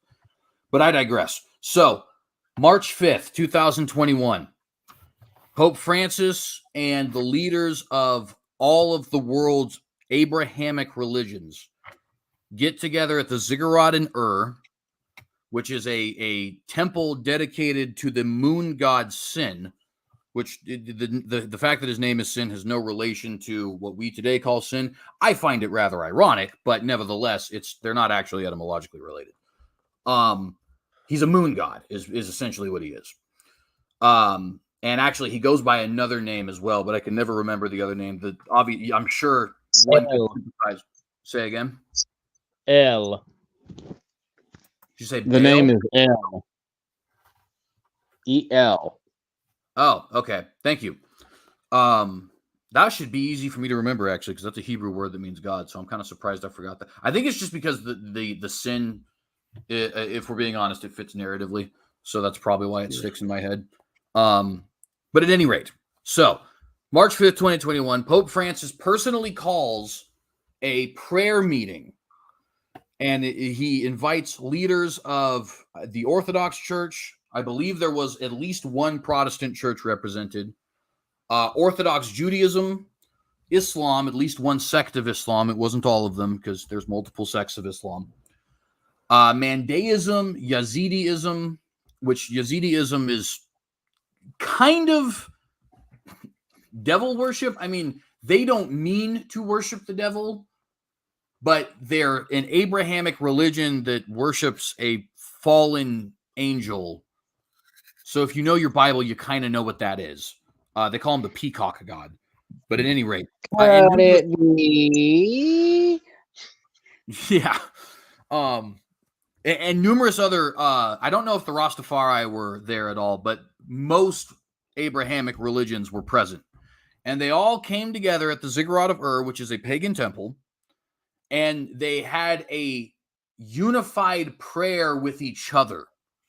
And the reason that it was called is because this was in light of Donald Trump's Abraham Accords, right, where he was wanting to bring Arabs and Jews to peace with each other, and he was drawing on the fact that they both ultimately ethnically stem from Father Abraham, as they put it, right? And Pope Francis was piggybacking off of that, but in a religious capacity, to call together all these guys and have an interfaith prayer at this pagan temple on March 5th, 2021. So there's also that, you know what I mean? Like that is, and again, Yazidis and Mandaeans, and I mean, Muslims for certain too, but at least with Muslims, it's not even quite as severe as the others. What we're talking about is a guy who is essentially calling together a bunch of antichrist faiths and saying we have unity with each other spiritually, religiously. And to demonstrate that, what we're going to do is we're going to all pray with each other at this pagan temple to our general monotheistic God that we can't really put any specific titles to lest we violate the unity that we're all here to establish in the first place, right? Sounds like every. So that's another one where it's like, I mean, now Francis, of course, though, and remember how I started this whole thing, I was saying I think he's very calculating. I don't think he's as naive or as weak as you might want to think. I never said he was naive. I just said that I find his leadership to be rather weak. Not that he himself is, right? Like he's an intelligent man. Like you can't deny that. But the thing of it is, like, I'll go a step further with what you're saying here. I'll go like, given the information I have so far on this, I'll go as far to call that open sin, honestly, because I'm surprised that they had a sect of Islam represented, because what they're doing there is literally shirk, actually, according to Islamic standards. And while I can appreciate the Pope wanting to pray alongside other faiths, the problem about that is first of all, where he's doing that at is not a place where that is where he's doing that, I think, violates true religion, first of all, because it's not a neutral place. It is literally a place of paganism. And on top of that, you have other faiths such as Yehudism, which they've been very blatant, and they don't worship the Abrahamic God. So in that way, they're even more removed from Orthodox, even more than the Muslim is. And I'll go as far to just say that that's just blatant sin at that point. So, and I do appreciate that, but I must ask then, so can you see how that makes me think of this guy as, it seems to me like he's very calculating. He does things so that there's just enough plausible deniability that he can go back to his devout flock, the rigid traditionalist Catholics, and he can say, no, guys, you're taking me out of context. But then at the same time, he can go back to the Muslim, the Jew, the Yazidi, the Amazonian Synod, the Mormon, when it comes to the Mormon temple he dedicated in Rome in 2019, and say, no, I actually am allied with you guys, right? Like he gets to have his foot in both sides of the aisle. And I agree with what you're saying there. Now, here's actually the thing. When it comes to the radical traditionalists, they do quote him out of context. And because they do that, that rather gives a lot of the progressive groups and a lot of the enemies of the church, honestly, ammunition to fire their weapons at orthodoxy. So there's actually there's a thin line we can walk on here. On one hand, we cannot take him out of context because that's rather us practicing dishonesty. On the other hand, we can take clear actions of what he is doing, that seem quite clear out of the realm of orthodoxy, and just ask for an explanation and how this is consistent with Christian orthodoxy. And I think if we just kind of if we become less emotional, less passionate on these issues, and just kind of ask hardline facts in that manner, we will have a much better discussion and a much better position of strength going forward. So, and we've talked about this before, so I know what you mean as far as your criticisms of traditionalists. Well, you would be a traditionalist, so let me rephrase that. Hardliners in the traditionalist camp, like Taylor Marshall. Yes. So I guess it's ironic because the Reformed have the truly Reformed people. I guess in the Catholic tradition, the hyper traditionalist would be the true Catholics, right? Well, one thing I will say that I spoke earlier how I have a lot of sympathy for guys like Cardinal Burke and Taylor Marshall. There is a difference in each of their strategies, though, which is Marshall is bordering on schismatic, and Burke is very much operating within the confines of. In fact, a good comparison would almost be Erasmus and Martin Luther, where Martin Luther was like, "Okay, I'm out." Now, Marshall's not quite there yet, but I think it's possible he could get there. And Burke, on the other hand, much more like Erasmus, is like, we need very serious internal reform to go back to the way it was, but not so much that we would be willing to. I mean, I don't even think Taylor Marshall thinks that Pope Francis is a legitimate pope. I think he's what do they call it? Sedevacantist? Sedevacantist, yeah. Yeah. The Sedevacantist, I don't think they would even recognize the Second Vatican Council, and some go further than that. Yeah, some don't even recognize the first. Yeah, so there you go, right? And I don't know if Marshall is quite that far yet, but he sounds like it sometimes, certainly. Well, I know, and that's kind of the danger, because the Catholic Church, in order to operate, it does in fact need the Pope, because there was a debate. What was his name?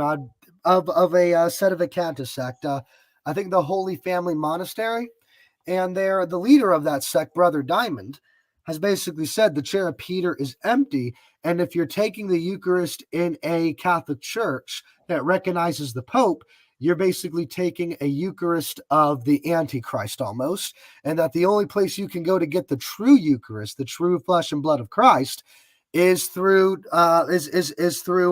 his communion that thinks like him. And I find that rather convenient, first of all. But on top of that, though, but what you really give up then is that by surrendering the idea that the Pope is always going to be on the throne, what you give up is objectivity as to what is and is not an authentic priesthood, because it's through an authentic priesthood you get an authentic Eucharist. And so the Sedevacantists, they don't just get rid of the Pope. And that's kind of the advertisement there, that, hey, we're just as Catholic as you are, but we don't have a Pope. No. You've lost a lot more than that. You've lost the priesthood, you've lost the Eucharist, and you've lost everything that connects to that. And John Paul II was correct in saying the Eucharist is the source and summit of the Roman Catholic faith. If you lose that, you don't have the faith. And so the thing of it is that Taylor Marshall, I don't know if he's going the way of Sedevacantist. Definitely schismatic. I can see him becoming Eastern Orthodox. But if he becomes Sedevacantist, he basically has no objectivity to understanding what is and is not a valid Eucharist. And I can sympathize with that, but also I think I'd be remiss if I didn't point out the whole problem he even has in the first place. And it's a problem, if you must know, that makes guys like me and Doug Wilson and James White kind of like, see, this is what we've been telling y'all, is like that objectivity in a lot of ways doesn't even exist anymore anyways. I mean, Francis. I disagree with that.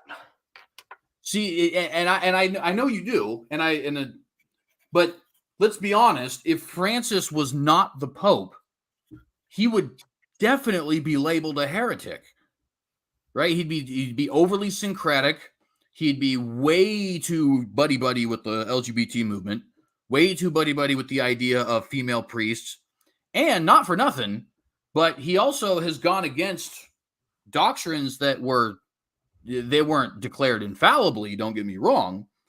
But like, for example, his recent thing talking about, what did he change the catechism on? It was capital punishment. Capital punishment is now unchristian. But 100 years ago, no, he never said that. Like, here's the thing. The problem with people like James White and Doug Wilson is that their arguments were valid about maybe 10, 20 years ago, but like a lot of new thought has changed, and the kind of the ways in which we understand this theologically has changed. If Francis was not Pope, he would probably be subject to some form of discipline. I'm not going to deny that. He would not be rendered a heretic, because a heretic is a very technical term, which the Pope, for all his faults, has not actually committed. Now, you may say he has intentionally not committed heresy, and there's certainly an argument for that, but what Pope Francis is many things, and you may like him, you may hate him. The one thing you can't say is that he's a heretic.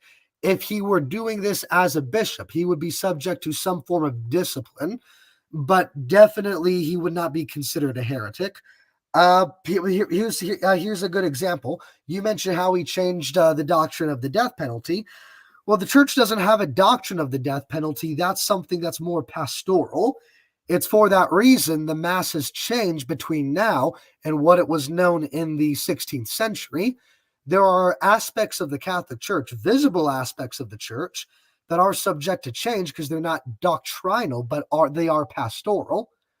And you can even see a lot of this even in the New Testament, because there are particular areas of worship within the New Testament that not a Protestant church, not a Catholic church, not an Orthodox church still adheres to, because these were things adhered to by these were things that were legislated by pastors, but never meant to be dogmatically binding or even doctrinally binding. Well, so let me ask very pointedly, would you say that morality is objective and grounded in the character of God? I would say that. That's certainly something the Catholic Church would agree with. Right. And that's right. That's exactly right. The Catholic Church historically would affirm that statement, and many of the great Catholic philosophers, not least of which is Thomas Aquinas, have made arguments for that in the past, right? Correct. So the exact quotation of Francis, and I know he revised the catechism back in 2018, so I don't know the exact revision of the catechism itself. But the quotation from him speaking on it that had gotten everybody up in arms is, let's see if I have it written down here. So the death penalty is an attack on the inviolability and dignity of the person, and it is morally inadmissible in all cases. The death penalty is morally inadmissible, for it destroys the most important gift we have received, life. Yep. Now, so we believe morality is objective. So he just said a statement that this is objectively morally wrong. Inadmissible is the exact term he uses, right? But of course, it was only the Council of Trent.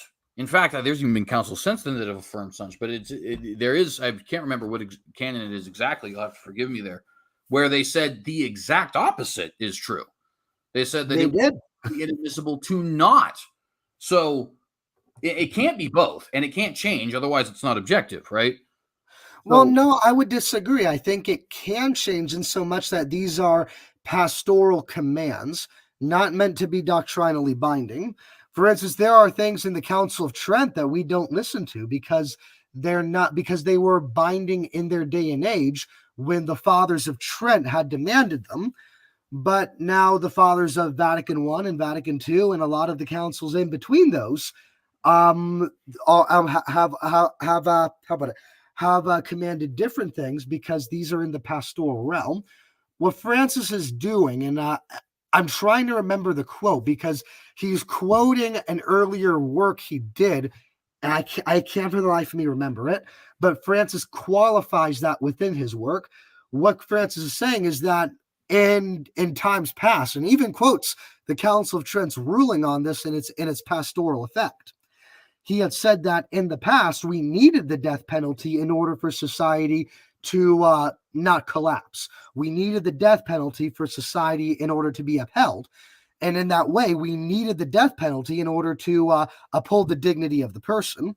But now Francis argues that there are various inventions at work and various changes in society where the death penalty is no longer necessary for upholding the human person, and where, in fact, it has become a grievance against the human person. And so what Francis is saying isn't that the death penalty should be done away with at every single time and point within all of human history, but at this point in this time, there's no reason for having it. And this is actually a point I would disagree with His Holiness on. I think there are some sins, there are some crimes that just require your blood. There just are.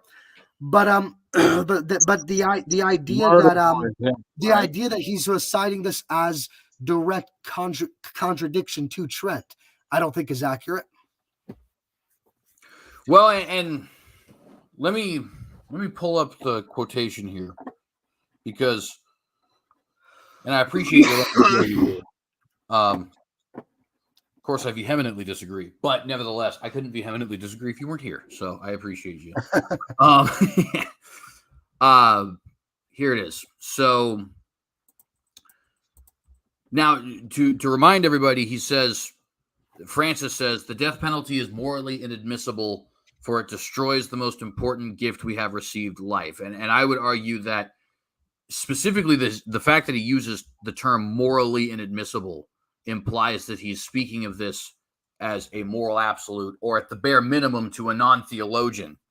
In other words, to your run-of-the-mill Catholic, it certainly would seem that way. And not for nothing, but your run-of-the-mill Catholic is usually the one that's elected president or governor, not your theologian.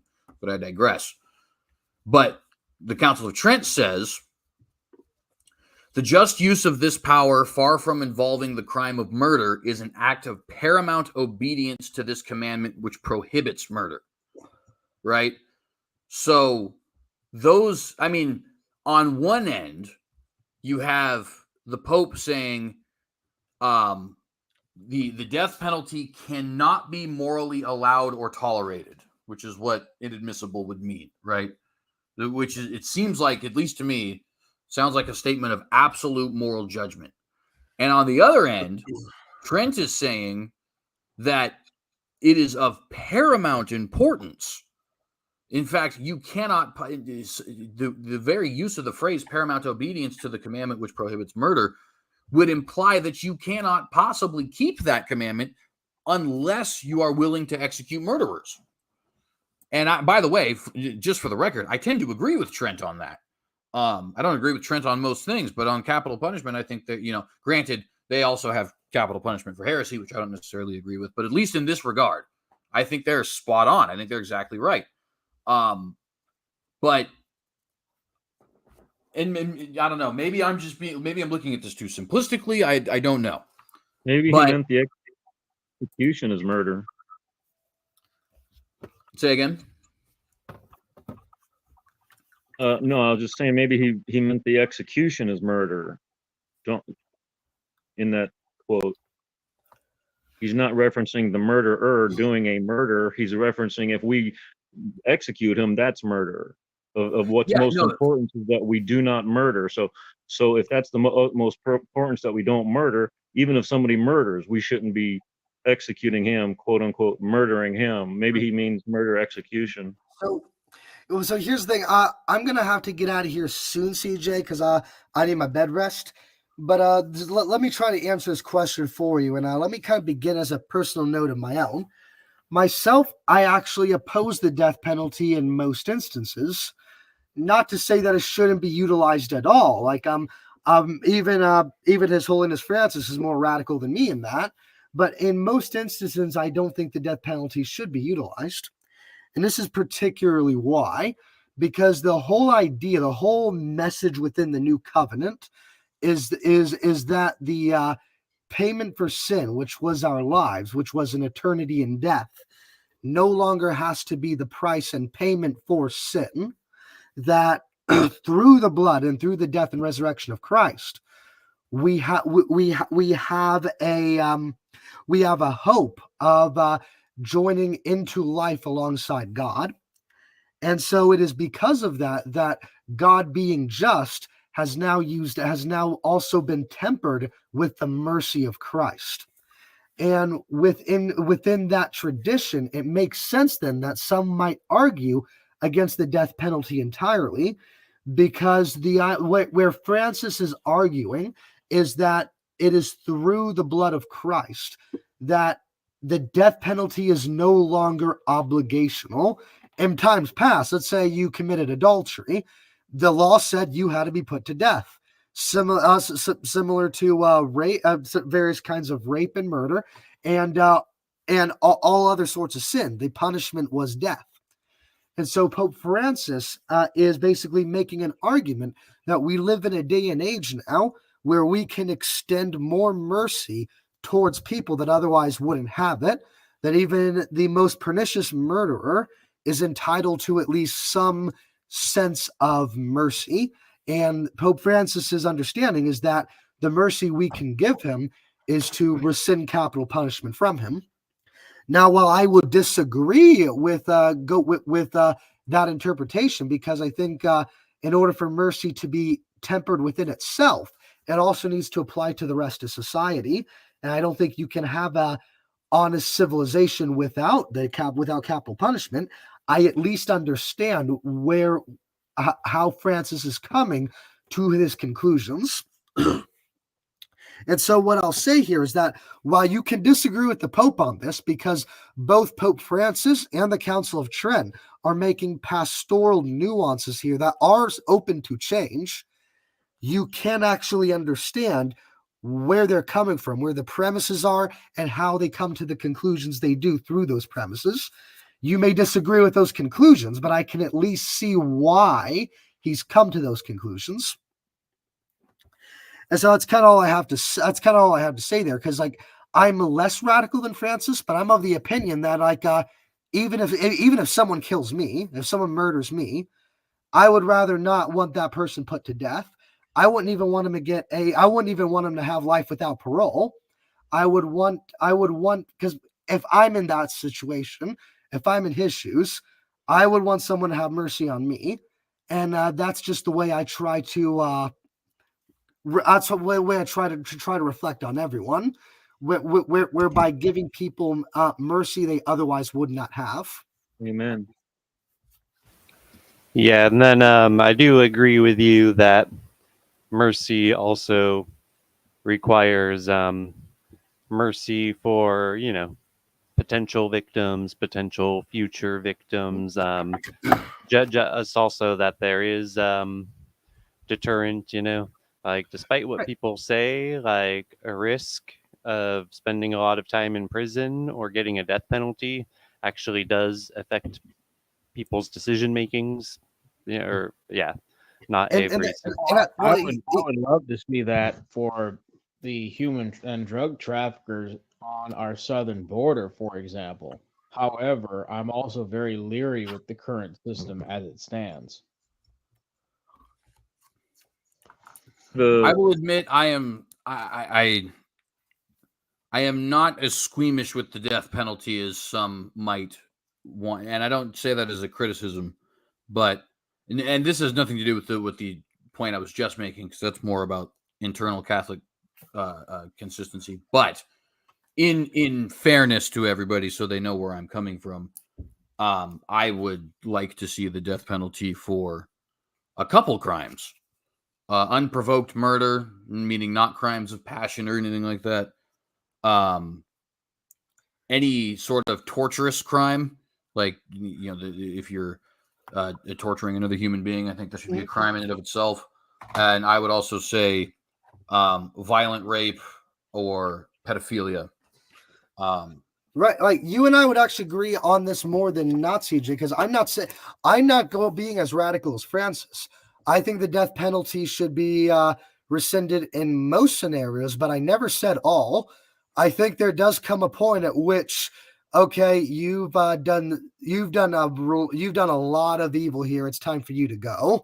Because I'm of the opinion that mercy needs to be extended, but there is a point in which your sins are so egregious that justice has to be the heavier part of mercy in those instances. But let's just say you're just some I don't know. Let's just say you're some kind of impoverished inner city kid. You fell into with a gang like a lot of people do, and you start committing the crimes they do, and one thing leads to another. You find yourself on the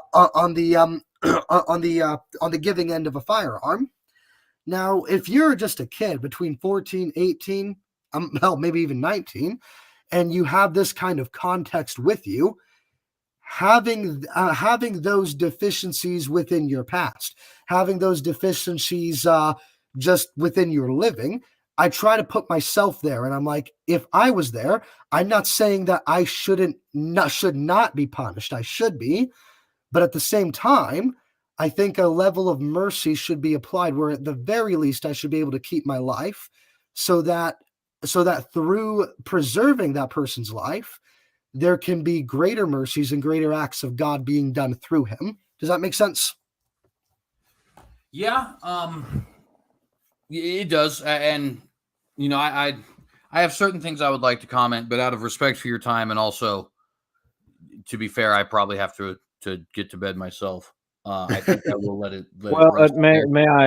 may I say, does it seem to me that you would say the 15-year-old carjacker in the situation that you're talking about, Fro, you would rather see subject to corporal punishment like a caning than subject to execution, which would be capital punishment? Yes.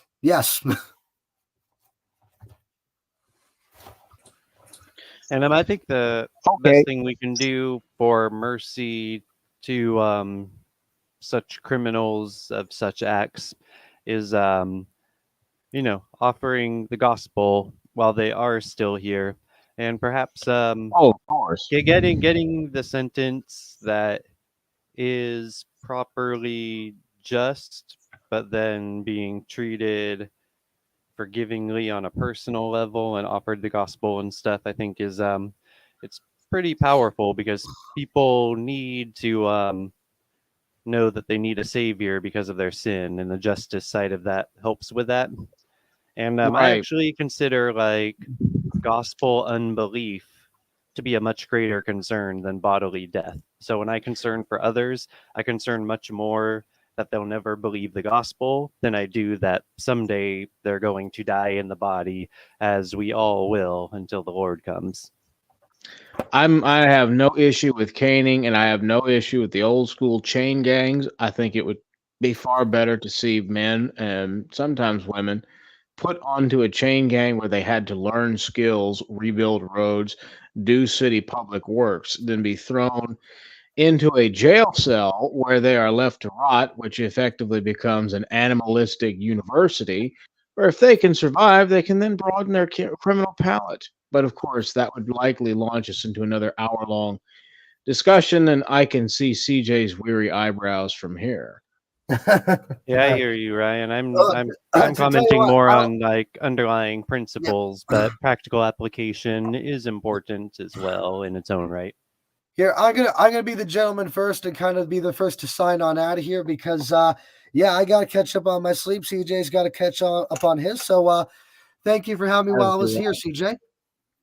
As Yeah, do I, and absolutely. it's a pleasure to see y'all. Blessings, You brother. as well. All right. God bless every one of you. I love you. Bye bye. And we love you as It well, was Fro. good, It's always a Fro. pleasure Yeah, having you y'all here. take care. Yeah, we love you. And let's just, because we were going to end this an hour and a half ago, and then we just kind of kept going. So let me just sort of abrasively push us towards that and say we'll go around in a little circle, let everybody give their last words.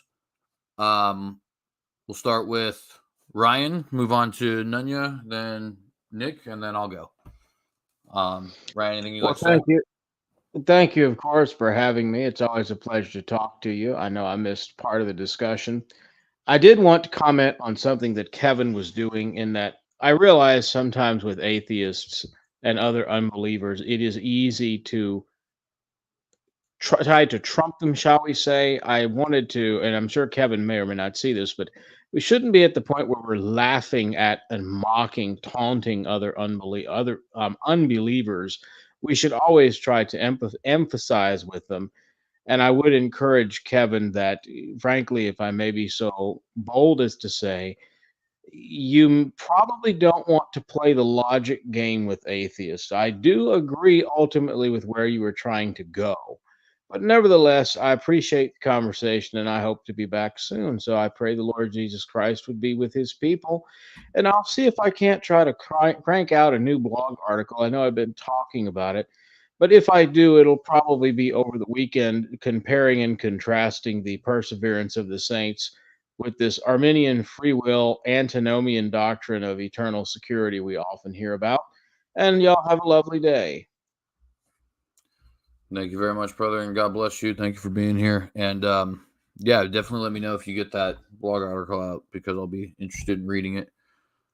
Nenya, do you have anything you wanted to say before we get out of here? Boy, the first thought that comes to mind is no, but then I get to thinking about what happened with our guest earlier. We have if this this atheist has the spirit of the Bible, I would view y'all as having the letter, and being in discussion with him, I would warn him not to listen to anything you have to say on your doctrine, being in fear of that he will be turned twice more over to the devil than yourselves. But with him out of the room, as you guys, as my brothers, yes, I know, CJ, you posted, hey, how can you call me your brother? But no, with him out of the room and you guys as my brothers, yes, we are, I will face to face attack you and say, hey, this is what's going on. And I feel compelled to do so because I think time is so literally short, not just a cute little cliche to say anymore. I think it is literally that short. And the gates of hell will not prevail, meaning people are either trying to bust out or the attack is towards the gate now. So the gates are not going to prevail. And Proverbs, or doggone it, maybe it was Psalms, Proverbs 9, or that's wisdom, shoot, 3. Anywhere in scripture somewhere it says, blessed is the man that turns the battle towards the gate. And that's why I feel very compelled at any given moment in time to speak, hey, listen to my nice calm voice. Okay, but I am completely 100% disagreeing with you and saying your road leads to destruction and please mend your ways. Hey, you want to talk about it sometimes? Let's chit chat. But if you think I'm the enemy or something, you're sadly mistaken. It's the first thing the family does when they're being attacked is they circle the wagon. You guys are family. We circle the wagon.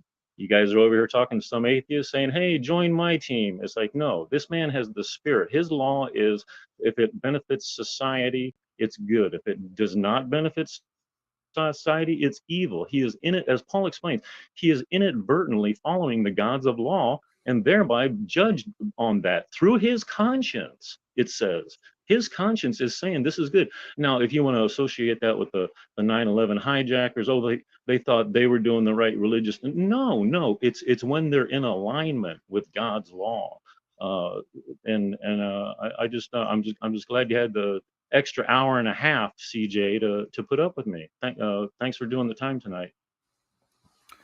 Yeah, always happy to have you here. And of course, while I'll have a pretty substantial amount of disagreement with you, you're still always welcome here, and I appreciate you sharing your thoughts. Brother Nick, did you have anything else you'd like to add before we get out of here? Yeah, because that's kind of interesting. Yeah, because occasionally I get a glimpse of Nunez's doctrine and stuff, and I'm like, I guess maybe he's not a Christian if I remember right.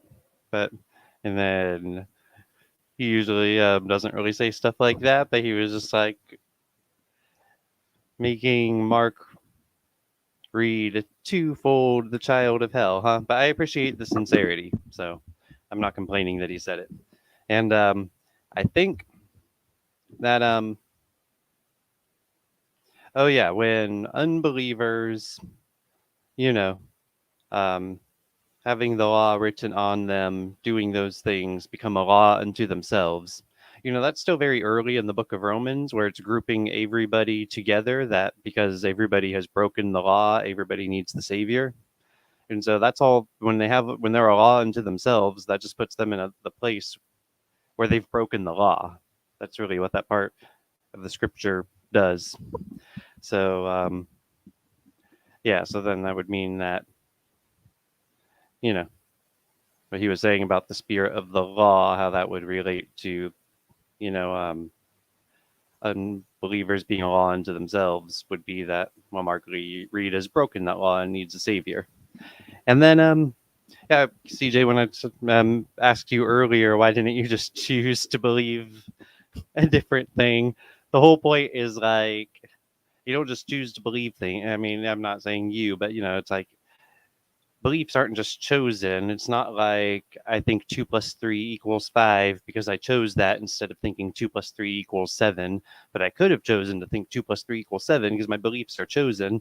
Like, that's just not even how belief works. And if I did just believe whatever I chose, that's not really what I believe. That's just what I want to believe. You see, it's like that's a matter of my volition. What you believe is a matter of what you're persuaded of. And then God knows the heart, which is why persuasion needs to be sincere. And so I'd like people to start considering that more, there is at least a modern Reformed thing. What's that website? Bible Answers. Is that what it is? Pretty good Reformed website that answers questions all the time. Yeah, but you might also, there is Bible Answers, but there's also, you may be thinking of Got Questions. Is that Got possible? Questions, yes. I think that's the one. Bible Answers is probably not good and Reformed. I think I'm thinking of Got Questions, and I think that's the one that's good and Reformed. And anyway, whichever one I'm thinking of, it has a page on decisionism. And people think of decisionism as specifically like the Lord's Prayer, and so there's a lot of people who hold, Another thing is, just because you think your belief is merely chosen does not mean it is. And I don't mean you specifically, CJ, but anyone out there. Like, you're not saved by having a proper understanding of your own belief. You're saved by actually believing. So, because a lot of people could choose to believe, which means they want to believe, which, if they sincerely want to believe, then they're asking for fish and bread, right? But if somehow they don't exactly want to believe, then they're not really asking for fish and bread, of course. So wanting to believe can be a good thing. And, if someone thinks they've chosen to believe, that doesn't mean God's never going to convince them. But it's when you're actually persuaded and you actually believe, that's when you become saved. It's not when you want to believe. It's not when you choose, this is the decision I'm making is to believe. That's not when you're saved. You're saved when you've become sincerely persuaded. Because if it's not sincere, then it's a lie and it's not belief. So that's actually what I was getting at when I asked you about why didn't you just choose? I was like, it seems like a stupid question to me to ask people why they would choose a belief. And it seems to me that that is only a gospel thing. Like, no one's like, well, I know it's 1:31 a.m. where I'm at because that's what I choose to believe. So I believe it's 1:31 a.m. where I'm at. I'm choosing to believe that. It's like there's almost no circumstance where people are like, I believe this because I chose to.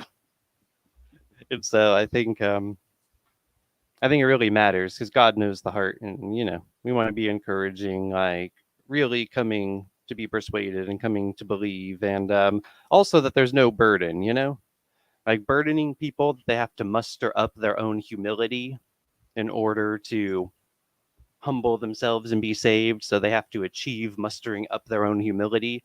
That's a horrible way to like say that the gospel works. You can't preach the gospel like you have to muster up your humility to make the difference between whether or not you're saved. And same thing with mustering up belief. Like, and that's part of what choosing to believe can be, is like you want to be on the other side of whether or not you believe. That's important. And it's like trying to muster it up. And it's like, I just want to let everyone know this is a good thing. This is good news. You don't have to muster it up, right? It's like, just sincerely be asking for the truth, ask for fish and bread, and God will give good gifts to those who ask. So I'm not even saying you have to muster that. I'm just saying, like, that's the advice I give you, because it just so happens that if you're doing that, you're going to come to the truth of the gospel. And the people who never come to the truth of the gospel, they're somehow not asking for truth. They're repressing an unrighteousness. We are being very insulting to them. And that's the thing, right? Like, I can't believe it took until I finally said it for someone to just say, yeah, it is insulting. Romans 1 is insulting to humanity, right? And even as believers, like, we don't escape the insult. We know we're going to be, like, made perfect in the age to come. So we get to look forward to escaping the insult. But we're still, sinful humans who've been saved purely by grace. And so the only difference now is that there's grace in the results of that. So obviously that's nothing for me to be any less ashamed of, even though there is a sense in which we are not ashamed. And why? Because we know we're covered by Christ. We know that he has made us new. We do have this identity that God is right to do the gospel. And he has made us new. And though we only see it in part now, we don't walk by sight, we walk by belief. So that what is seen is not expectation, because what you see, or we can say hope in a positive context, why would you hope for what you see? Anyway, so sorry if that was just kind of rambly preaching, but what? I was just saying, you're perfectly fine. The Jews require a sign. The Greeks seek after wisdom, but we proclaim Christ and him having been crucified. Unto the Jews a stumbling block, that they sought it as if it could be sought by works. And unto the Greeks foolishness, this idea that the only God, the God above any other gods if there were any, that he would have his victory and glorification and his triumph by letting humans murder him, right? So to the Greeks, it's foolishness, Christ having been crucified. But to us who are called, both Jews and Greeks, Christ, the power of God and the wisdom of God. Just trust Messiah.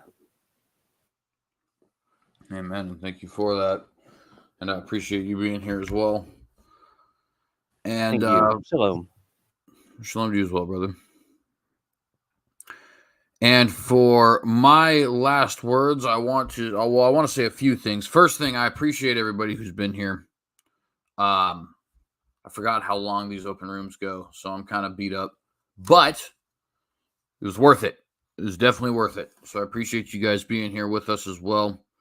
I want to echo the sentiments of my brother Nick there to say the only salvation for mankind that can possibly be found is the salvation that you will find at the foot of the cross. Seek Jesus Christ. And he said, what does he say? He says, knock and it shall be given to you, right? And know that even that initial desire to knock is demonstration of God's grace already upon you. I want to say thank you to Mark, having been here earlier. I thought we had a pretty phenomenal conversation. I might take some clips from that and post them either as shorts or as little just elongated Un-Apologetics clips. And I might do the same with some of what we had with Fro as well. Thanks to him also for showing up. Hopefully we did a good job of demonstrating, the the truth we can see evidentially of suppressing the truth and unrighteousness, as well as as well as the truth of what I see as a very calculating pontiff currently sitting in Rome. And I'll just remind you guys again, we have a debate tomorrow. We're going to be over on Standing for Truth's channel debating whether or not Calvinism or non-Calvinism has a better answer to the problem of evil. So I think that'll be an excellent conversation. I'm not too familiar with John Crawford, but nevertheless, if he wants to have a conversation of this nature, he must be at least somewhat intelligent and pleasant to talk to, right? Because it's just that kind of topic. There's no way that this man is interested in this topic and is not at least in some sense, intelligent. So I would assume, because Standing's usually pretty good at this, that he's probably an honest interlocutor as well. Although, of course, Standing doesn't always have control over any of that, right? Sandy says he's no shamoon. Well, to be fair, sometimes I wonder if Adolf Hitler was a shamoon. Kidding, joking, that was a joke. But Sam Shamoon is a very rude person. Anyways, appreciate you guys. I'm going to go ahead and get out of here. Please remember to like and share this video. Please consider subscribing to the channel if you have not done so. And please hit that bell to get notified every single time that we go live. If you have any questions, comments, criticisms, concerns, critiques, anything of that nature, drop them in the comment section down below. Let us know which arguments were persuasive to you and which arguments you think should probably be done away with, and perhaps we can help you understand them, or we could just do away with them if they do need to be done away with, right? All to the glory of God and to the edification of his body. If you're watching this after the fact, be sure to check underneath for links to my book, 15 Questions for Calvinists Answered, if you're interested in purchasing that on Amazon. Appreciate anybody in advance who is doing so. You'll also find links there to my Patreon if you choose to subscribe there and support what we do here for as much or as little as you like, or give a one-time donation to the PayPal. Also under there, you will find links to all of my various social media accounts. I am on Gab, Odyssey, Minds, MeWe, Facebook, Twitter, Truth Social, and formerly Parler, but Parler doesn't exist anymore, so guess we can't really say anything about that. Appreciate you guys. God bless you in the name of the Lord Jesus Christ. And if he wills and tarries, we will see you here very soon. Hopefully tomorrow for a debate with John Crawford. Shalom.